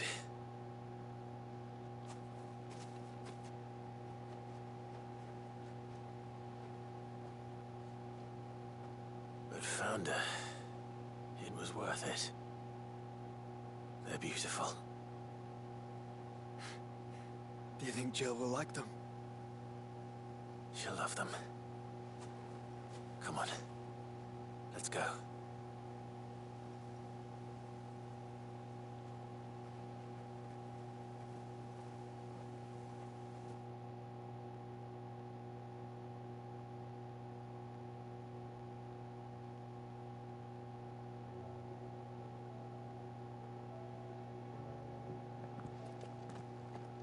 It appears my work is done. The rest, as they say, is up to you. Well, you and the skies. We wouldn't want another thunderstorm now, would we?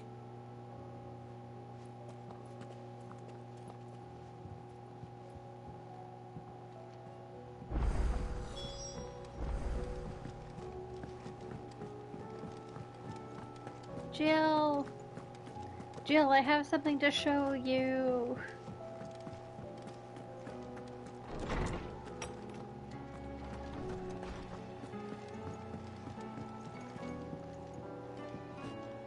Hi, Jill. I want to show you something that I think you'll like. Please come with me. Jill, there's something I'd like to show you. There is? And where might this something be? It's, not here. Now, I know this is sudden, but how would you fancy a trip to Oriflamme?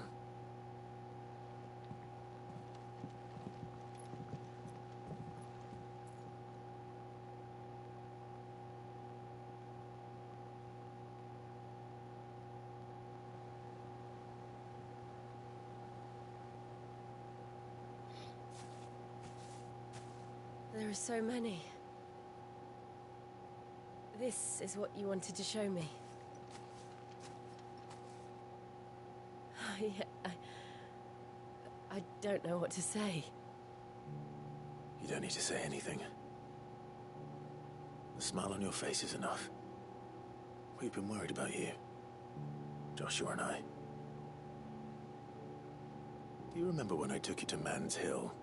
Or tried to? How could I forget?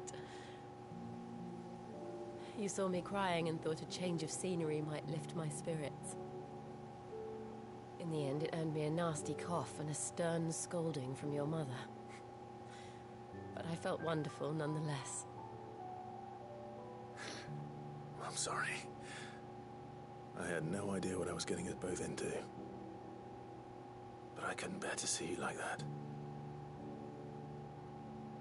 Before we left, my chambermaid told me she'd overheard your mother talking about my marriage prospects with some of the noblewomen at court. They were debating whether it would be more profitable to marry me off to one of the high houses instead of saving me for the ducal line. No one thought to ask me what I wanted. I was nothing to them. A pawn at best. I felt so trapped, so lonely. I didn't know. But I wasn't alone. You were there. Your hand in mine as we ran for those oaks. And I knew then, no matter what happened, I would be all right. I'll never forget that feeling.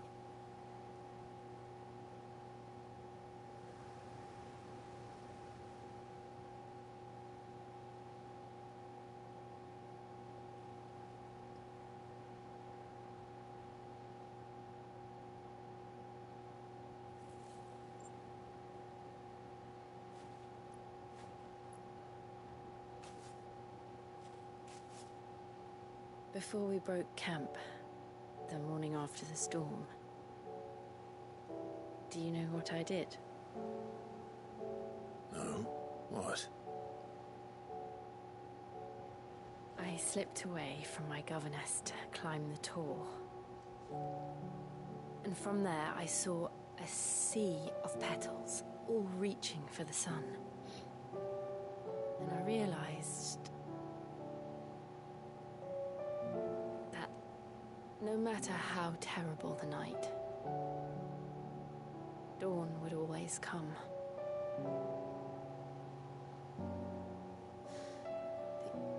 that you would always come for me. And you have. Again and again. I can't.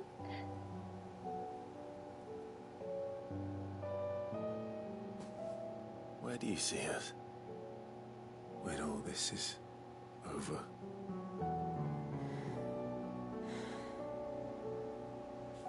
I don't know.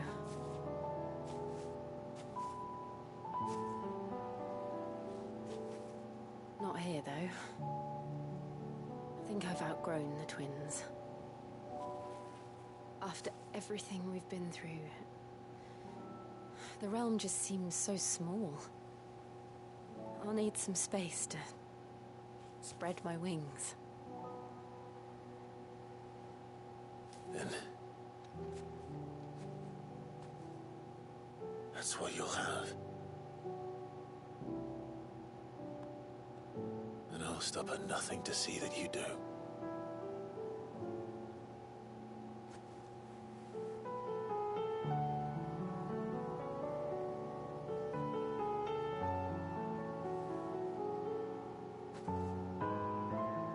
I never was much good at garlands, but it'll have to do.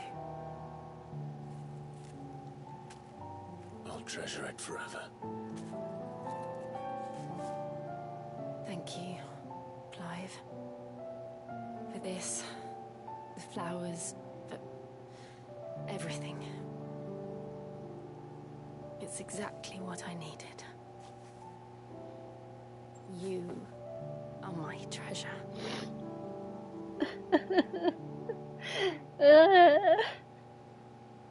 They're too cute.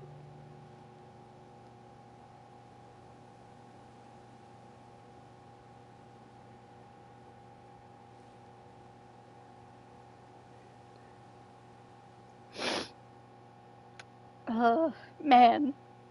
This game. We should probably be getting back. I expect the others are wondering where we are. You're right. There's still much to do. And we'll do it together.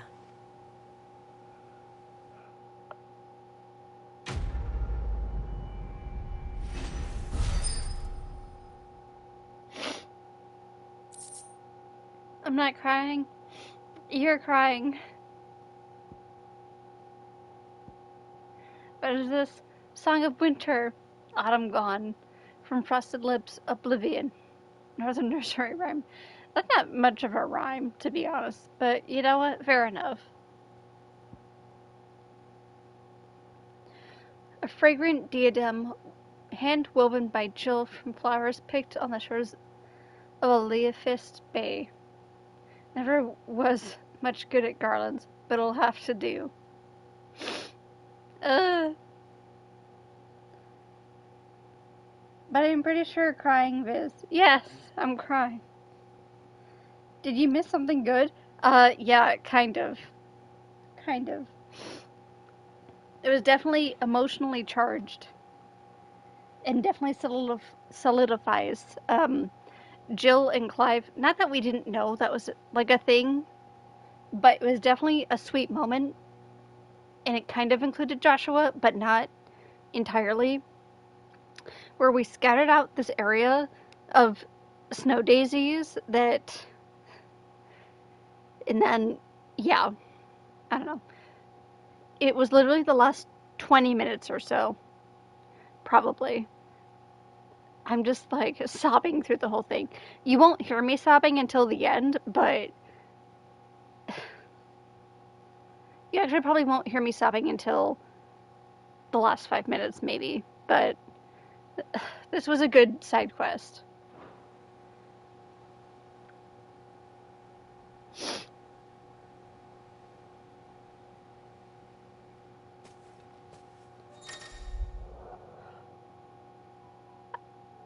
I can't. Joining hands with Jill. Jill has joined Clive's party and will remain with him until departing for Origin. Which means... Wait, where's Joshua? Do we get to choose our party members?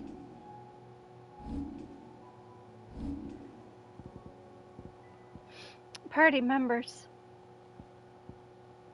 What? I'm confused. Very confused. It literally said the same thing for Joshua just a second ago. So does that mean that Joshua and Jill are interchangeable? And if so, where? Literally.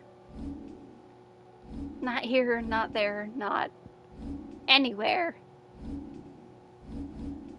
Oops.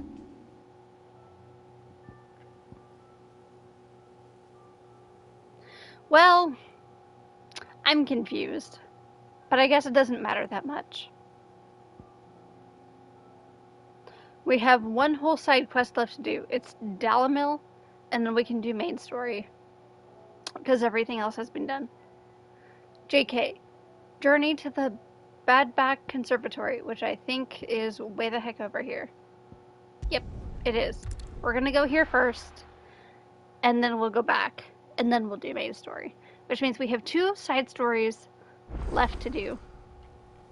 That is insane, but also not really. Mostly because I had already been over here before.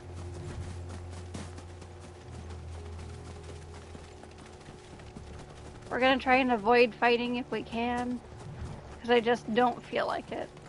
I kind of just want to get on with the side quests and get on with the story. I'm pretty sure I'm over leveled as it is, anyway.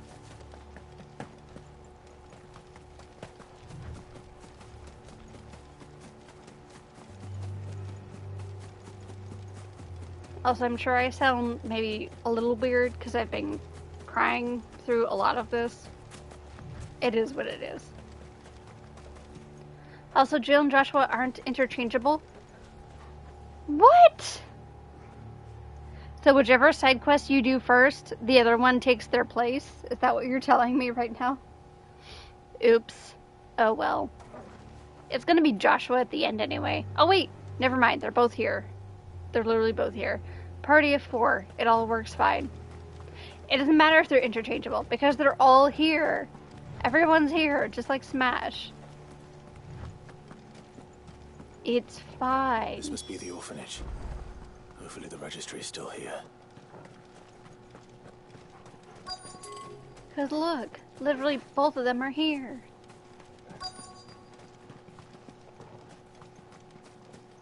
Hey look, it's the door they wouldn't let me open like literally 5 hours ago. You love Smash Bros? So do I. Most of the time. Except for when I don't. I'm really bad at Smash Bros actually, but despite being bad, I enjoy playing it.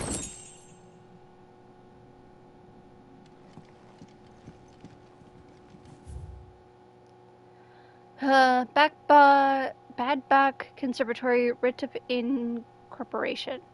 The Kingdom of Elude hereby incorporates this institution wherein juvenile bearers are to be granted the opportunity to give themselves in service to the state as soldiers. Lovely. Trainees succumbing to the crystal's curse or otherwise perishing are to be disposed of with haste. With all haste. Less lovely. Actually quite terrible. The graveyard is strictly reserved for the uncursed. Bearer disposal within its bounds is punishable by death. What? Literally, how would anyone know? Disposed of. Ugh. I hate it here.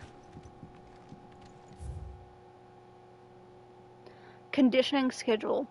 Today's exercise will consist of the press yard, 20 sandbags for such duration as instructor shall dictate. The furnace, burn intensity to be gradually increased. Live combat, 1 to 3 hellhounds depending on performance.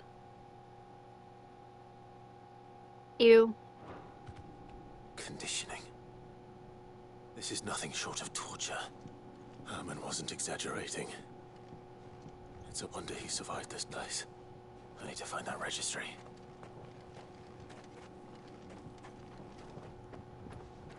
I'm guessing it's inside the building. No? Still here. Somewhere.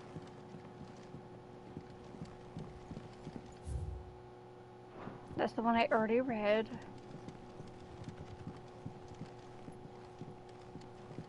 Oh, over here.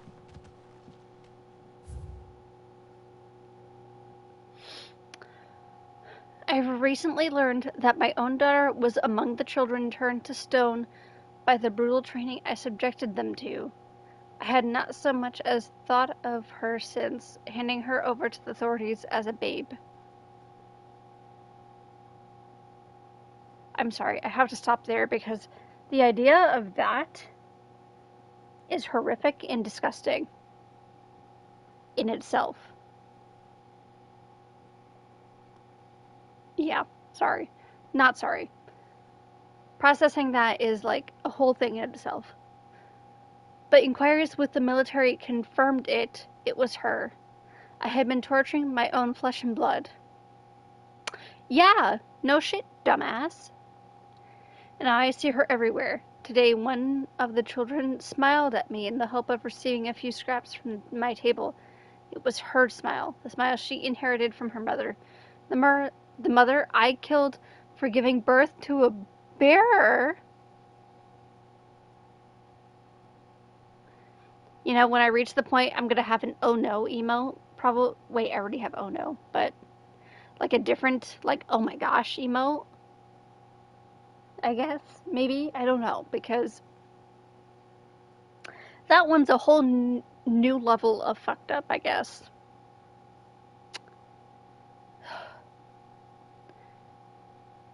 Anyway, their ghosts have all come back to haunt me. My daughters, my wives, all of them. All of the children. So many have died at my hand. Yeah, as they should.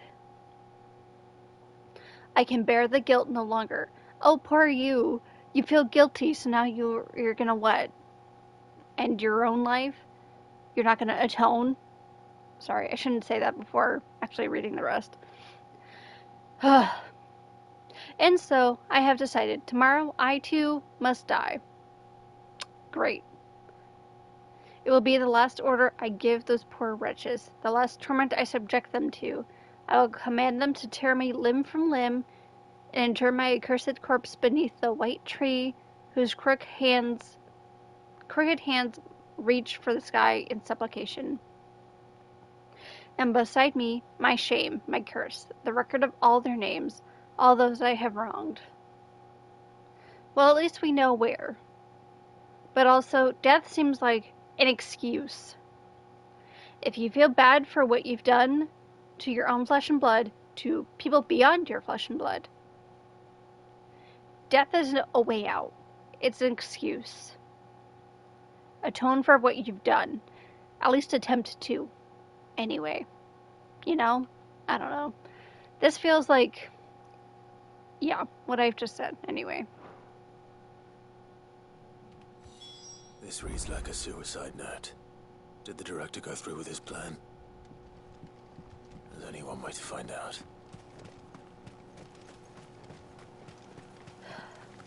You could have done better in life than making yourself face death.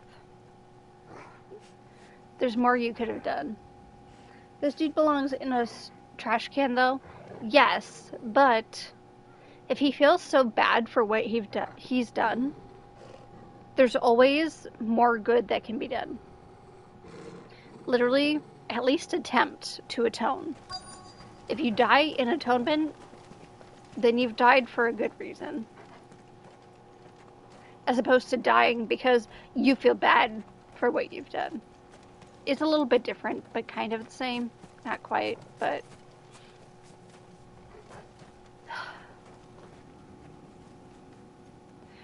despite how much shit you might have done to everybody else, you could have tried. Tried to done better. If you died trying to do better, then so be it. But also, I love how he just got a potion from that one grave. forked white tree. This must be the place.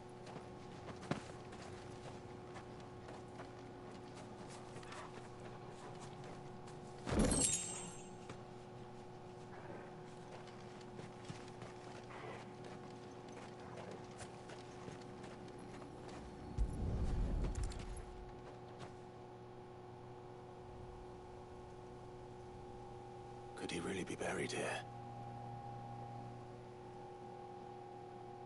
There's something hidden among the roots. Let's see.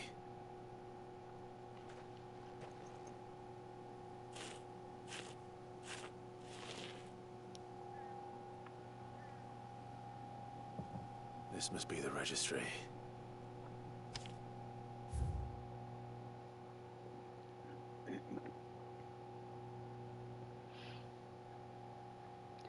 Badback Conservatory. Registry of Bearers' Losses. 846V OAE 16D. I don't enjoy having to read this, as I've read partially through the first few lines. A little bit. Hans, 10 years old. Lithification. Alfred, 9 years old. Succumbed to conditioning. Franz, 12 years old. Lithification. You know, quite honestly, I'm not sure I want to know what lithification even is. Because I'm sure it's something terrible. Anything at that age is terrible, regardless of the reasoning. Paulina, 10 years old. Emaciation. There we go. Words are hard. Turning to stone, you believe. You know, that would make sense. But also, the idea of turning to stone at 10 or 12 years old is fucking disgusting. That's just how much they abuse these children, to the point that they just use the magic to the point that they turn to stone so quickly. Some of these other bearers, as they say, turn to stone at like 20-ish, 25-ish, somewhere in that range, somewhere in adulthood, or the beginnings of it anyway. Not at adolescence. 846V 08E 17D. Bruno, 11 years old. Disciplined for attempting flight. Disciplined for attempting to escape. Lovely. Johanna, 12 years old. Disciplined for attempting flight. Reinhard, 9 years old. Succumbed to conditioning. Marta, 10 years old. Succumbed to conditioning. Lothar, 12 years old. Lithification. Dietrich, 11 years old. Emaciation. And then the last one. I'm guessing it's the same group of kids based on how many days passed. 16 days, 17 days, 18 days. By 19 days, there was no one left. As you said, this guy seems beyond redemption. Yeah, it would seem so. I mean, killing your own child and your wife is a bit much. Not to say that being the ruination of other children is not, but it definitely, I think, hits a little bit harder once you realize the people closest to you are affected by this.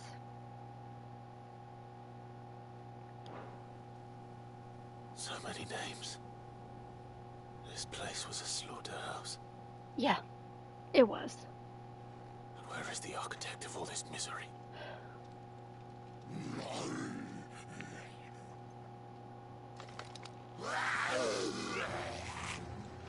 It was only a matter of time, I suppose. I guess so. This place is cursed.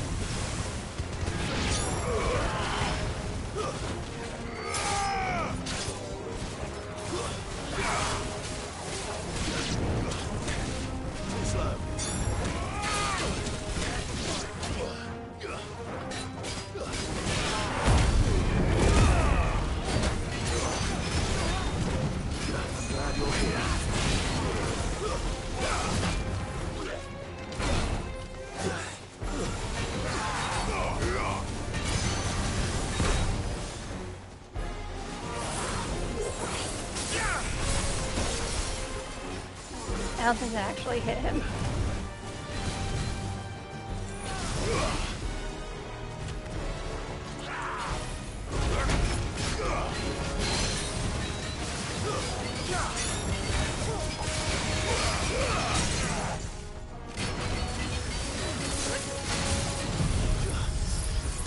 You're going to call it a night? Good night, Solomon. Thank you for hanging out. Thank you for listening and hanging out with us.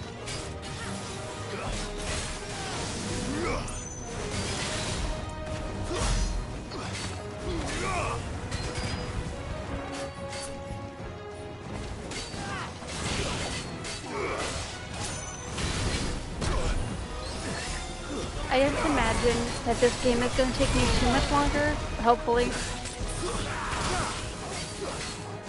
I'd say 2 hours maximum. Too slow. I say 2 hours, but that's probably an underestimation.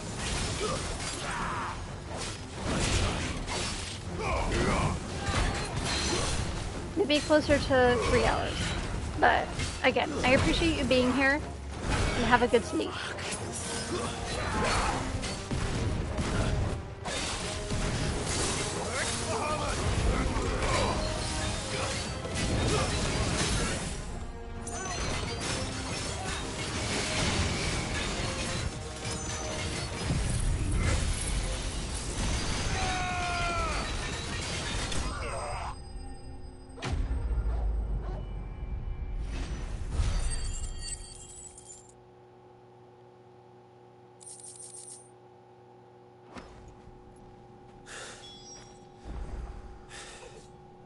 I'm done here.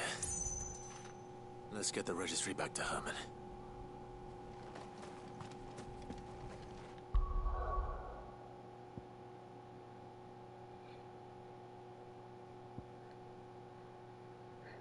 If that's all that's left, we might as well do Dalimil while we're here. Because then we can just be on our way to the final shit. But of course, everyone here in Dalimil is like, how could he lie to us? How could he hide this from us? He's been lying to us this whole freaking time. And it's like, yeah. If I was in his place, I'd lie too. I'd pretend I didn't have any abilities too. Because guess what? You would fucking cast me as an outsider. You would say, oh, he has magic, so he should be a slave. That's fucking wrong. Watch them say exactly something similar to that. Why the hell would Victor take the bearer's side? For a share in Lubor's ill-gotten gil, perhaps? Ugh, same thing as last time. Still fucking stupid. Oh, he can cast magic spells. Okay. It saved some of the children of this village. You're gonna complain about it now? Ugh. This is the second worst area of the game? What do you mean? What do you mean? This better have a happy ending, or I'm going to literally rain fire on everyone. Everyone. Do you hear me? Why is everyone being mean to Lubor? He didn't do anything wrong. Same dialogue, but mood.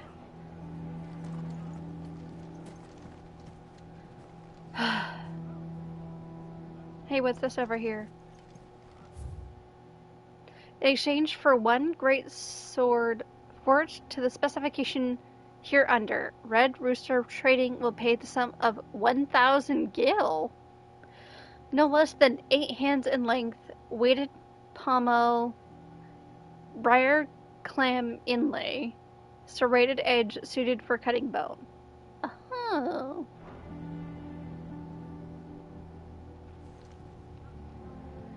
First is the area with the dude and his son with the dog.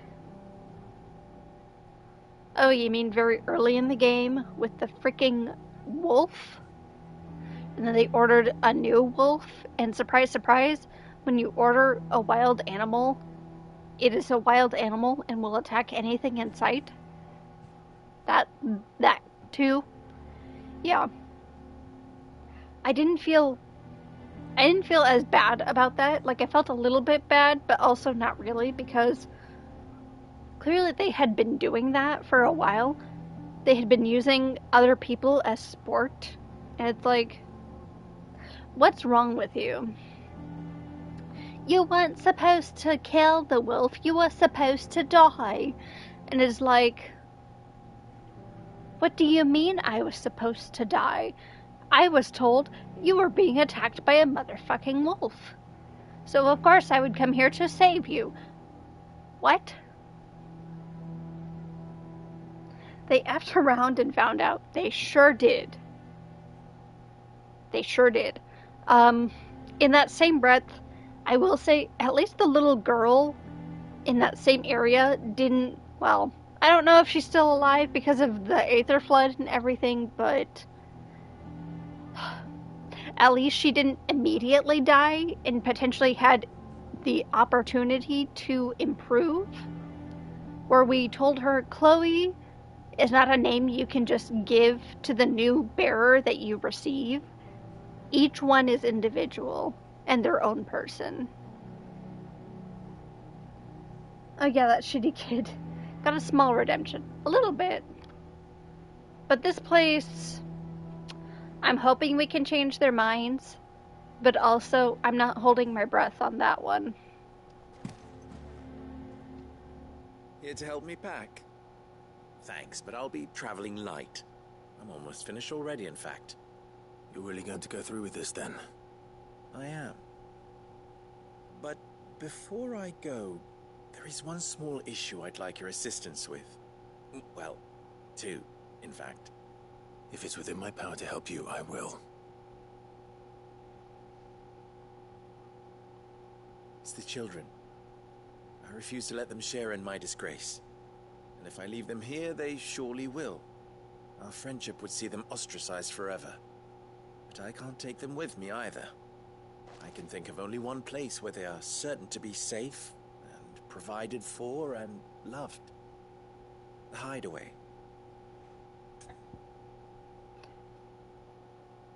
He's not really making me do this, is he? Not that we don't have the space and resources, of course. But this is their home. This is everything they've known. You would have me take them away from that? I guess we have only one answer. Of course. The children will be more than welcome. Thank you, Clive. I will not forget this. Nubor, are you still here? What is it, Ferda? You look pale. There's been a flood in the Velcroy, a damn big one. The League of Outlaws encampment was completely submerged in ether. What? Every last one of the bastards has turned. And they're headed this way. Bandits are one thing, but Akashic bandits are quite another. The town guard won't stand a chance against them. We need to evacuate. There's no time to lose. Ferda, gather the men. The Akashic may strike at any moment. We must make ready to cover the townspeople's escape. Well, what are you waiting for? Yes, my lord. Clive, change of plan. The children stay with me for now. I need you to find Conrad and Natalie.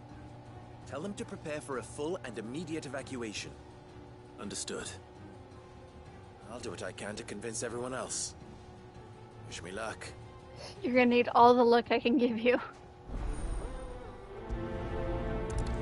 But also, we will join the fight, because, heck, if we'll let this town fall to Akashic. You have to listen to me.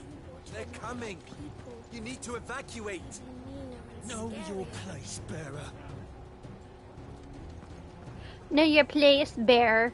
Bitch, fucking listen. We're telling you there's an attack imminent.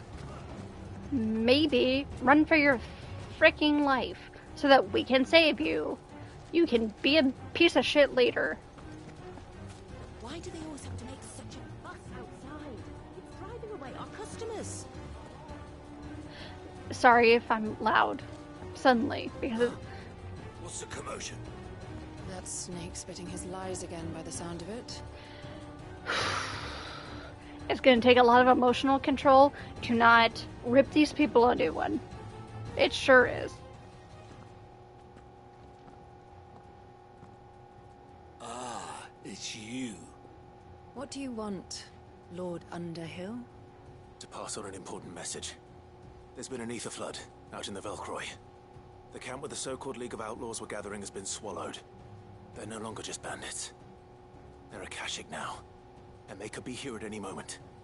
You need to begin preparing for a full-scale evacuation right away. Oh, do we?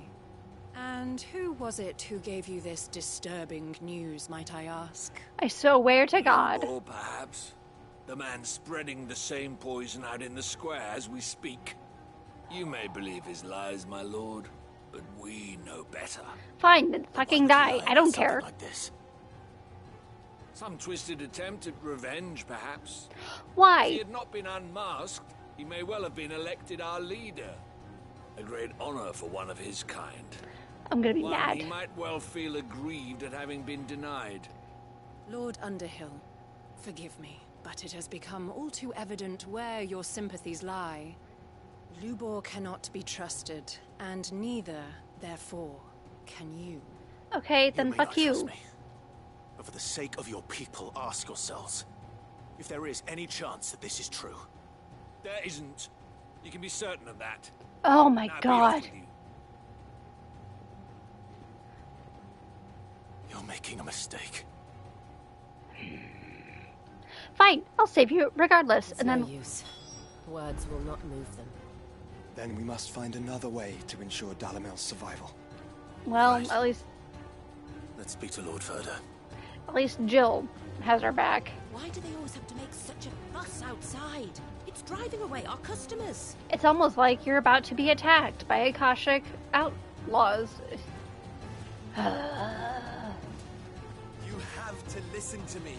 They're coming. You need to evacuate. Let them have it. I'm going to, because what the actual hell? Sure, Lubor would have been elected whatever because of before all of this, whatever. That doesn't mean he doesn't still care for the village, for his people, for whatever. Like, if you take a moment to subtract that fact that he is able to control magic, whatever, right? Why the fuck would we lie about this? Why would we make you all scared and shit for no reason? That serves us no purpose. Sorry, but not sorry. It's like, these people, they're so stuck in their prejudice that they're like, oh, you're just telling us this because you want to lie to us. And it's like, no, we do not want to lie to you. We want you to live, surprisingly. Surprise, we actually want you to succeed and be happy and live. I know that may be surprising to hear, but shocker. Ugh. Lord Ferda. Cid, what's wrong? I went to warn Conrad and Natalie about the Akashic, but they wouldn't listen. They've convinced themselves that nothing Lubor says can be trusted. The bloody fools. Yeah, which means the I'll town say. guard can't be counted on for support. But I can. If there's anything I can do to help you defend Dalamil, you only have to ask. I appreciate it. Cid! Ferda! I've been looking for you everywhere. Victor? I thought you'd left. I couldn't abandon a friend in need. And Lubor is in need at this very moment. Come quickly.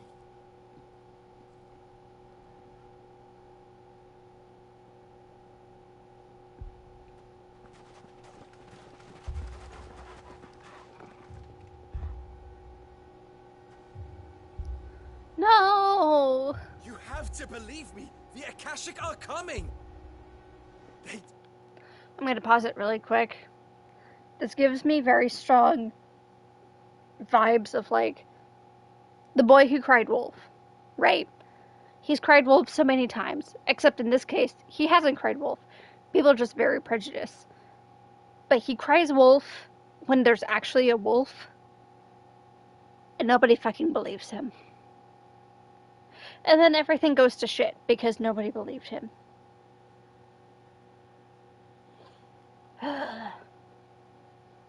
Yep. Yeah.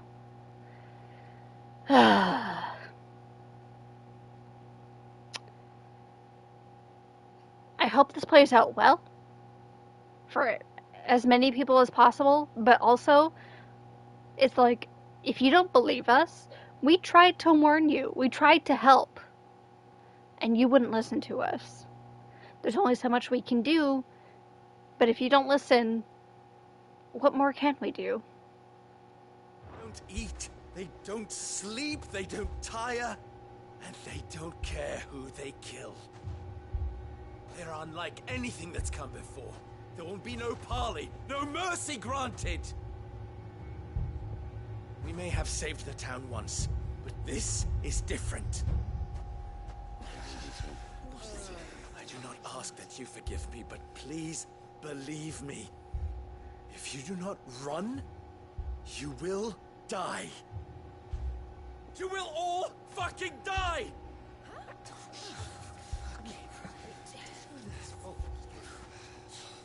You'd like that, wouldn't you, Bearer? No, he wouldn't. Yeah, with us out of the way, your kind will be free to claim Dalamil for yourselves. You should run! Run, Bearer! Yeah, run! Far, far away! Run! Just go! Yeah. Yes! Go! Come on, then.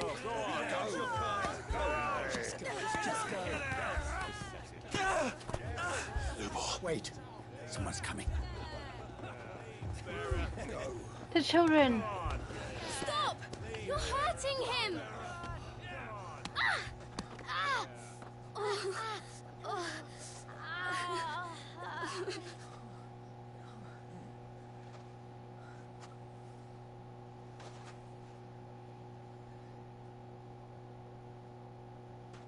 What did Lubor ever do to you? He solves all your stupid problems, and he keeps all of you safe. You know there's nothing he wouldn't do for this town. Who was it who made that cleaver you use every day, Conrad? And what about your counting table, Natalie? Who fixed that? Whose men make sure the streets are clean so all your boots don't get dirty? Who spends all day every day making sure things run smoothly around here? And none of you ever say thank you. Ever. But did Lubor ever complain? Well, does he ever stop smiling? He keeps this whole place going. And you act like it doesn't even exist!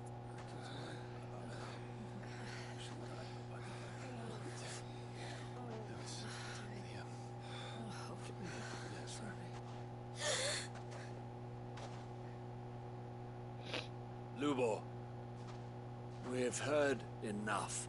Wait! We will not run. The town guard will not abandon the very place it is sworn to protect.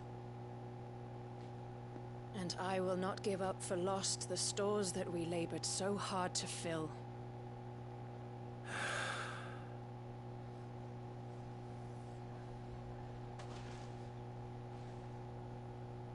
So tell us, how do you propose we deal with these Akashic of yours?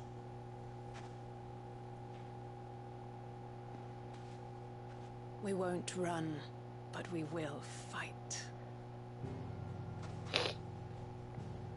All right, then. The sniffling is a fucking... Fine.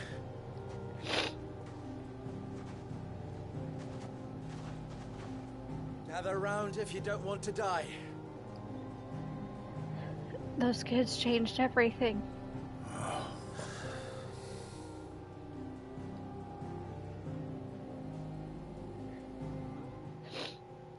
they hit points. Really good ones at that. Allow me to explain the situation. The ether flood occurred near the village of Cheratina, deep in the Velcroy.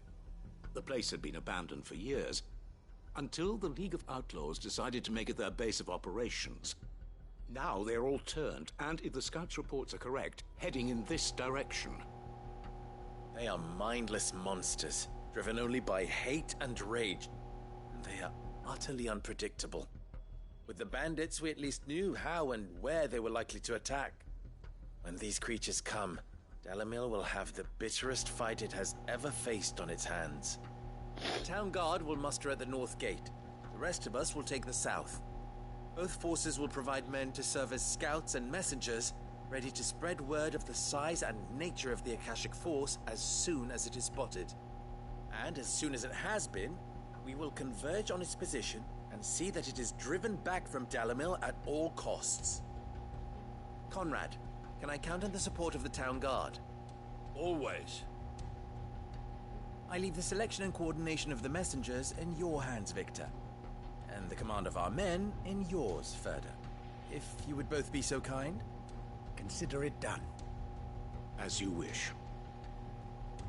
Natalie, I would ask that you and your people have the townsfolk barricade themselves inside the bathhouse. And tell the merchants not to waste time securing anything beside the essentials. Preserving life is our one and only concern. As long as we survive, it doesn't matter what trinkets we might lose. Our riches can be regained. And if anyone doubts that, let it be known that the Briar's Kiss stands ready to cover any losses. Very well. I shall tell them. Where do I fit into this plan? Where else but the most perilous place of all? The front I'd like line. you to travel to the home of our erstwhile League of Outlaws, Cheratina itself. The main host is most likely still there, and Dalimil will not be safe until it is eradicated, root and branch. A little gardening. How pleasant. I doubt it. I have a feeling these weeds will be particularly stubborn. Luckily, so am I. So you are. All right then, we all know what we have to do. Now it's simply a matter of doing it. For Dalimil.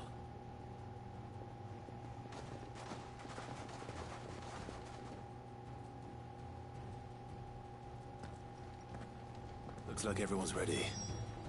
I'd better not keep them waiting. I'd say this is the most emotional part of the game I've had so far. Good. Well, not That will keep some of them out. not the most emotional, but like a very emotional part. Any man sighting an Akashic is to raise the alarm immediately. The messengers will see that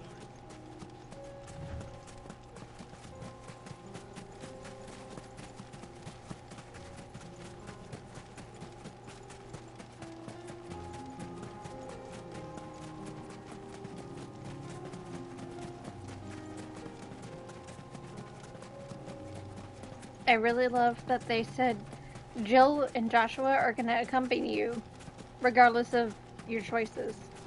It's like, yep, here they are. Joshua, Jill, and Torgal. Here they all are. It's been about 3 hours of goats kicking you in the stomach and cutting onions. Yeah, it has. And you know what? I'm okay with that. So be it. There it is. The flood. But what's waiting for us inside?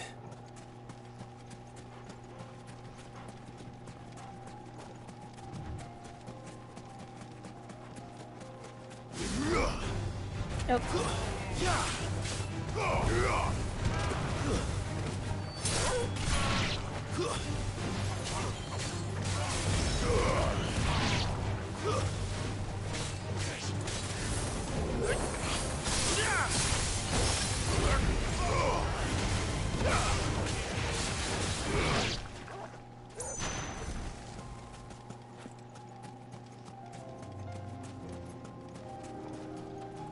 Hi, Key.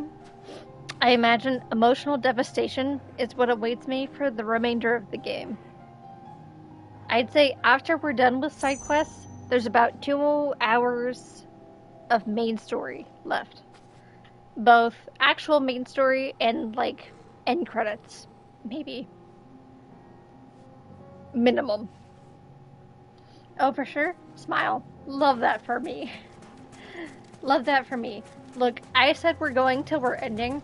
Even if I'm late for work tomorrow, so be it. Or, not that I'll be late for work, but I'll definitely get less sleep. We can't leave a single one alive. And it'll be worth it. Mostly because I'm not tired yet, which is a little bit concerning, but, you know, so be it.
Well, Worth would love to stick around for the end of said journey, but you must adult sometimes in your life. Well, sometimes we do have to do that. I assume that means you're going to sleep. And thank you for hanging around, Zalotl. I hope you have a good night. The League is disbanded. I should get back to Dalimil and see how the others fared.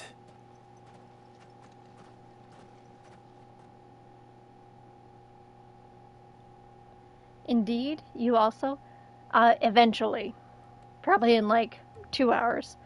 Which would be bad because I have to be up at 8 a.m. But you know what? Sometimes that's just how it goes. All the Akashic we were able to find have been dealt with. Seems that might be the last of them. Last of them here, perhaps. Lubor, Sir Clive has returned. Couldn't sleep anyway? Me. What news from Charatina?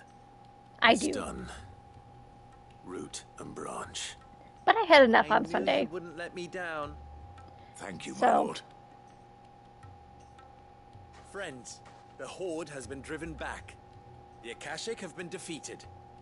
And we need not fear the arrival of any more, thanks to Clive. Victory is ours. We bloody did it! We saved Dalimil. Lubor, allow me to apologize. After all you have done for this town, we should never have doubted you. But we did. And for that we are truly sorry. We only hope that you can forgive us. We need you, Lubor. Dalimil needs you. So, if you would still like to be considered for the position of mayor, you have our backing. You do remember that I'm a bearer, don't you? We do. But that is not a stain on your character. It is a stain on ours. We thought only of what we perceive bearers to be, not what you truly are. The man who saved Dalimil twice over. I see. But I will only accept your proposal on 2 conditions. Name them. Firstly, that you will both do everything in your power to rally your people to my cause. If the Town Guard and the Merchants League do not accept my leadership, it will be doomed from the start. Unity is the key to defending Dalimil, and I do not doubt that we shall need to call on our combined strength again. When that time comes, I will expect us all to pull together, just as we did today. Of course. You have our word. And secondly, you will accept that if I am to lead you, the mistreatment of bearers must end here in Dalimil. Any bearer within our walls shall be afforded the same rights as any other citizen. They will not be judged by what they are, but who they are.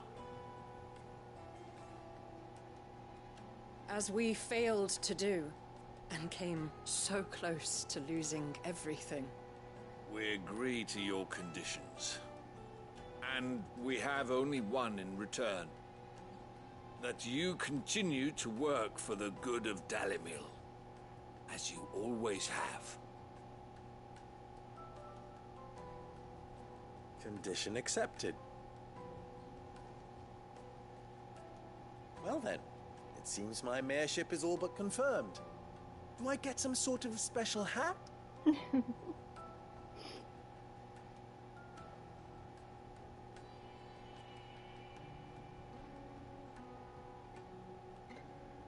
How fickle fate can be.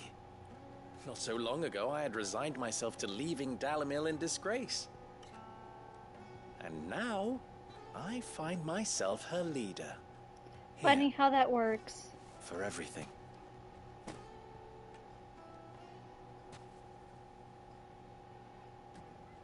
Lubor, about the children. Fear not, you are of course relieved of your responsibility. I would sooner face another horde of Akashic than see them brought up as outlaws. I'll make sure they're safe here. I don't doubt that you will.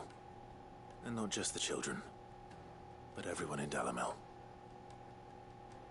I'll do my best. Can't have all your hard work going to waste.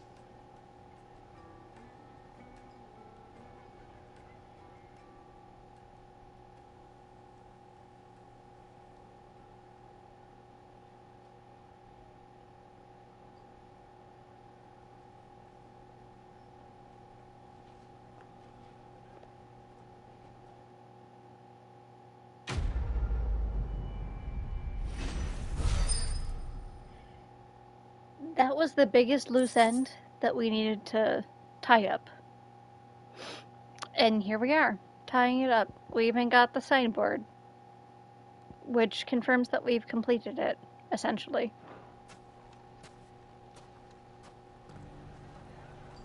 And I got a trophy, and I opened up my mind. That's a silver one, by the way. I don't know how many people have gotten that one, but I'm sure I can check later.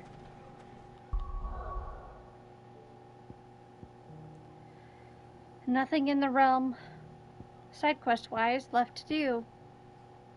Except for the hideaway. I think we're really close to getting to the end of this.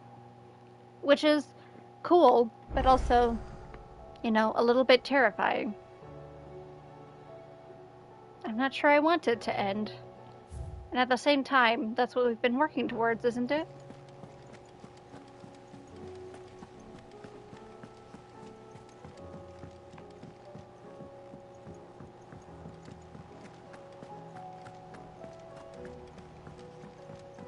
And also, once the end is completed, I'll have very few, if any, spoilers for the game.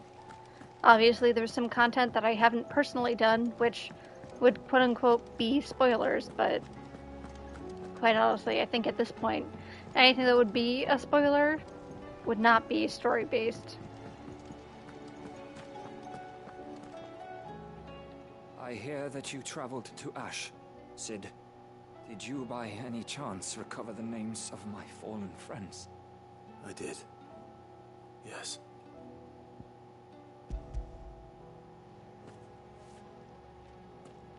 If I may? The bearer registry.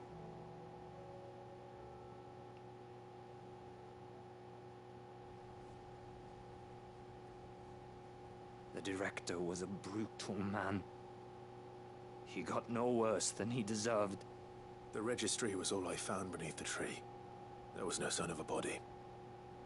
Nor any record of what happened to the children after the orphanage closed. I pray that at least some of them survived. All their names are here. The ones we lost. My friends. My light in those dark times. I can still remember their faces. Like it was yesterday. Children who were taken from their bunks in the morning, never to return. No explanation ever offered. They'd be happy to know that you survived, Herman.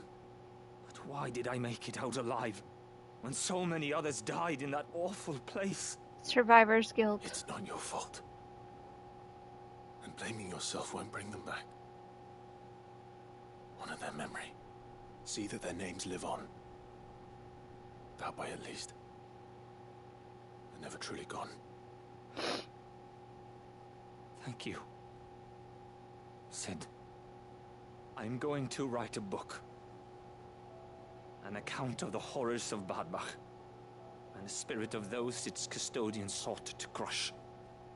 All of Valisthea will know of our suffering, and in the name of those I lost, I will not let it happen again. Neither will I. These records would have been buried for all eternity, were it not for you. Thank you.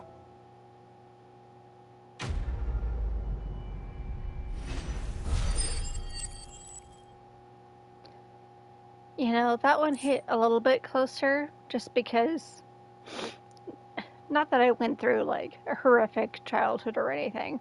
Nothing of the sort. Nothing like what he's describing and what his friends went through, but the loss of somebody that you care about, that you've known forever. And maintaining their memory in their place. Shining their light. Keeping them alive in that sense. That part. That part I know all too well. And I think I feel like I'm leaving it that. It's just, it hits a little harder when you actually relate to it in some way. Not in like the sheer atrocity of what he probably went through, but just losing someone before their time was really right, you know? Anyway.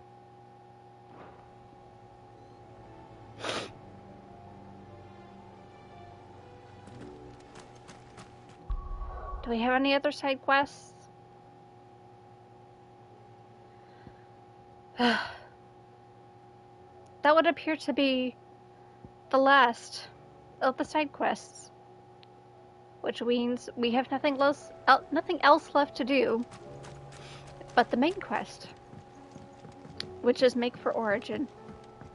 That honestly came kind of fast, despite it being 5.5 hours long to get through the side quests. which I guess I could have done earlier today when I was awake earlier, but I told myself I don't really feel like having to start the story on a 16th part and then having to stop. So I was like, you know what? I'll just do it all the way through, regardless of how long it is. Was that a mistake? Only morning me will tell. When I wake up after this, we'll tell. But we'll see. Hello, it seems you've come at a bad time. No, you've come at the best time, actually, Cypher. I just finished up all of the side quests before getting to the end. Which, if you're okay with looking and seeing the finale of the main story, you're great. I'm just an emotional wreck for personal reasons and or side quest reasons. Which is not a surprise, because I'm an emotional wreck regardless, but...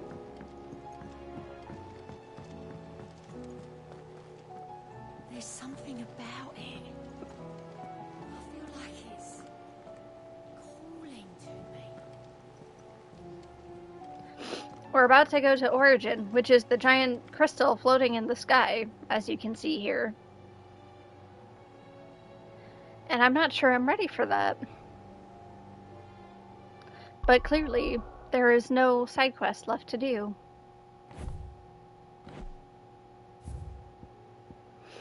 There is nothing else on the map for us to do beyond go and do the main story. You've seen multiple streams already. You're here to accompany me on my journey. Well, I'm already an emotional mess. We're gonna quickly save because I forget if I want to save just because. Why not? And I'm a weirdo who saves on one save file versus creating several save files. I don't know. I feel like I'm strange for doing one save file versus several. I feel like everybody else does several, but whatever.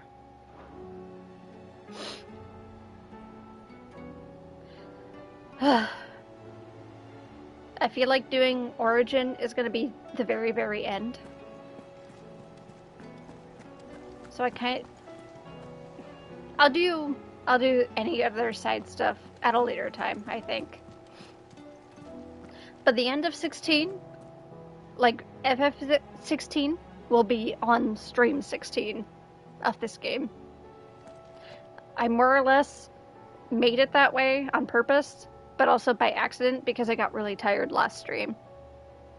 It is what it is.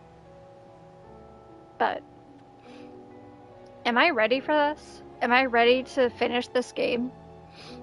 I don't think so. Especially off of the emotional turmoil we've just gone through all of these side quests is insane. I've cried at least 3 distinct times where I'm like, oh hey, a teardrop has landed on my wrist. How about that? I'm sure you can hear it in my voice.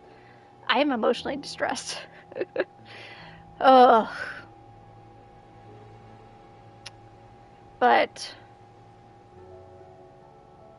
I don't know. Should I take a break? Like a 2-minute break? Or should we just get on with it? I almost want to just enjoy this moment for a second and take a screenshot, maybe. Yeah, I just took a screenshot. The moment before the end.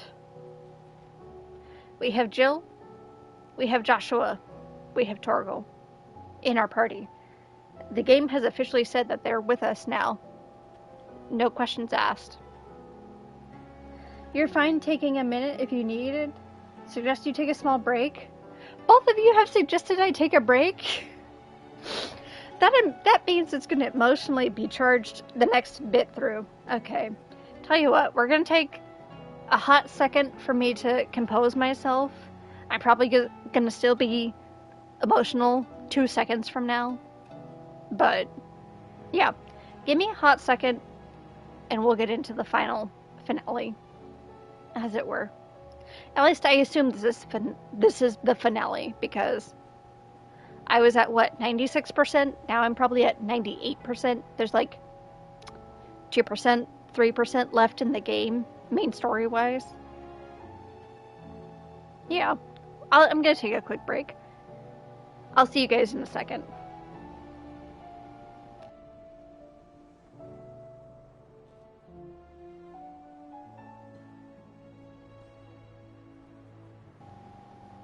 JK, I'm still here. Can you ask me something about Torgal lore? I know all of the Torgal lore. Go ahead. Tell me what you want to ask. You have no clue about this game and don't know what's coming? Perfect. That is perfect, actually. Ask me your Torgal lore, and then I'll take a break. How about that? Is Fenrir an icon or not? That's a very interesting question. I'm gonna go with, like, not, because I think by a technical stance, that was just the name of the previous icon's companion, and we've just conveniently applied it to Torgal when he's in Frostwolf form. So, like, technically speaking, he's not Fenrir, but also he is Fenrir because he's a Frostwolf by his species. So by a technicality, I was correct in calling that he was Fenrir, lore-wise. But realistically speaking, no, he's not Fenrir, because Fenrir was the dog that was the pet of the previous Shiva. If that makes sense. Okay, for real. Break now this time.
Alrighty. I've taken a small break. I don't think I'm any less emotional than I was however many minutes ago. But I think I'm as ready as I'm ever going to be. Welcome back. Thank you. We're going to save again just because I feel like it. I don't think I actually need to, but it is what it is. We should check my abilities and use up any ability points I have. Oh my god. That is a lot, actually. Diamond dust? Yes. Do I have anything else I can use it on? Oops. 7,000. Can I make them worth any more? Heck. Well. Shit. I don't think there's anything else I really want to use the ability points on. But hey, we made diamond dust worth more. So that's cool. Or like mastered it. So. We're gonna save again because I'm crazy like that. We're gonna save one more time. I'm scared, but I'm excited at the same time. We need to go to the map.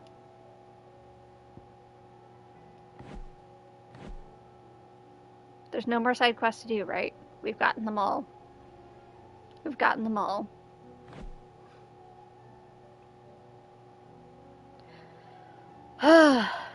Save every 5 minutes or so. I'm not gonna do that. In fact, I've barely saved in this game at all.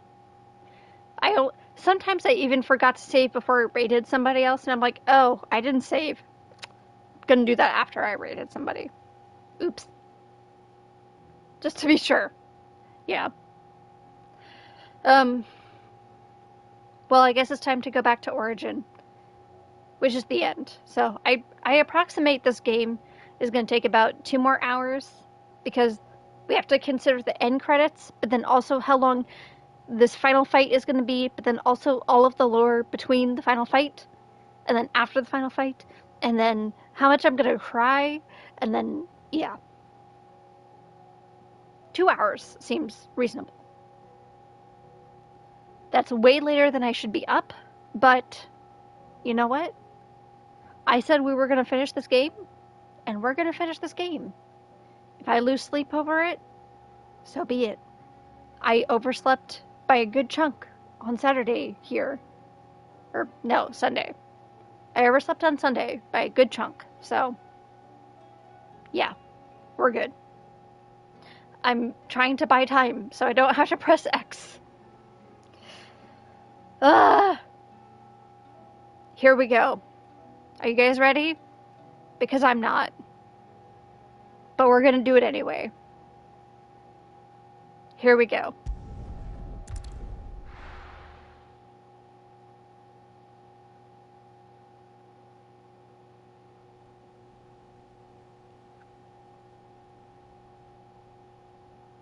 You're ready to emotionally be devastated? Same. Make sure you do this time. Oh, and while you're at it.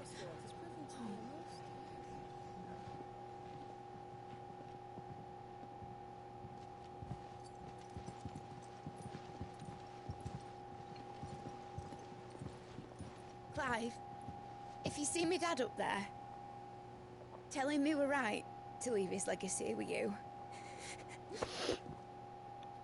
Bed. Tell him he'll be in the front row. There's no way he'd miss this. No. They're making me cry immediately. Behave yourself, Mid. We'll see. She's gonna make a flying ship. Mark my words. Regardless of us helping her or not, she's gonna do it.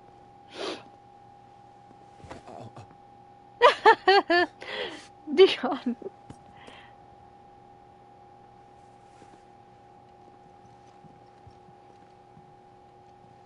So, you're in charge now, Gav. And what does Taya have to say about that? Come back before she finds out, eh?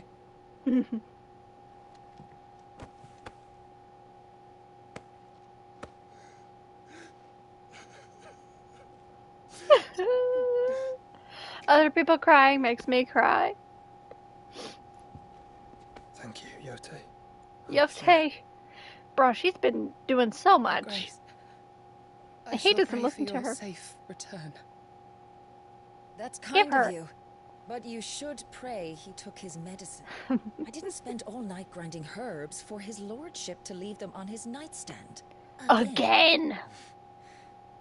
You needn't fear, Lady Taya. And thank you. You needn't fear. Well, take the damn So medicine that your brother then. comes back in one piece. Or, at most, two. Any more and you can heal him yourself. I'll keep that She's in got mind. a point. Also, I'm sorry, but I'm gonna probably ignore. There's nothing to say that hasn't already been said. I'm probably gonna That's ignore what you never guys have to stopped me say. I'm before, sorry. So just you do what needs doing. And don't worry about us. We'll do our best, Uncle. That we will. If that is all? Jill! Not quite. We have to say goodbye to Jill. Jill. It's time, isn't it? It is. It is. Torgal! Wait, we don't get to take Torgal with us? And you. You take care of her too, boy. His whimpering alone.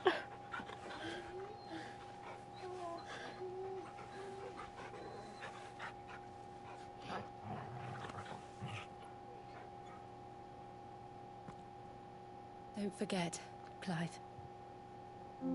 We all choose our own path. Believe in yours. I do. Why does this feel like a goodbye that we're not going to come back from? I'll be back. I promise. So he says. I love you, Jill. Ah!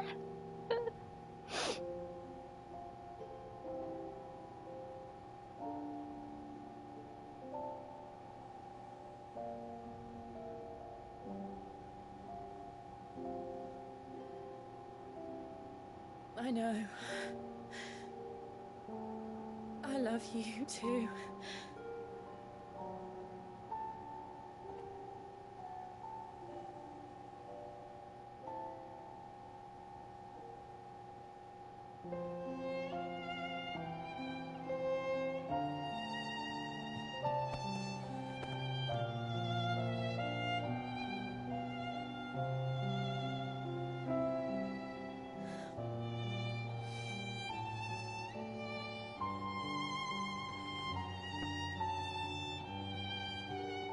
The music, man.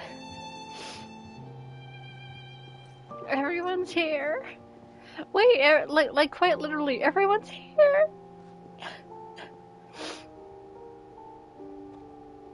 Martha? Our uncle? No. Everyone? We have a god to kill.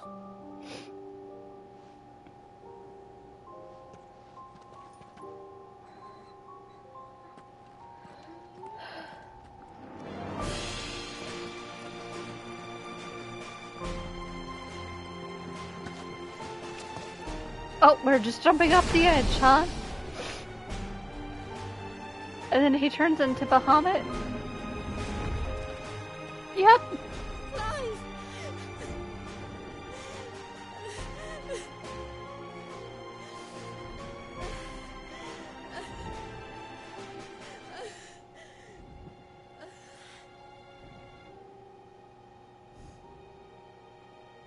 She's praying on the Star of Media. Hold on, I'm gonna pause really quick because I know it's about to change to something else. I want to read your guys' messages. like, before we get to the next part. Because the next part, I'm probably going to be so distracted that I'm going to not be able to read anything.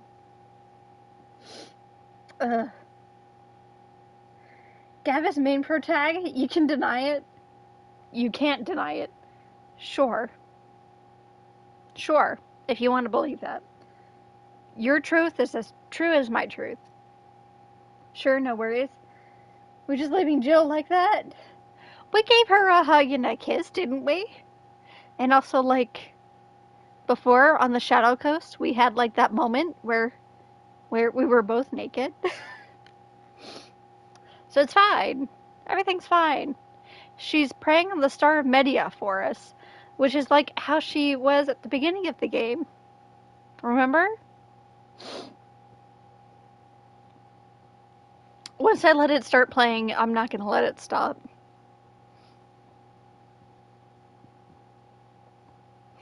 Their clothes were wet?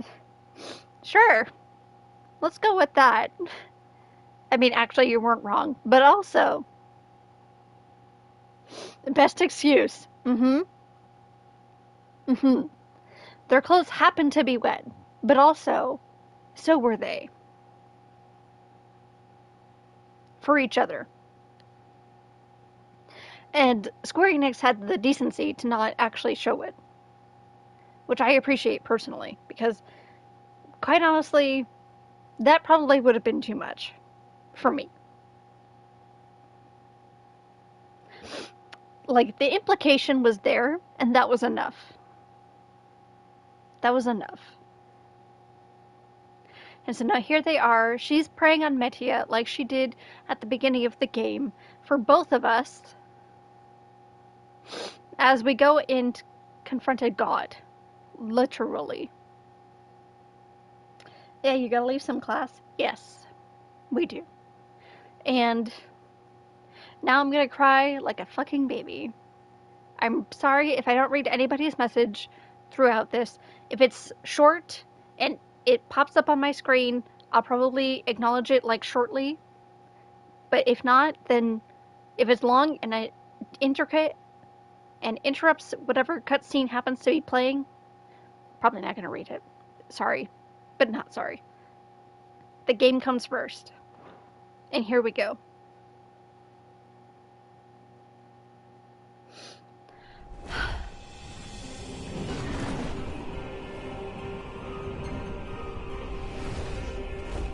I'm ready for the end. Origin. Crying Torgal, yes. It's a big crystal. But also the music, man, killing me. That's all of that. Hold on, Joshua. Already am. Already am. Oh shit, that's a lot of enemies.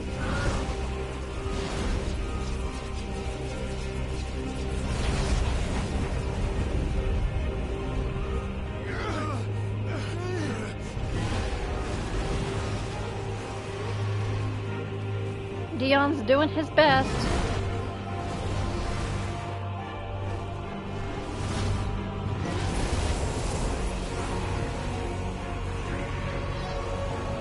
Bless his heart.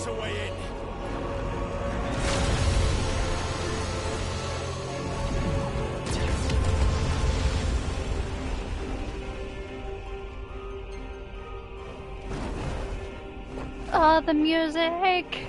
I can't. It's so familiar, yet a little bit different.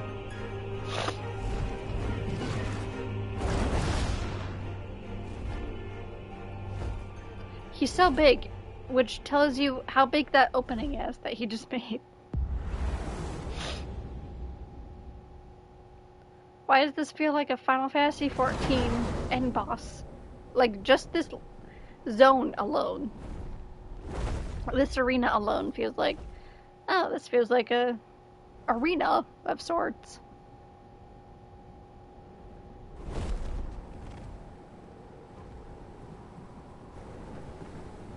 So, this is Origin. The far cry from heaven.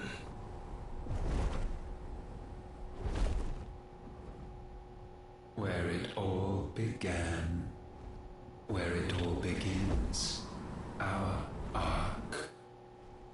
What? Your architect. There you are. Ultima. It was here that we slumbered. Here that we waited for centuries, clinging to our decrepit shell, for fear that we might have need of it once again. But you have come at last. And now we shall be truly complete.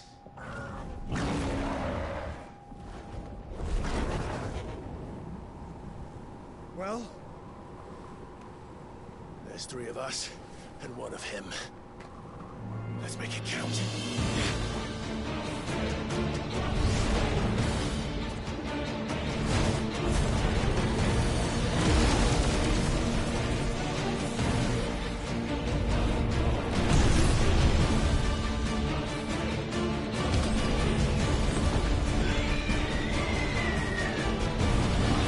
Oh, so cool. Dominance.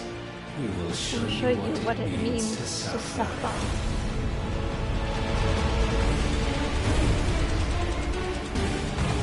He turned into Ifrit.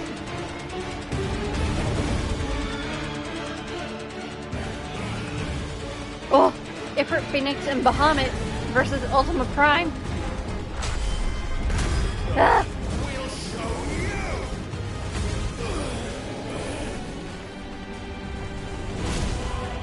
Blue versus red. Heck.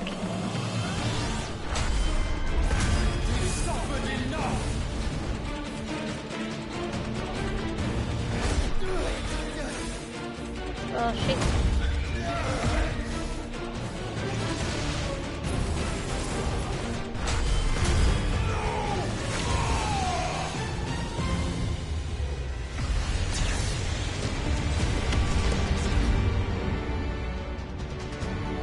Heck.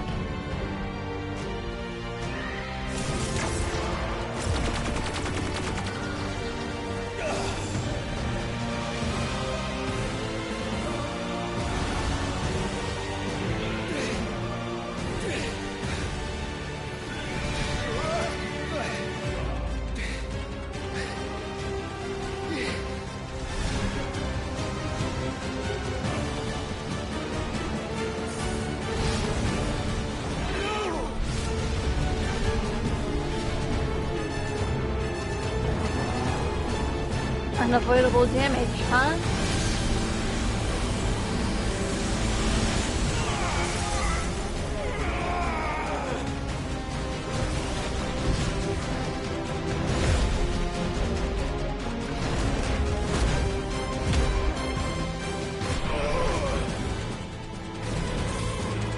We keep losing health. There's nothing I can do about it.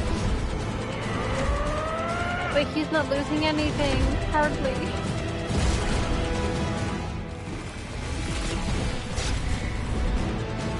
Oh, that was supposed to be dodge. Damn it. I missed.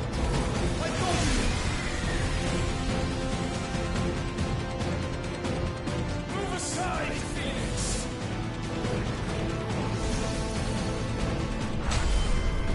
There we go, I swear.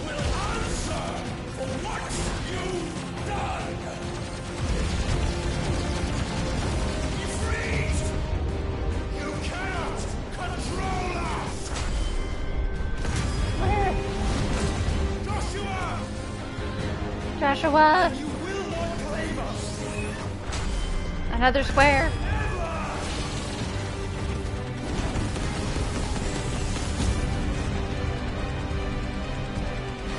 Man, the music. Hellfire! Revelation! And Mega Flare.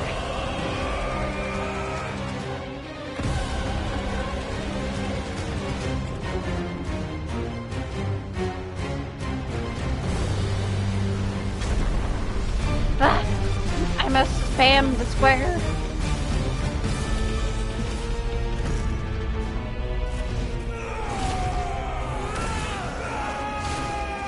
Try disaster.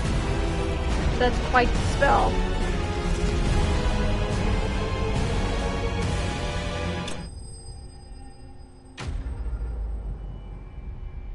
What?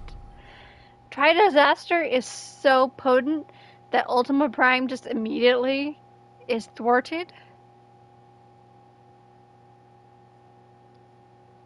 That's how potent it is?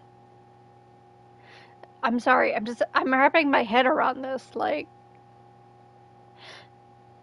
The spell must be intense.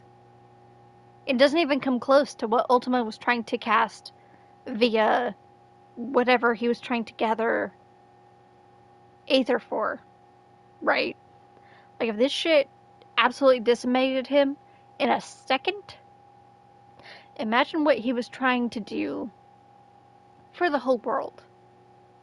Continent-wise. That's absurd. I'm sure I'm gonna find out shortly. I'm just in awe of the destruction that we just wrought. Ugh.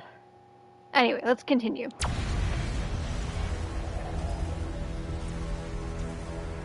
Had you only surrendered, this unpleasantness could have been avoided.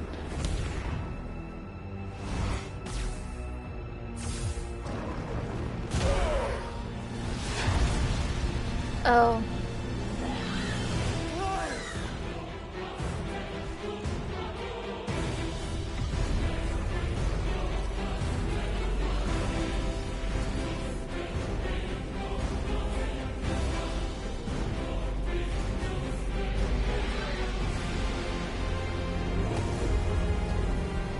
We have you.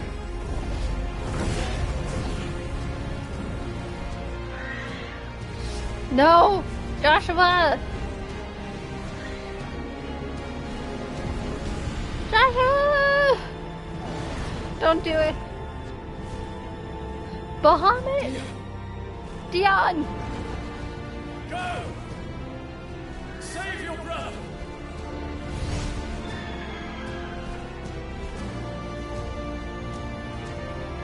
Dion!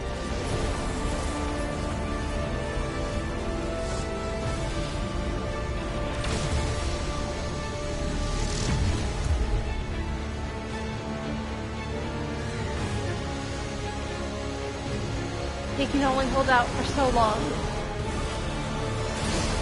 No! I ask not for acceptance.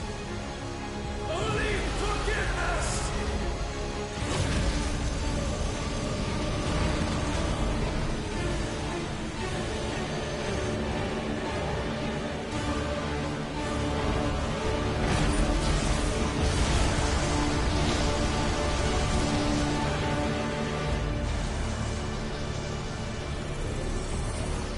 He knew his power wouldn't last.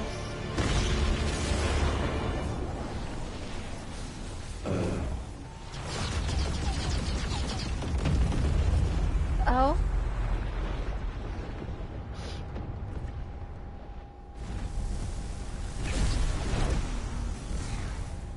Dion! Now, Father.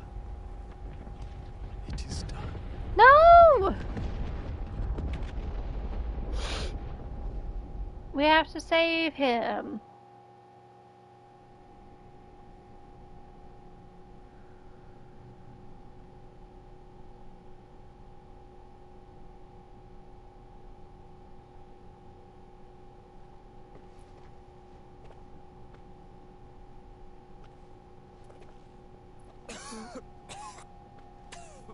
Joshua. Clive! Clive!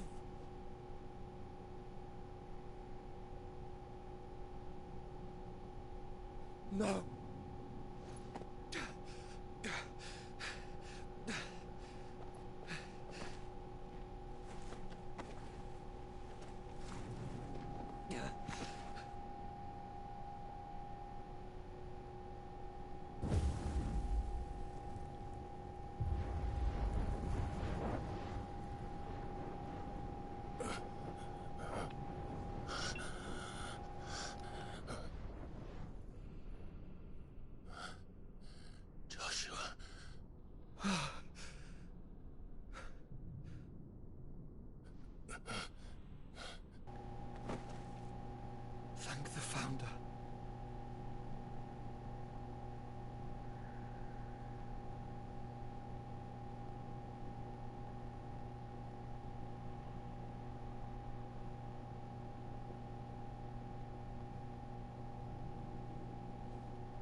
Did I mention?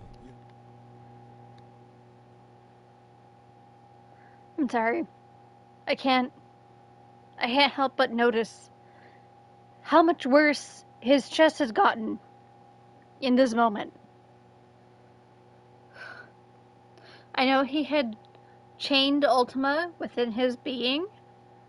Could he not have, like, unchained him in this moment, sort of deal? I don't know. I know that would have made his Ultima probably stronger in this case, but at the risk of his health, which was already pretty bad to begin with, given what he looks like now, maybe he should just, like, release Ultima from his confines within his being. Hello? I don't know. Maybe that's just me. Maybe it'll be explained literally within a second. Right now. But I don't know. Did I mention you look terrible? Seems like such an ironic phrase to fucking say, which I'm sure they're gonna highlight in just a second. I can't. Joshua has been sick this whole time, and then he did this, and then he was even more sick, and then as the embodiment of his brother, metaphorically, in this game, I'm like, please stop. Let's just see what happens next. I can't. Terrible. I can't. That makes two of us. That makes two. I'll be alright. And Dion.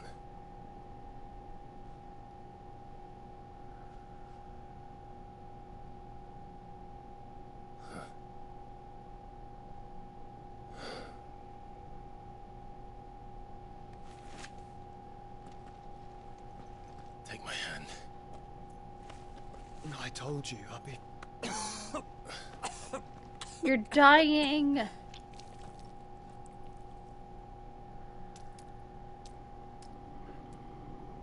And you refuse to accept it. Thank you.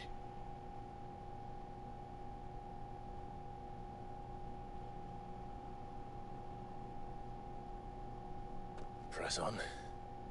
Always. Always.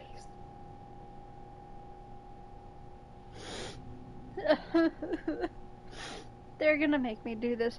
The core.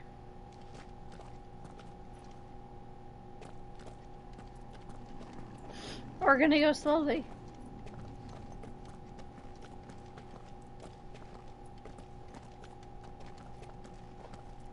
I'm sorry about Dion. Don't be. Please. He did what he had to do. And it's time we did the same.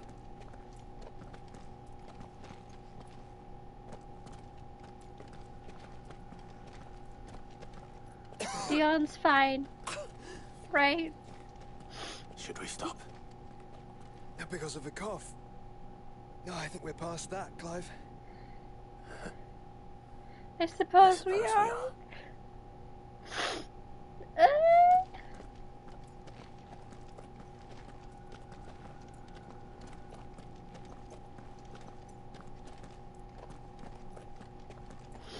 Dion's fine. We'll just use the copium emote, right? He's fine. That light, so cold, so empty. We're close, aren't we? It seems that way. But I don't want to think what could be waiting for us in there. Then think instead of those waiting for us at home.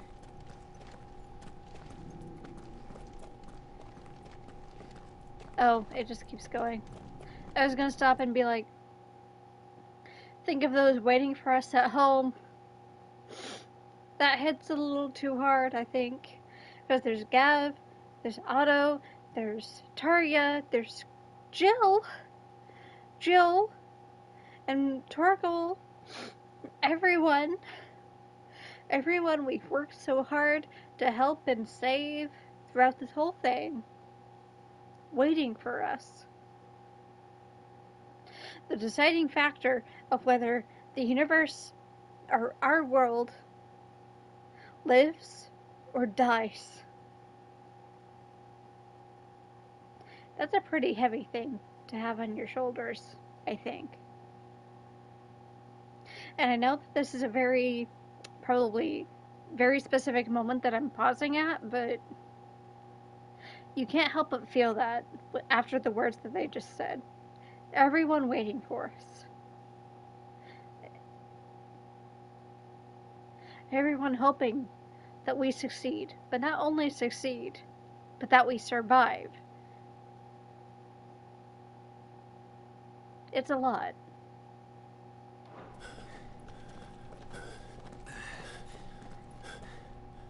Joshua's likelihood of surviving this? High key, kind of low, given what he's done. Of course, then the organ starts. Clive.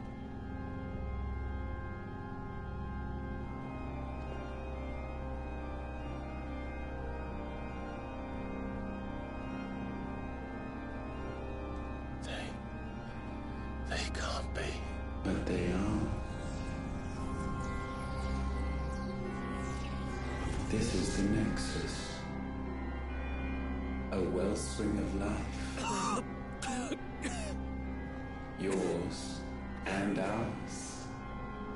As we watch the world stumble slowly to its dark end, it was here we pledged a new beginning. And now, with the ether we have harvested, I shall raise my kin from their eternal slumber.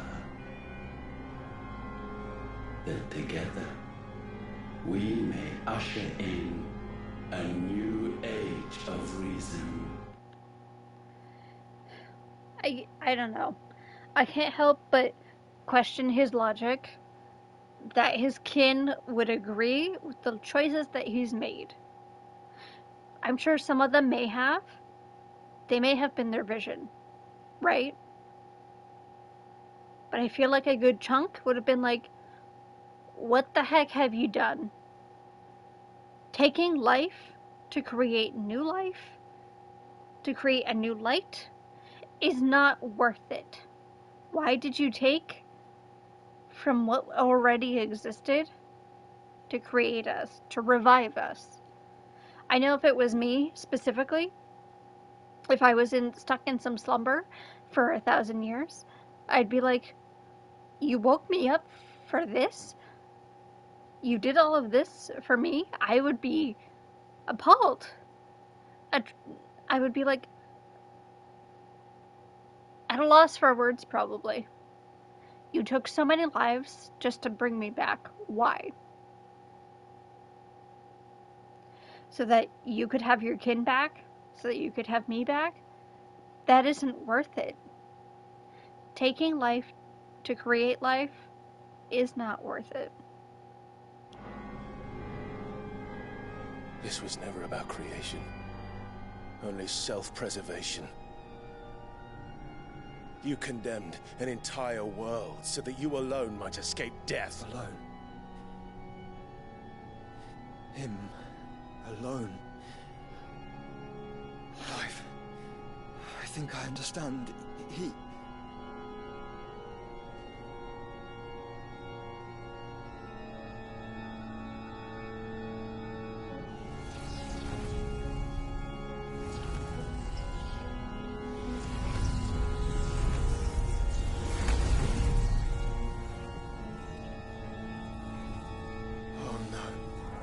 They sacrificed their flesh to become beating hearts of crystal that pumped the land's lifeblood from the depths of the earth unto this very chamber. And thus would they labor still, long after their work was done, had you not set them free. You meant for us to destroy the Mother Crystals. It's what you wanted all along. You That's have not really a surprise. our gratitude, Mythos. In this you have served us well. You have both served us well. Welcome home, brother. Brother?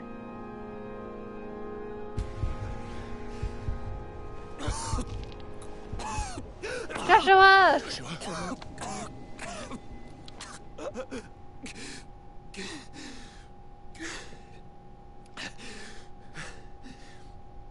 The thing is just... It was me. But it wasn't my grasp that grew weaker.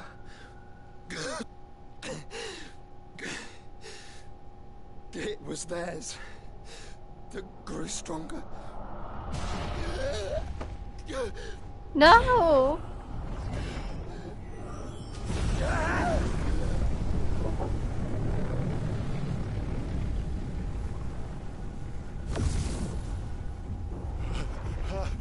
Joshua! Joshua! No!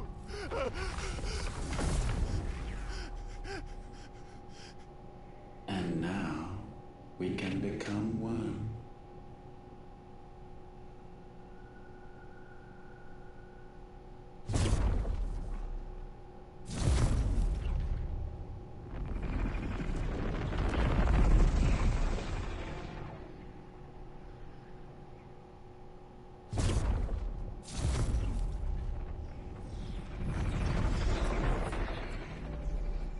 What? Clive. Joshua? The one possessed of the destructive flames of Ifrit. And the healing flames of the Phoenix. This, I once believed, would be Ultima's true form. But I was wrong. I see it now. Why you will never become Ultima's vessel. I don't care. Just hold on. Listen to me, Clive. You remember the murals? People once knew that Ultima was their god. That he created them. And they worshipped him, prayed to him, looked to him for guidance. In vain, for he did not listen, did not acknowledge our will, and so we strayed from his path to forge one of our own. So absorbed was he in his own desires, so driven by his own will alone, that he shunned the one thing that could have made him truly powerful. Faith. The same faith people now place in you. Faith that you will fulfill their dream, Sid's dream, of creating a better world for us. Faith that you will follow in Father's footsteps and save those who need saving most. Faith that you will answer Jill's plea to save yourself. The difference is, Clive, that you chose to listen, and that is what has steeled our bonds. Bonds that helped you stand firm when Ultima's pull was at its strongest. His power may be absolute, but so is ours. And so will yours be. With my light in your heart, not even a god might stop us. Joshua!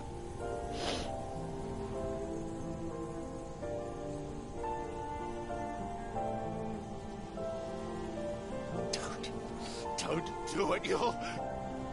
Enough, Clive. My body is too far gone. If the wound does not take me, the curse will. No.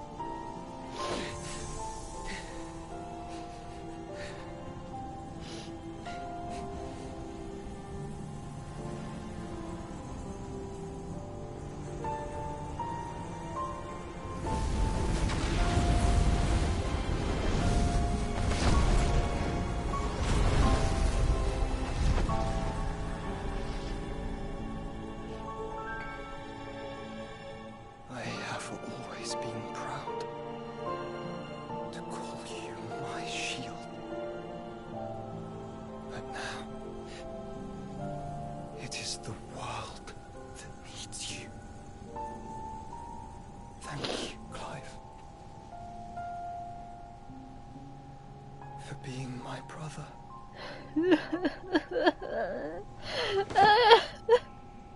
No!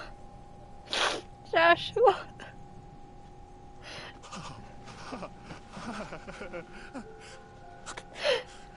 Look at me, Joshua.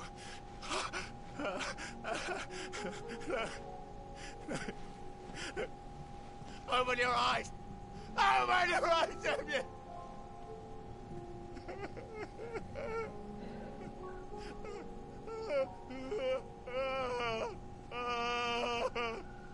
Why? Why did you do this? Joshua!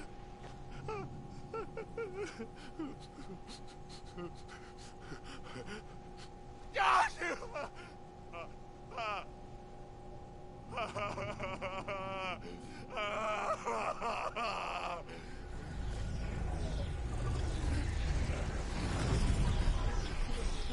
And thus does the final piece fall into place. The incantation primed, but one task remains. To empty the vessel.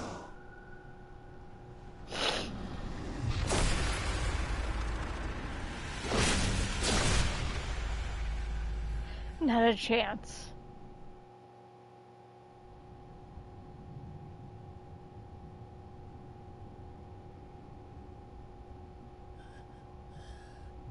You can take from me all that I hold dear, but that won't change what I stand for and who I am.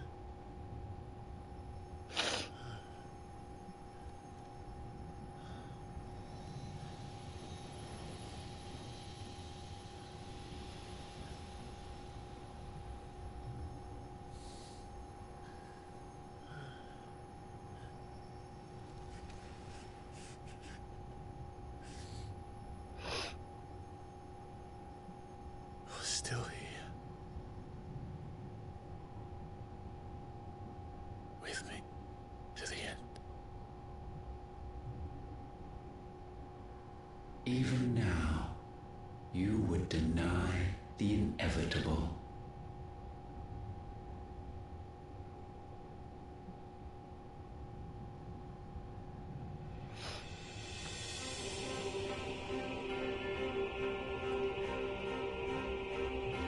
As we always have.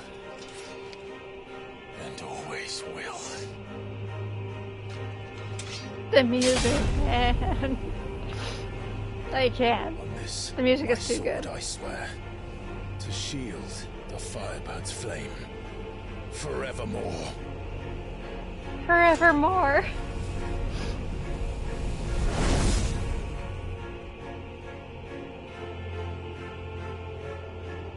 Whoa, Ultima looks a lot different. Nice try.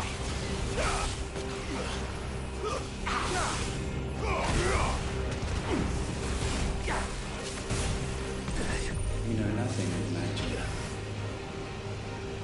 Ah.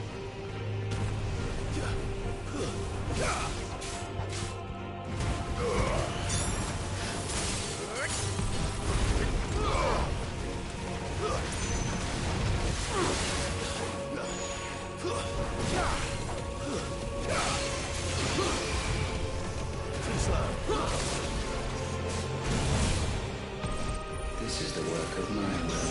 I just realized I didn't get any potions before going here. So we have 3 high potions in the dream. Ah, shit. Whoops. I guess that's my bad.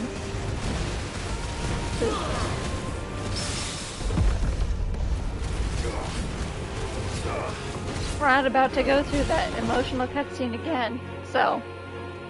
Countless centuries have I waited for this moment. This moment in which I might revel in my creation.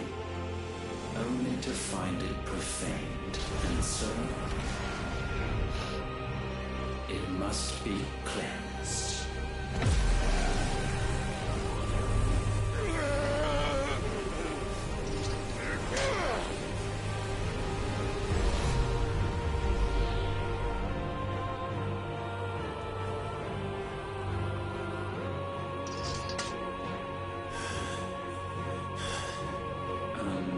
unexpected. How is it that your will yet endures?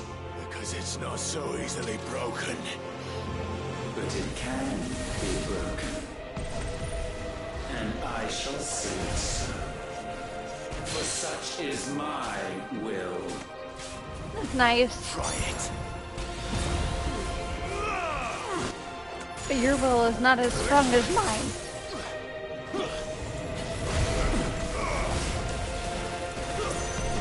Perhaps this will break you. He's casting Ultima.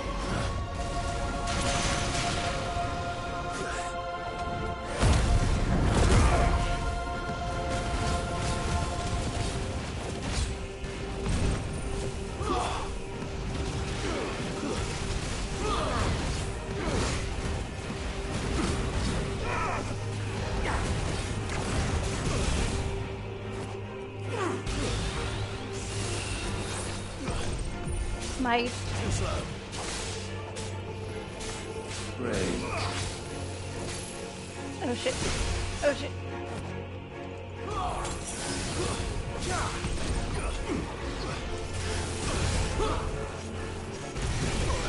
Heck.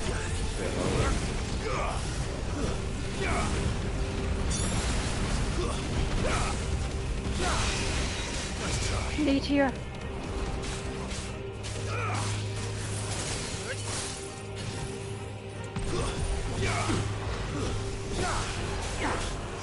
Come on.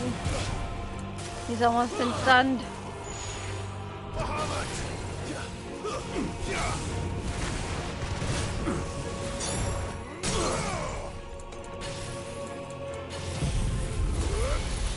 That worked.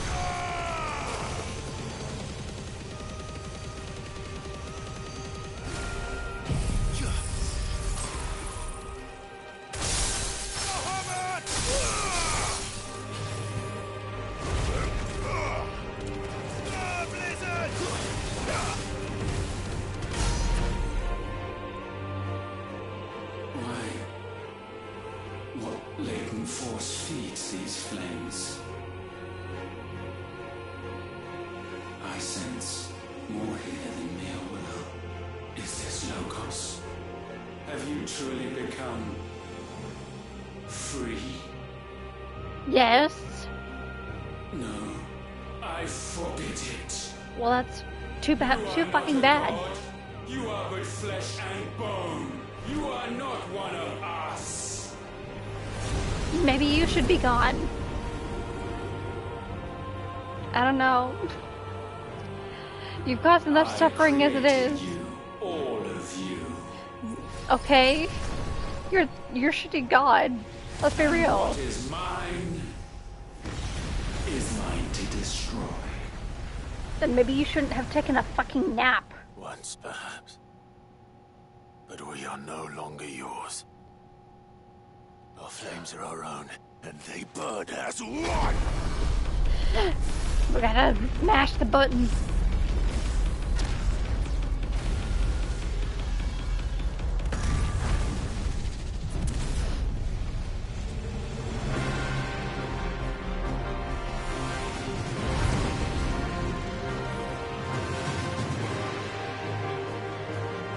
Have you learned nothing? Damned is the slave who will turn the scourge upon his master. Huh, how ironic that statement is, given everything we've done. Ifrit Risen versus Ultima Risen.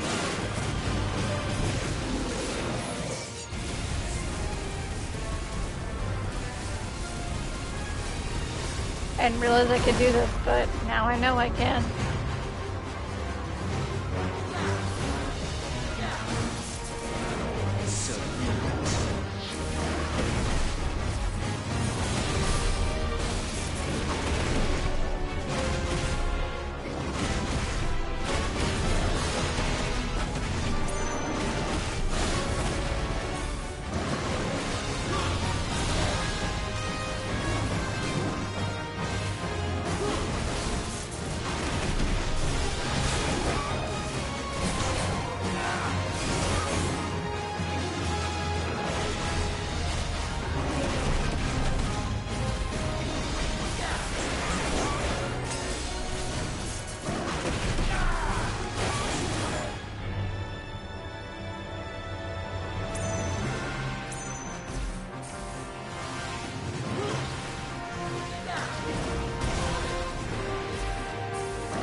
Bro, we're in space. We're literally fighting in space. This is the best. Oh shit.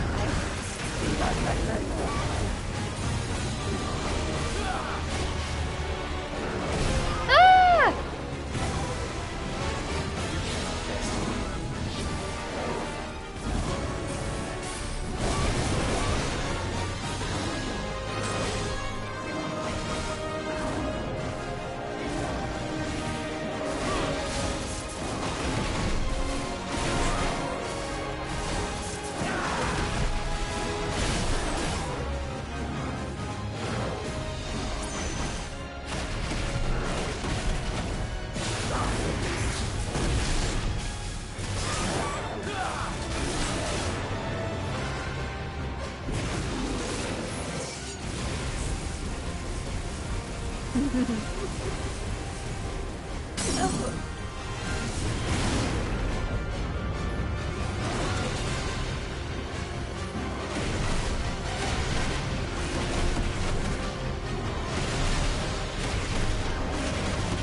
Probably should have waited until they were staggered to do the damage, but oh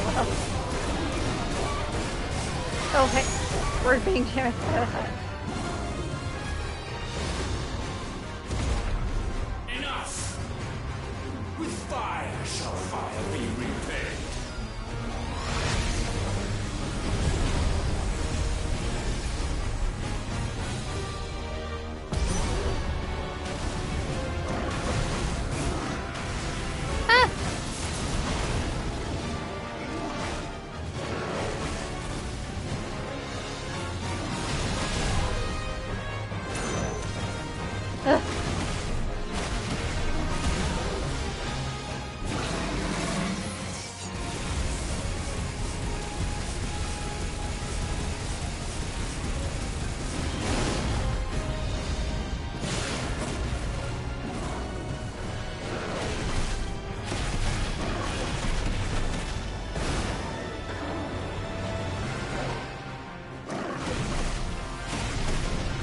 "40 seconds, that's too many."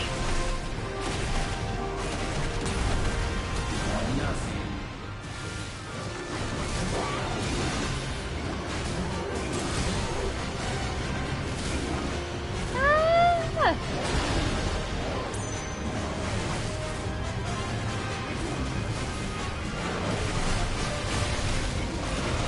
30 seconds.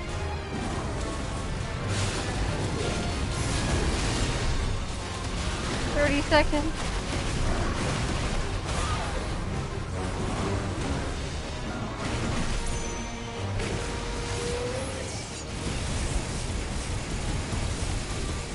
Ah!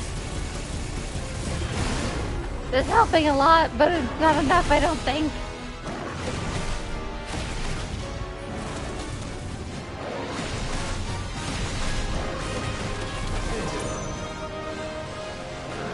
Seconds. Ah!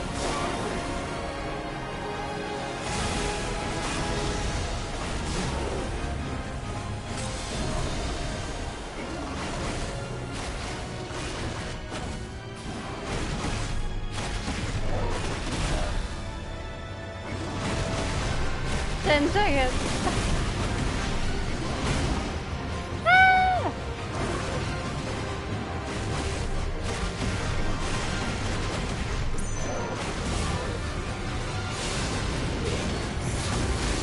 5, 4, 3, 2.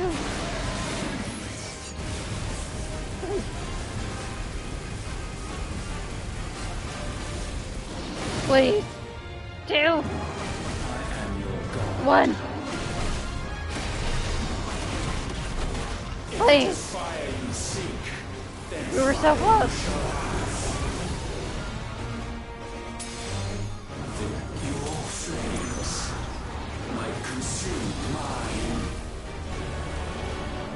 Sick.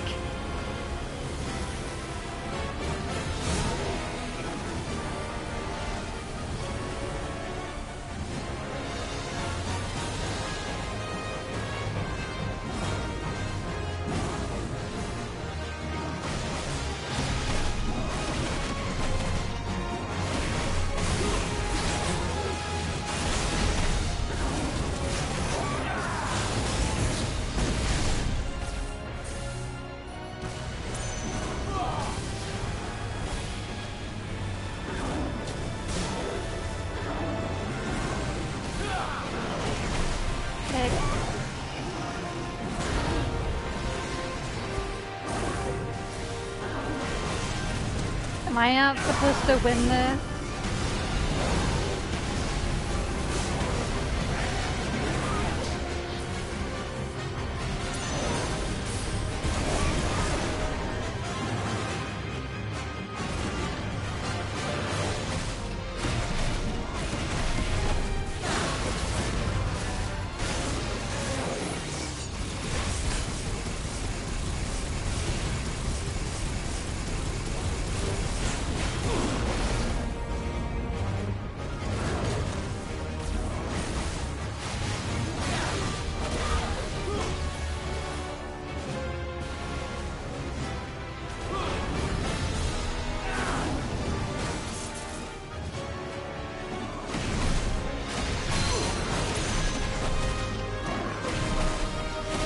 I was supposed to use as much firelight as I have up to this point.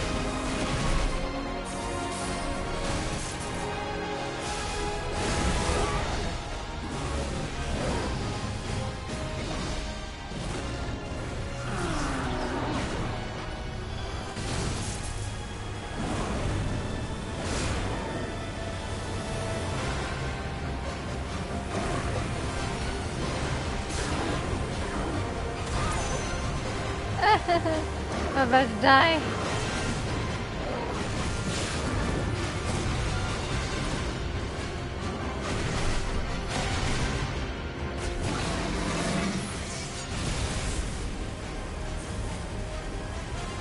Where the hell is Ultima? Shit, I'm not doing any damage. Fuck. I'm taking damage for no reason then. Shit. I died. So clearly I wasn't meant to die there. Shit. It's a little tough. All the colors are the same. Ah! It did the same thing as last time, where it gave me all my health back. Or like potions back. Well, he's at half health. Watch me still die. Comparatively.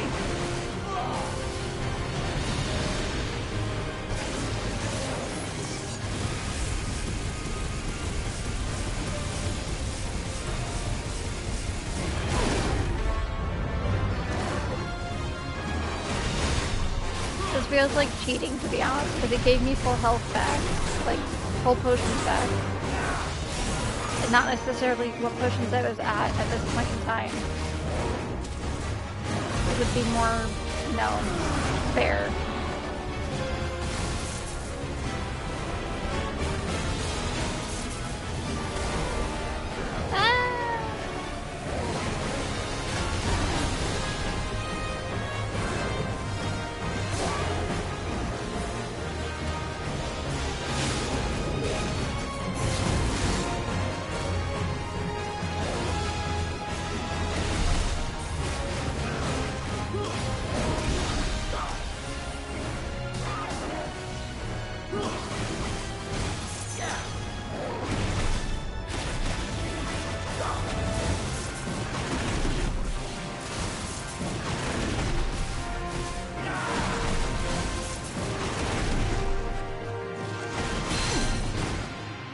Pretend that didn't happen, right?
Oh, hi, are we winning?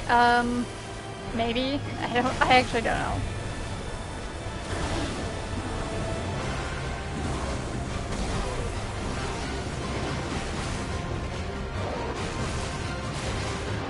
Kind of. Hope you're well, Viz. Thank you, Blackwolf. We're in a bit of a very interesting point in time. I actually technically died here, and then it revived me halfway through. So, that's neat.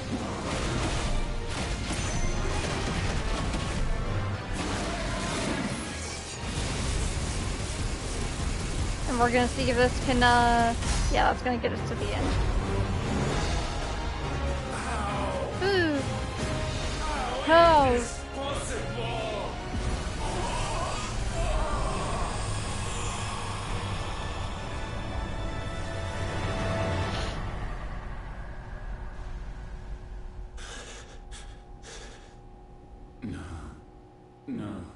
No.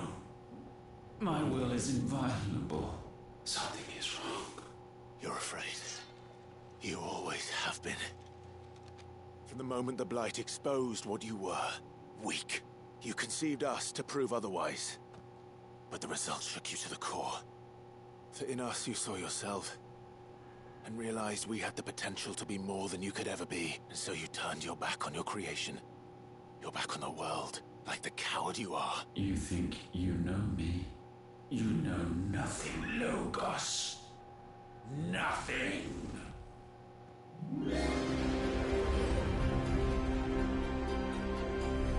By the way, we're at the end of the game.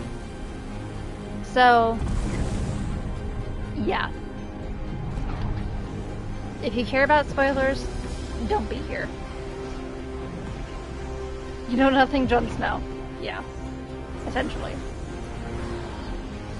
I'm not gonna lie, this is really cool though.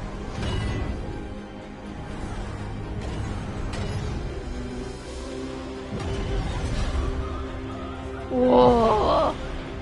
That's really cool. The music! I can't! It's too good!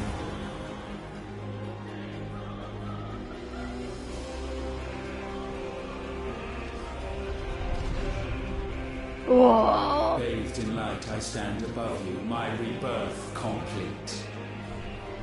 And you, for your defiance, shall pay the proper price. An eternity of anguish. Anguish. Pain. Suffering. You have known none of these. But we have. So we know what they grant. They bring us together. And that makes us strong. Thunder roar! Ah! Ah! I will be done.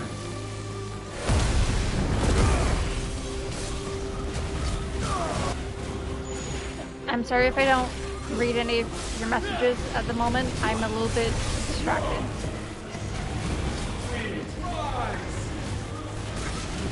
Hey, wait! Because I died, they gave me full potions! Because remember, I was empty on potions. That's so funny.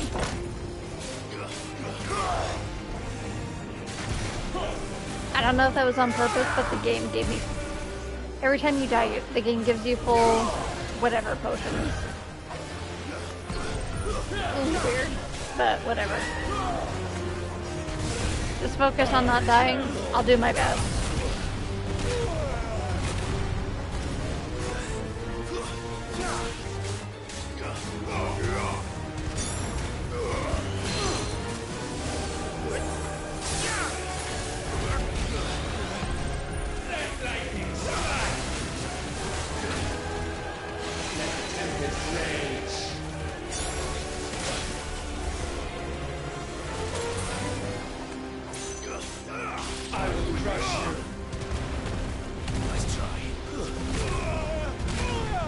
Oh, whoopsie.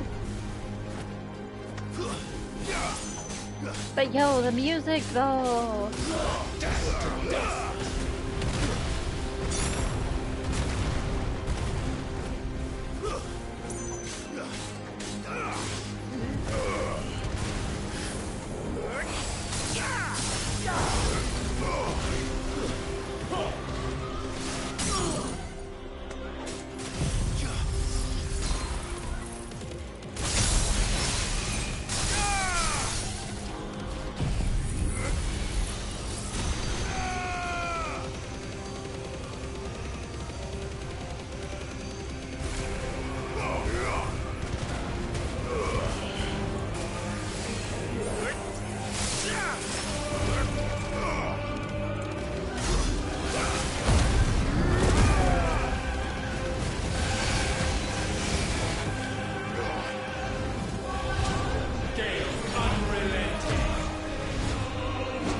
Garuda.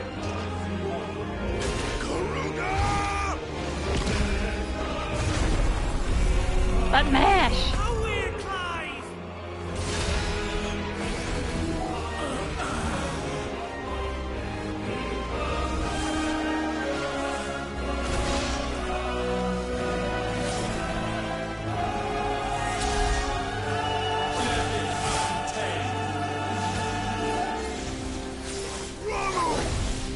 Remove. Button mash.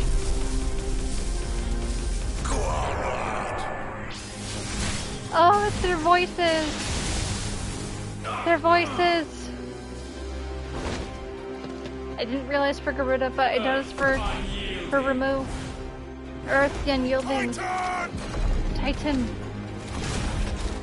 Button mash. It's him, isn't it? Give him L, Clive. That was actually mid, but whatever. Close enough. You cannot have this power. It is not yours to take. Trust fall.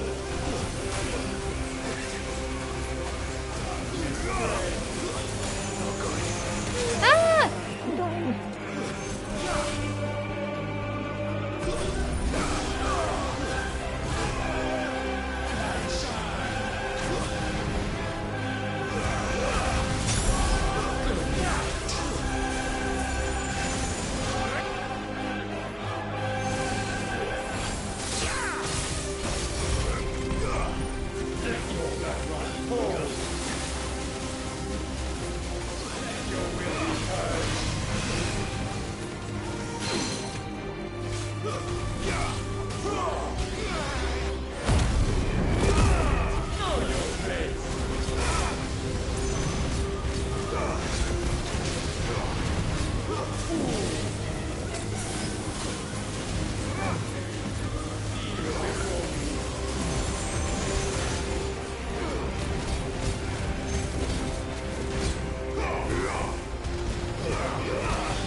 Bahamut.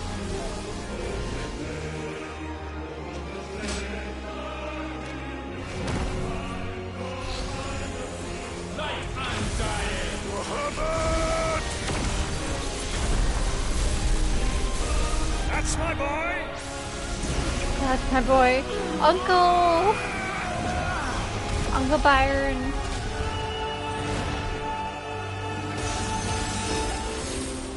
Shiva. As I'm feeling. Shiva! Together! It's Jill. Ah.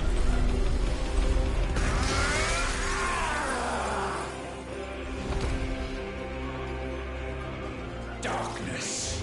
Unending. Odin.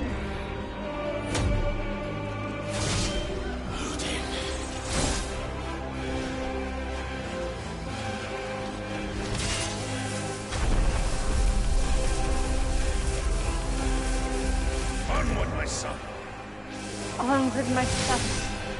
Father?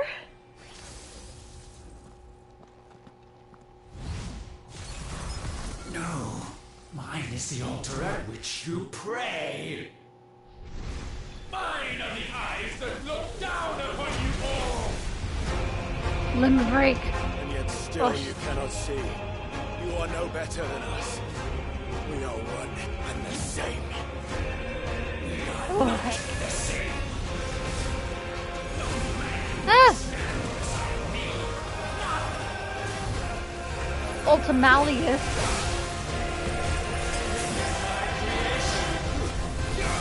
Meteor. Heck.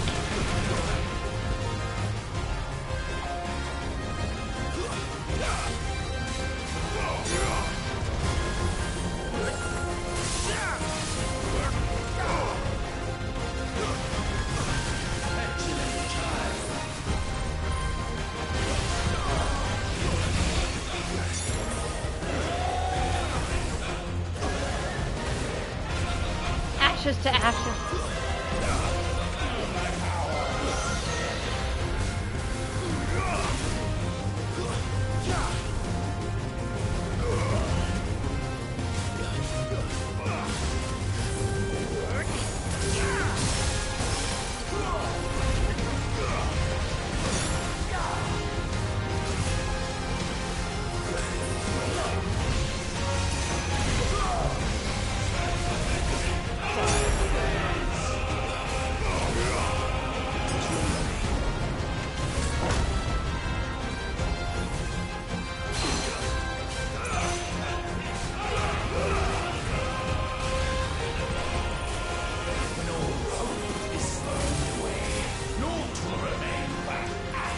All hope is burned away, naught will remain but ash.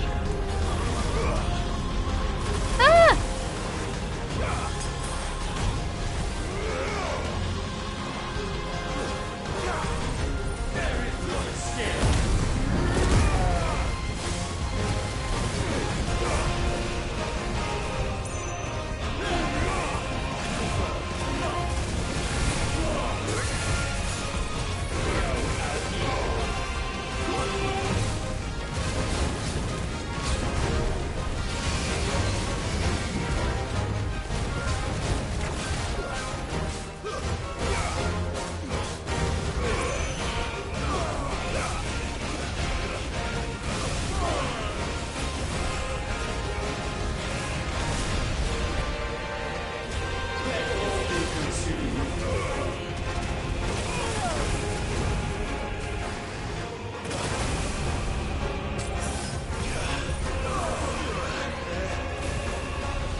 Button mashing. Forevermore.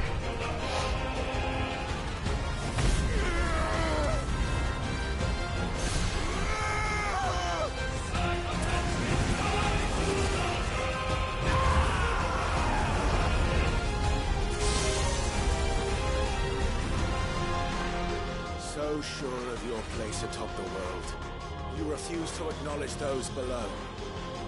You chose to remain alone. And so you shunned the one thing that could have made you stronger. Pushed away the hands that could have raised you higher. I do not need you. You or anyone. Sure. And that Sure. is where we are different. I could not have made it here on my own. I carry with me the hopes and dreams of my brothers, my sisters. And it is they who will give me the strength to end your reign. I cannot stand.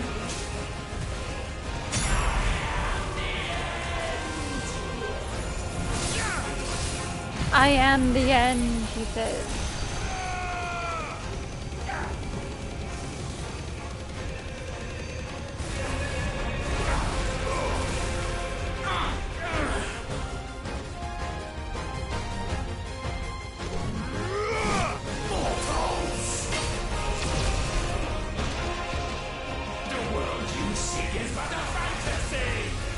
Final Fantasy 16. Yes, we know. Then we shall be its final witness. Fantasy? We shall be its final witness? Who said the word?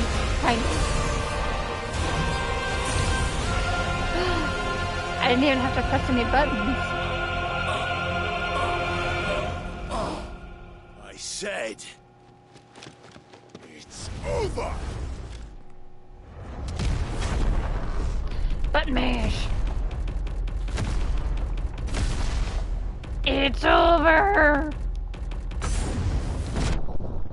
9. That was a lot of 9s.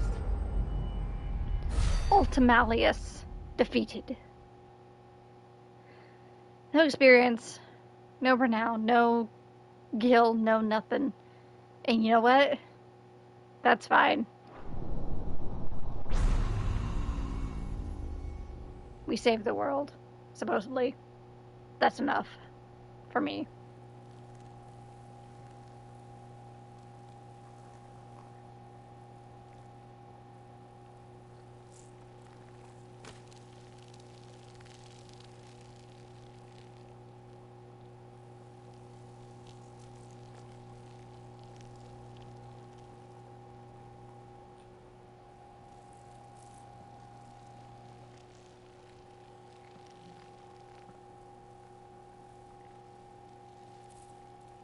Tell me, what do you imagine will befall this world now that you have gained your precious freedom? I honestly don't know. But I doubt it will be pretty. A sorry tale of sin and suffering, hardship and pain. And it was for this that you fought so fiercely? Mm-hmm. Why? It's who we are. We fight. We survive. We endure. We don't need a reason. The music. We are imperfect creatures. When we stumble, we reach for a shoulder to lean on. When we fall, we stand back up.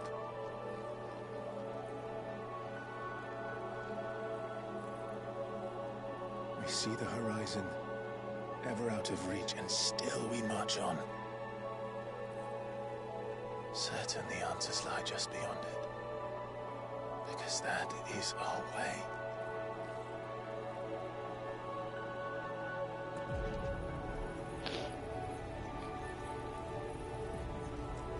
My congratulations. Relish this victory, knowing that you have but delayed the inevitable. Sure. Your If you say so. is already dead. May you enjoy an eternity on its blackened husk. And whose fault is that?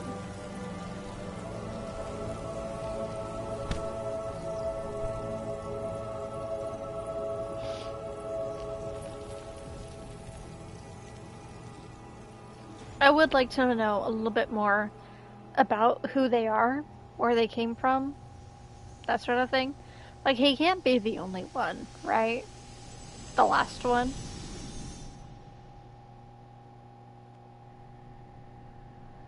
I guess he could be. Kind of like, our good friend from the end of Shadowbringers. Throughout Shadowbringers, actually. Where he was delusional throughout the whole time. And then he came to terms with what was real. Joshua! No! The reality.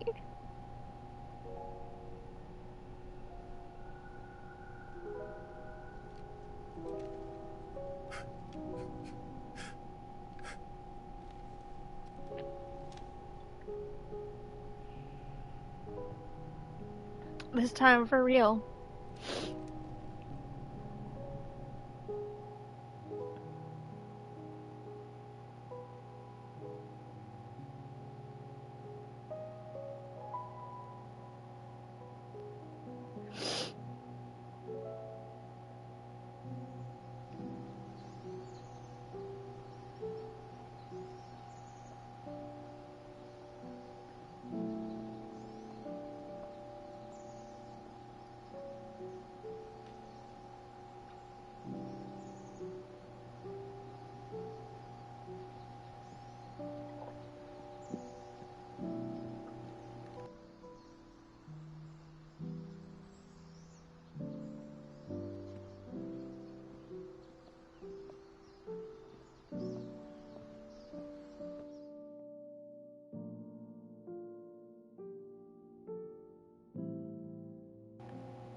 She didn't even get a chair.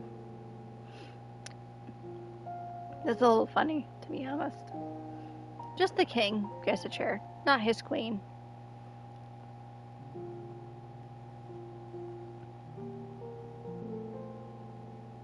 I pledge to be your shield. And I gift upon you knighthood, but in doing so, also, my gift of the Phoenix.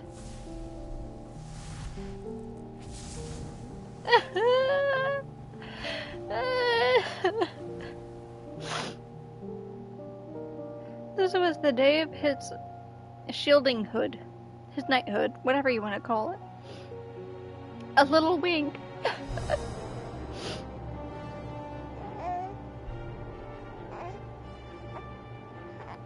Baby Joshua, Clive. Even further back in time. The midwives, probably. Would you like to hold him?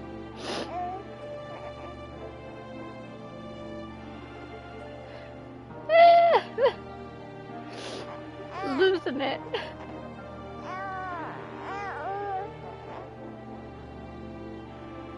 I've been losing it the whole time, but...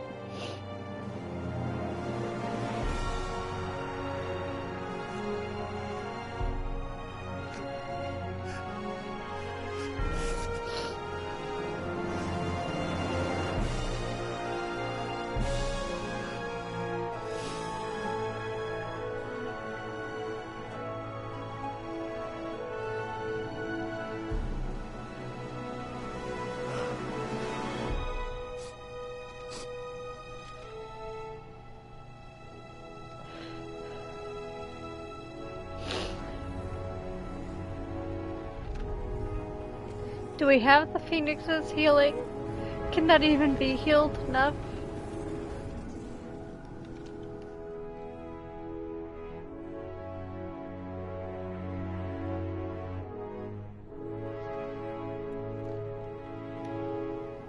It looks like the body can heal, but not maybe the soul. I don't know. I guess we'll find out. It seems Ultima's power was too great for this vessel all along. But while I have it, perhaps I can use it to set things right. What? And see Ultima's legacy. Bearers, dominance, crystals, magic, consigned to the flames. What?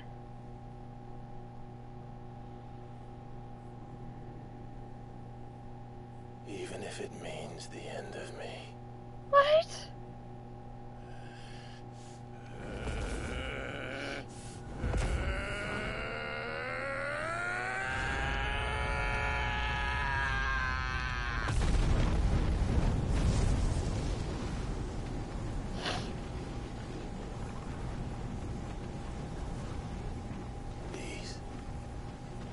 These are our terms.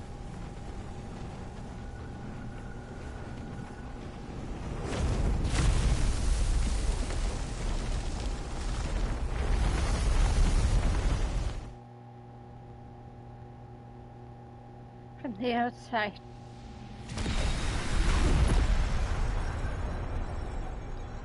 It appears to pierce the heavens.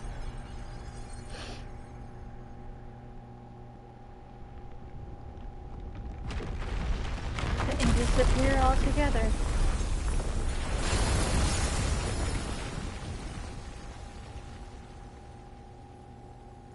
Oh, but a small strip of land remained.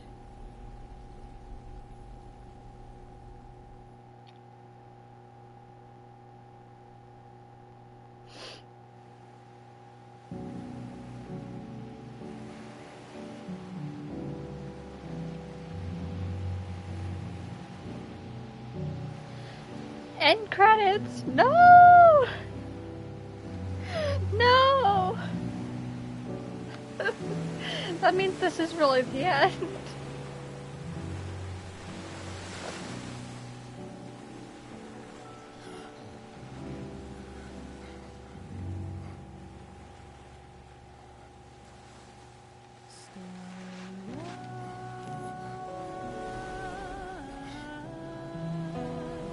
probably get copyright struck for this, but I don't care. It's fine.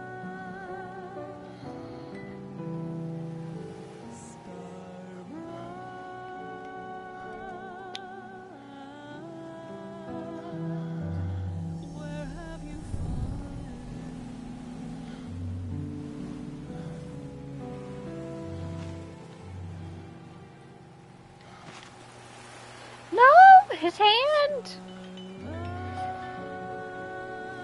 That means his time is only yet to come.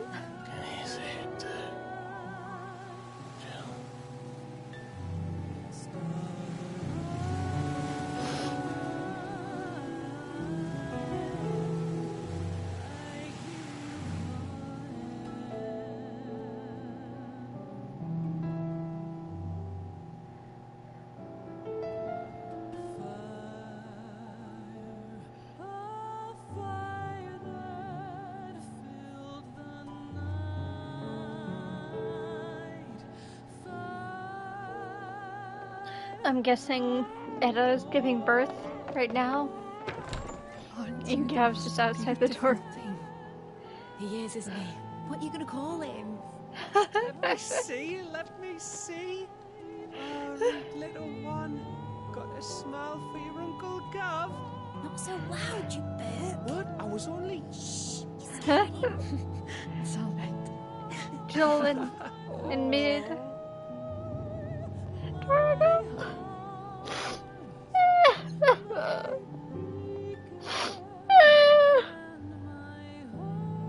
I can't. This game.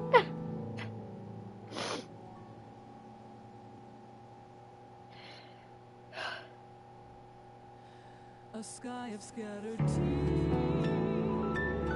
1,000 years apart. Should they fade? Jill knows.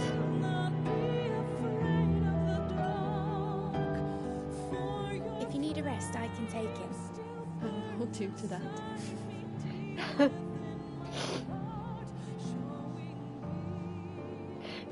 Well, it's yours now. Yours to do with as you please. That's what Sid wanted. That's what they both wanted.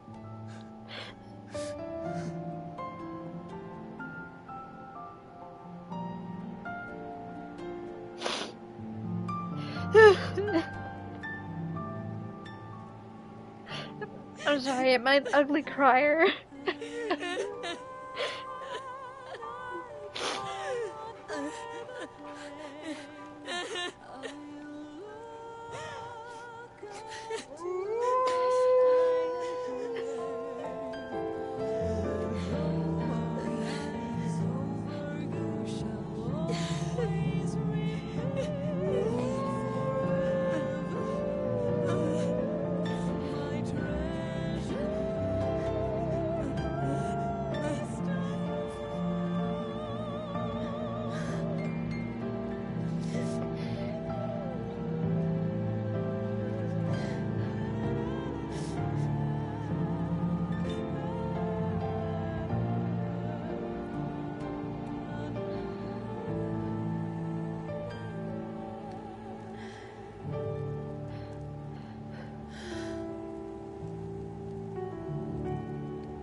Did our journey end?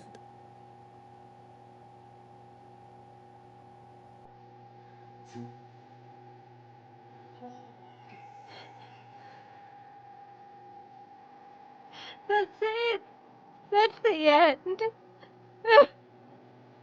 I'm sorry. It's quite an ending that they chose. You already have fallen asleep through the end of the fight. Well, yeah, you did. This ending has obviously affected me a lot.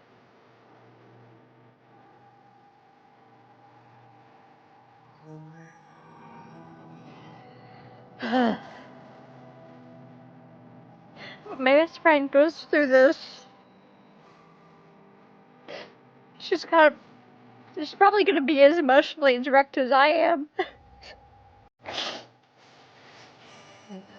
I can't. The song, the game.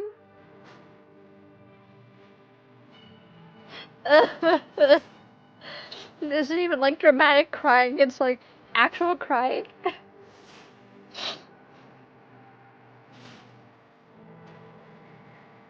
It is up to interpretation. There's no right or wrong. I think that's really solid of an ending, to be honest. I mean, they could do a second of this game, and I'd be okay with it.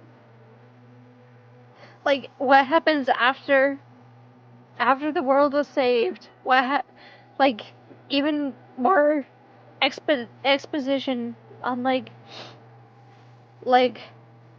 what's his face from Ash was from the quote-unquote Southern Isles. Well, maybe more elaboration on where the Southern Isles even freaking are. Making midship fly.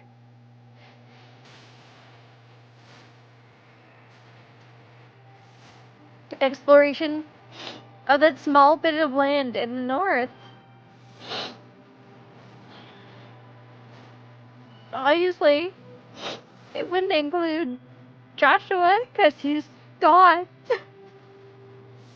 Like, gone this time. Want to know about Leviathan? Yeah, we could learn more about Leviathan. We could learn about that tiny bit of land that was free in the north.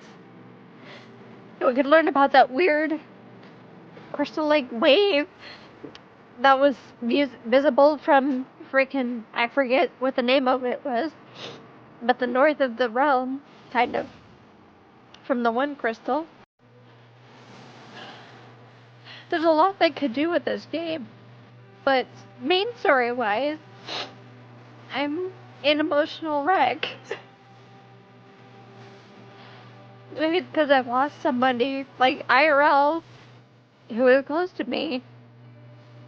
Not like a brother, but like, I described it when my dad was on the phone with me when it happened, or close to when it happened, as like a brother. He wasn't my actual brother, obviously, but I know the feeling.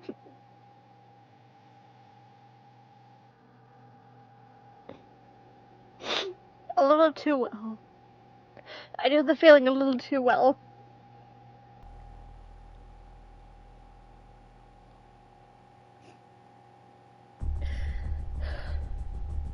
You wanna know the big hole in the sea? Yeah.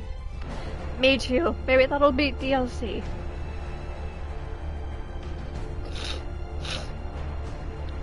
Isn't the whole thing about Phoenix? If they rise from the ashes? Yeah. Kind of. But there's only so many ashes you can rise from before you're, like, 100% gone.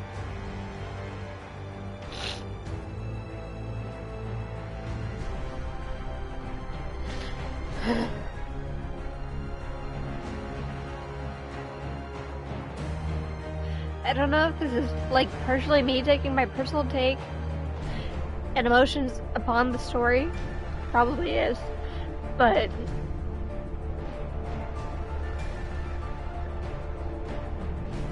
I guess you need said ashes to rise from. Yeah, kind of. If your ashes are in the middle of the frickin' space, guess what? You're probably not gonna rise from them.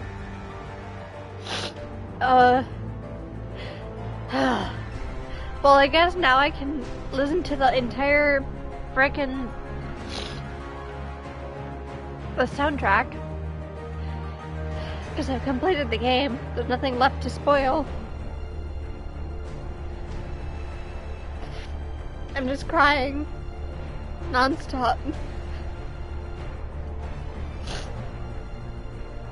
Will I ever get my composure back? Well, it's yet to see. I don't care what anyone says. This is my game of the year. Tears of the Kingdom did not come close to making me feel like this. It made me sad. Sure. But it didn't make me sob my eyes out. This related to things that I have experience with. This related to things that, even though I don't have any experience with, I could sympathize with.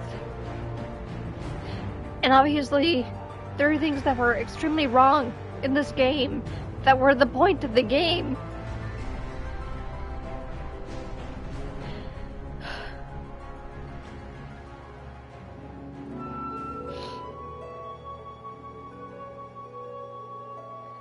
I don't know. If people say this isn't the game of the year, fine. That's whatever. But this is 100% my game of the year.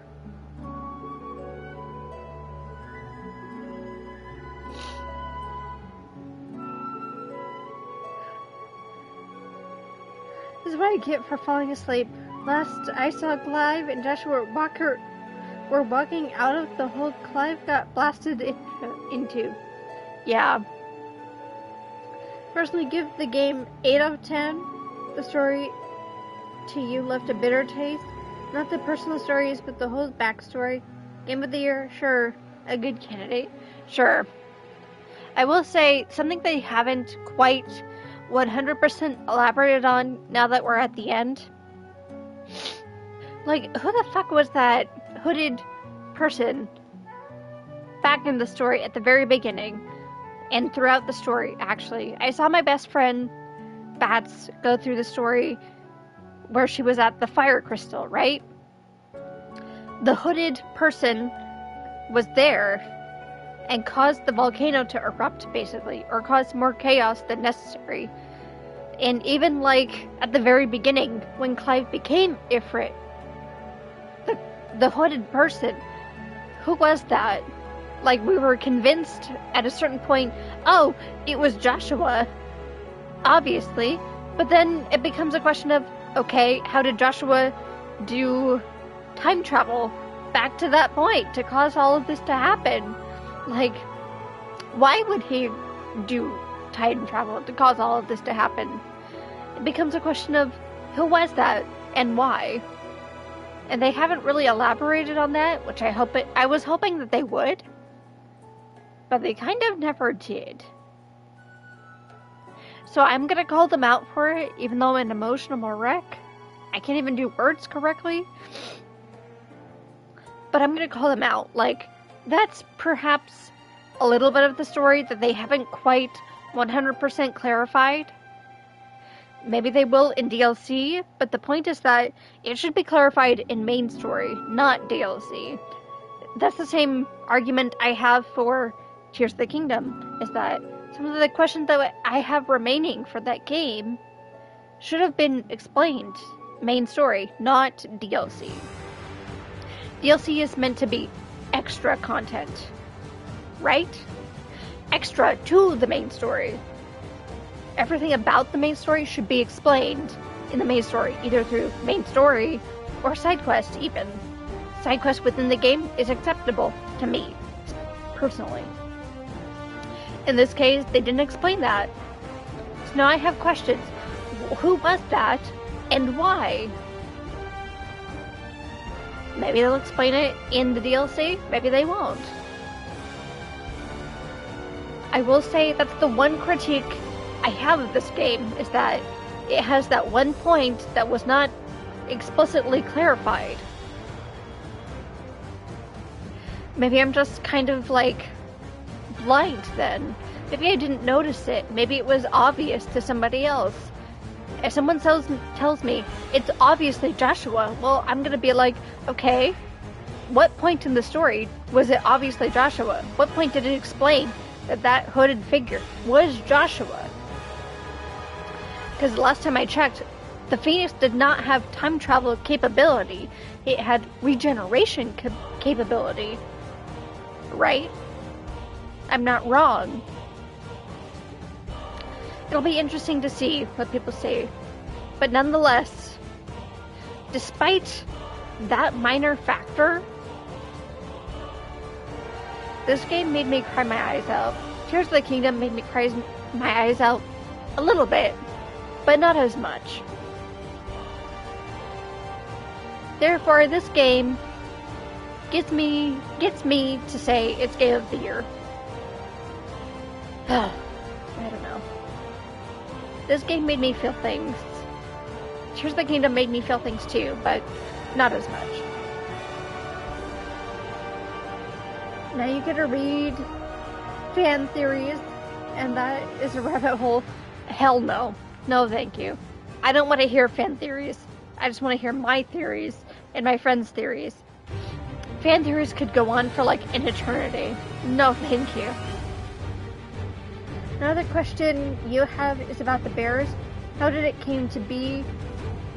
I mean, the bears could use the crystals to empower themselves and beat up the normies, but they never did. Why?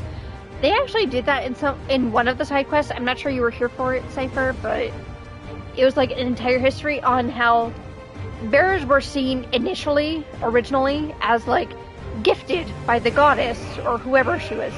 Grigor, that's who they worship. My guess is that normies got jealous and started to ostracize those who were gifted by the goddess. Like, oh, you're gifted by the goddess, so you can't do X, Y, Z. And then, like, it was a progression, right? Where you were seen by gifted as the goddess. And then slowly, your rights were brought down. Oh, you're less than the goddess. Oh, you're not as good as the goddess. Oh, you're less than us. Oh, you're only a slave. I don't know. That's a very basic summary, but that's how I assumed it went. Like, people who were gifted in elemental arts were pushed down because of their abilities. In the same way that, for example, people who are autistic, who are gifted in a particular field, they have a particular interest, per se, they're pushed down because they may, in somebody else's terms, overshare in that particular thing. Oh, you're a nerd for this thing. We're going to push you down or bully you or that sort of thing. And in this case, completely enslave them. Like, it's a progressive thing over generations. It didn't happen overnight. But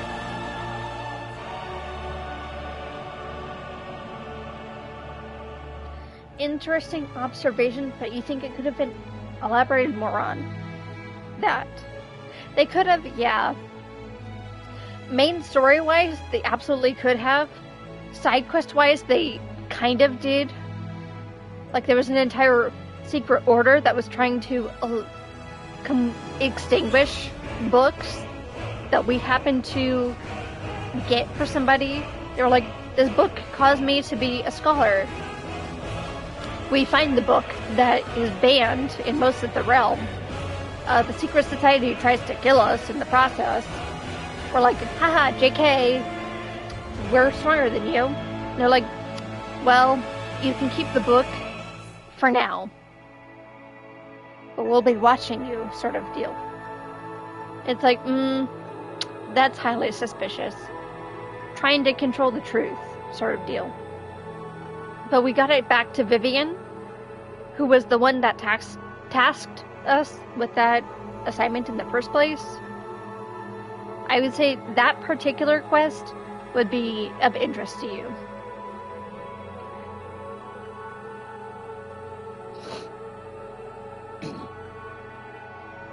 Thank you, Viz, for allowing us to come along this journey with you. Thank you, Littlefoot, for dealing with my emotional waywardness. Also, I didn't realize it's 2 a.m. I don't know how that happened the last 2 hours. have gone by in an instant. I don't know how that happened. But here we are at the end. So, you know, it's worth it. I might need to be awake at 9 a.m. Technically to 8 a.m. because my shift starts at 9 a.m. which is 6 hours from now. But it's worth it. Because this game was an absolute ride. And I assume there's probably a cutscene at the end of these credits. Hopefully. No elaboration, just so many onions. Yes, I assume you meant opinion, but... Hope you can get a bit of rest. Yeah, me too. But I also told myself, you know what? I'm gonna play this game till the end. Part 16 of FF16 is gonna be the end. I was at 96% when we started. So, you know, that's my own fault for scheduling my eye appointment at 4 p.m. as opposed to like noon.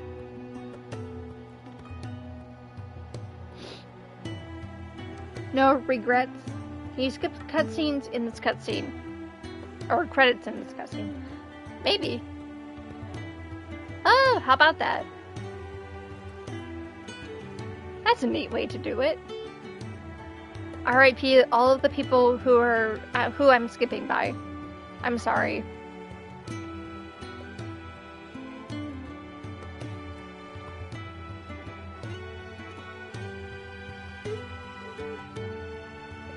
We're probably close to the end, maybe by now. I'll read what you guys just said. Nope, onions. Fair enough. Who's out here cutting these onions? Yeah. Oh hey look, we got the sponsors. Special thanks. That means we're close to the end. Hehe, best laid plans. You're just not sleeping. Sir. Everybody go sleep as soon as this is done. As soon as I'm done crying, everybody has to go sleep. That's an order. Drink some water and then go sleep, actually. We're close to the end. I might raid somebody. I need to see who's live right now. Oh, in memory of Ort? I actually wasn't looking. I don't know who that is. Whoops. Final cutscene! Everybody shut up! Everybody shut up!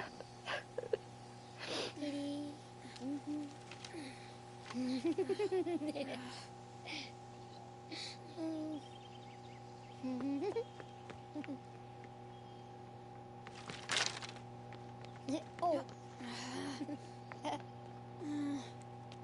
Every time. Will you light it? Yes, Mother.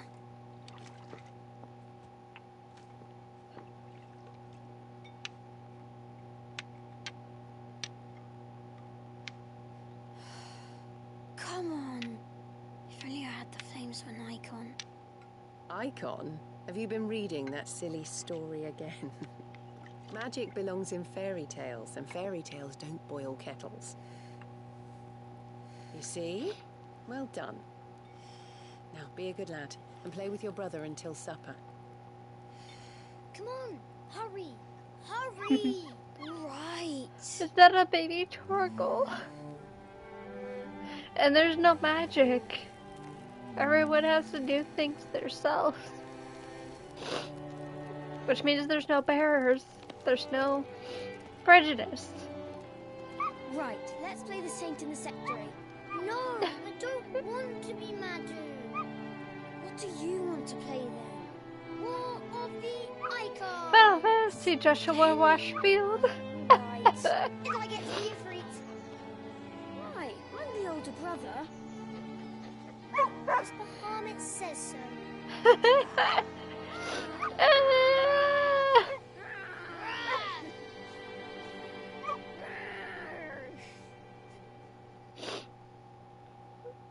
That was so cute. But where one journey ends... No! Don't tell me there's more. Trophy earned. Falling Star. Create game clear data. Shit. Well, I guess we have no choice but to click OK. We're going to create a new save file for this specifically. Back to origin. Complete.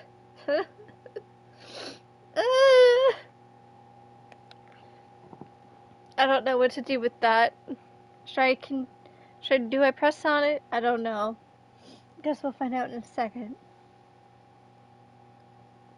In memory of part. Oh, I see. You've got to be up an hour. Your stomach says no. Zalotl, I swear to God, take some Pepto-Bismol. Seriously. Like, if your gut is telling you, no, you're not gonna sleep, you're gonna have to take some Pepto. I'm sorry. Or call out sick. Some people think it was Clive who wrote the book, but used Joshua's name. Like I said, it's up to interpretation. I think it was absolutely Clive, because Joshua wasn't alive for that, but I think it was Clive writing about his story. What happens if I press close? Oh.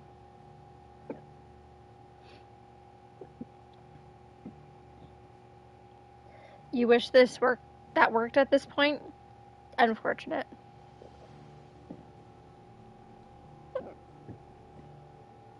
Also, I'm sorry, I have the hiccups.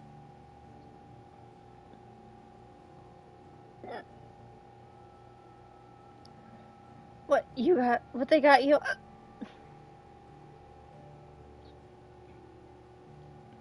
What they got you on is way stronger than Pepto. At this point, you're... Dang. Good luck. I think the hiccups have subsided. New Game Plus is now available for the title screen.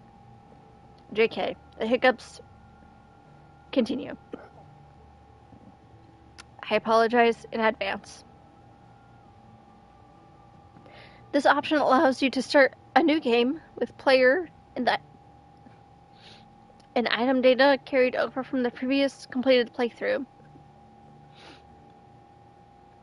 The gameplay mode Final Fantasy is also now available for use exclusively with New Game Plus. Well,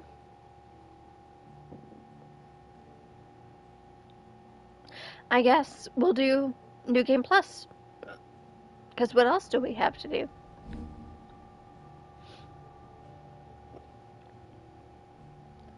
Haha, thanks. You'll be okay? I hope I'll be okay, because I keep having these hiccups. The Final Fantasy gameplay mode offers the following. Increase enemy strength, and increase player level cap to a level 100. I actually don't know what the player level was beforehand. I think it was probably level 50, which I was close to, but didn't get to. New gear and items, mode exclusive content. This mode is recommended for players who wish to test their limits. Also, RIP to me with these freaking hiccups. They will not go away. They chose right now to hit in full force.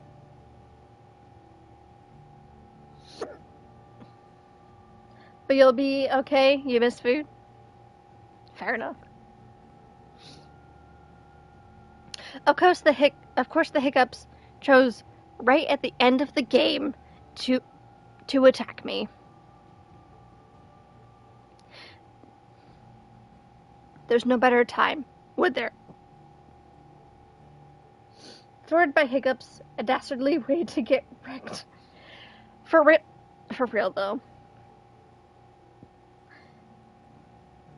They like to interrupt you when you're in the middle of talking. And it makes you sound way more dramatic than you are. At least they were considerate. Yes. They waited until the very fucking end. Well, with my hiccups being said, let's look for somebody to raid before I get really pissed off about them. Because they are pissing me off. Too much emotion, hiccups must strike. Yes, apparently.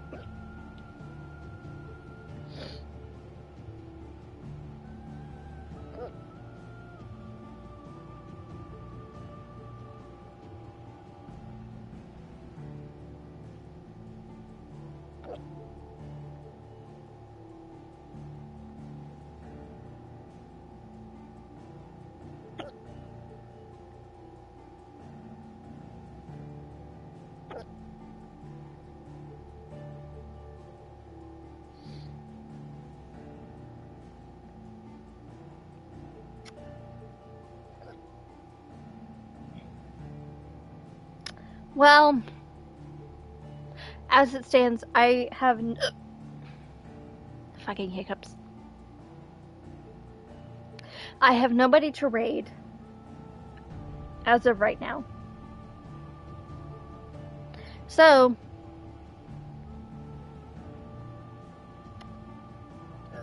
I think I might just look for somebody who's doing FF16 since there's nothing left to spoil me on. Other than my fucking hiccups. I'm gonna scream.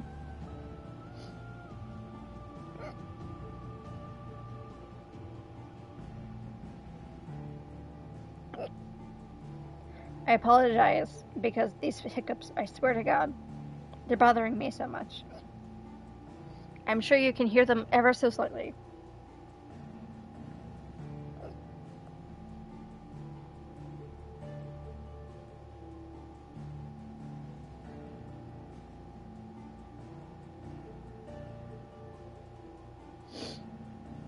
I'm looking for someone who is also doing Final Fantasy 16.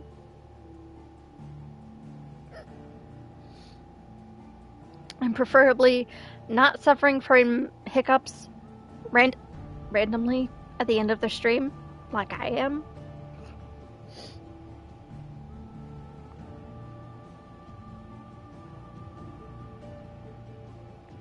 Streaming with hiccups is dangerous. A little bit. But I said streaming, not screaming.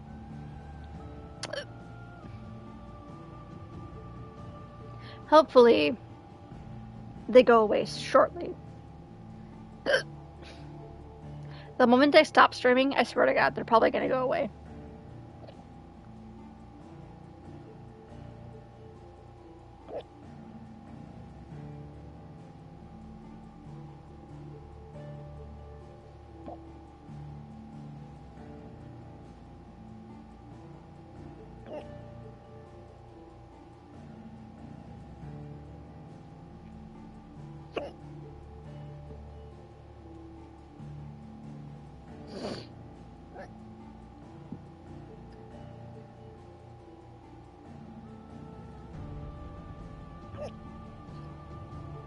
There's actually quite a few people streaming 16 at the moment.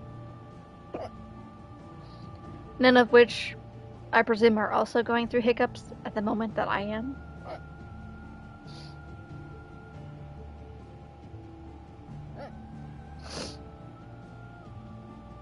Thanks for the playthrough. It was fun to watch the journey. Of course, they will.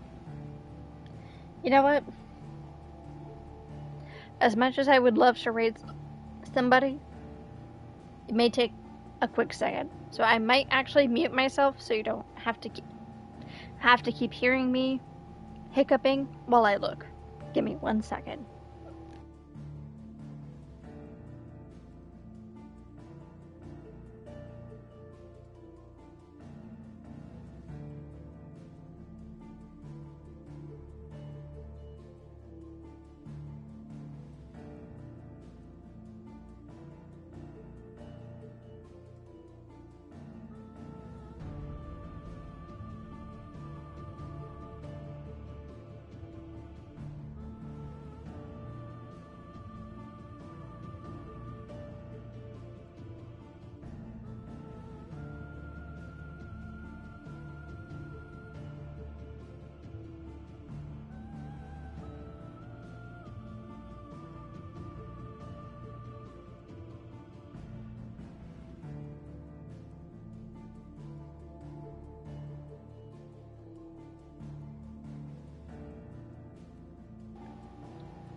Okay, we're actually gonna raid someone who I've seen my friend raid a whole fucking hiccups. Who I've seen raid a whole bunch of times. He's great. He's great. He's very retro in his gaming sense. He's playing Dave the Diver. I'm going to attempt to stop hiccuping in the process. We'll see if that actually works out. But please show him some love. I swear to God, these hiccups. Thank you for lurking. Thank you for hanging out. Thank you for just being here in general. Of course, I'm hiccuping through this whole thing, which is really fucking annoying.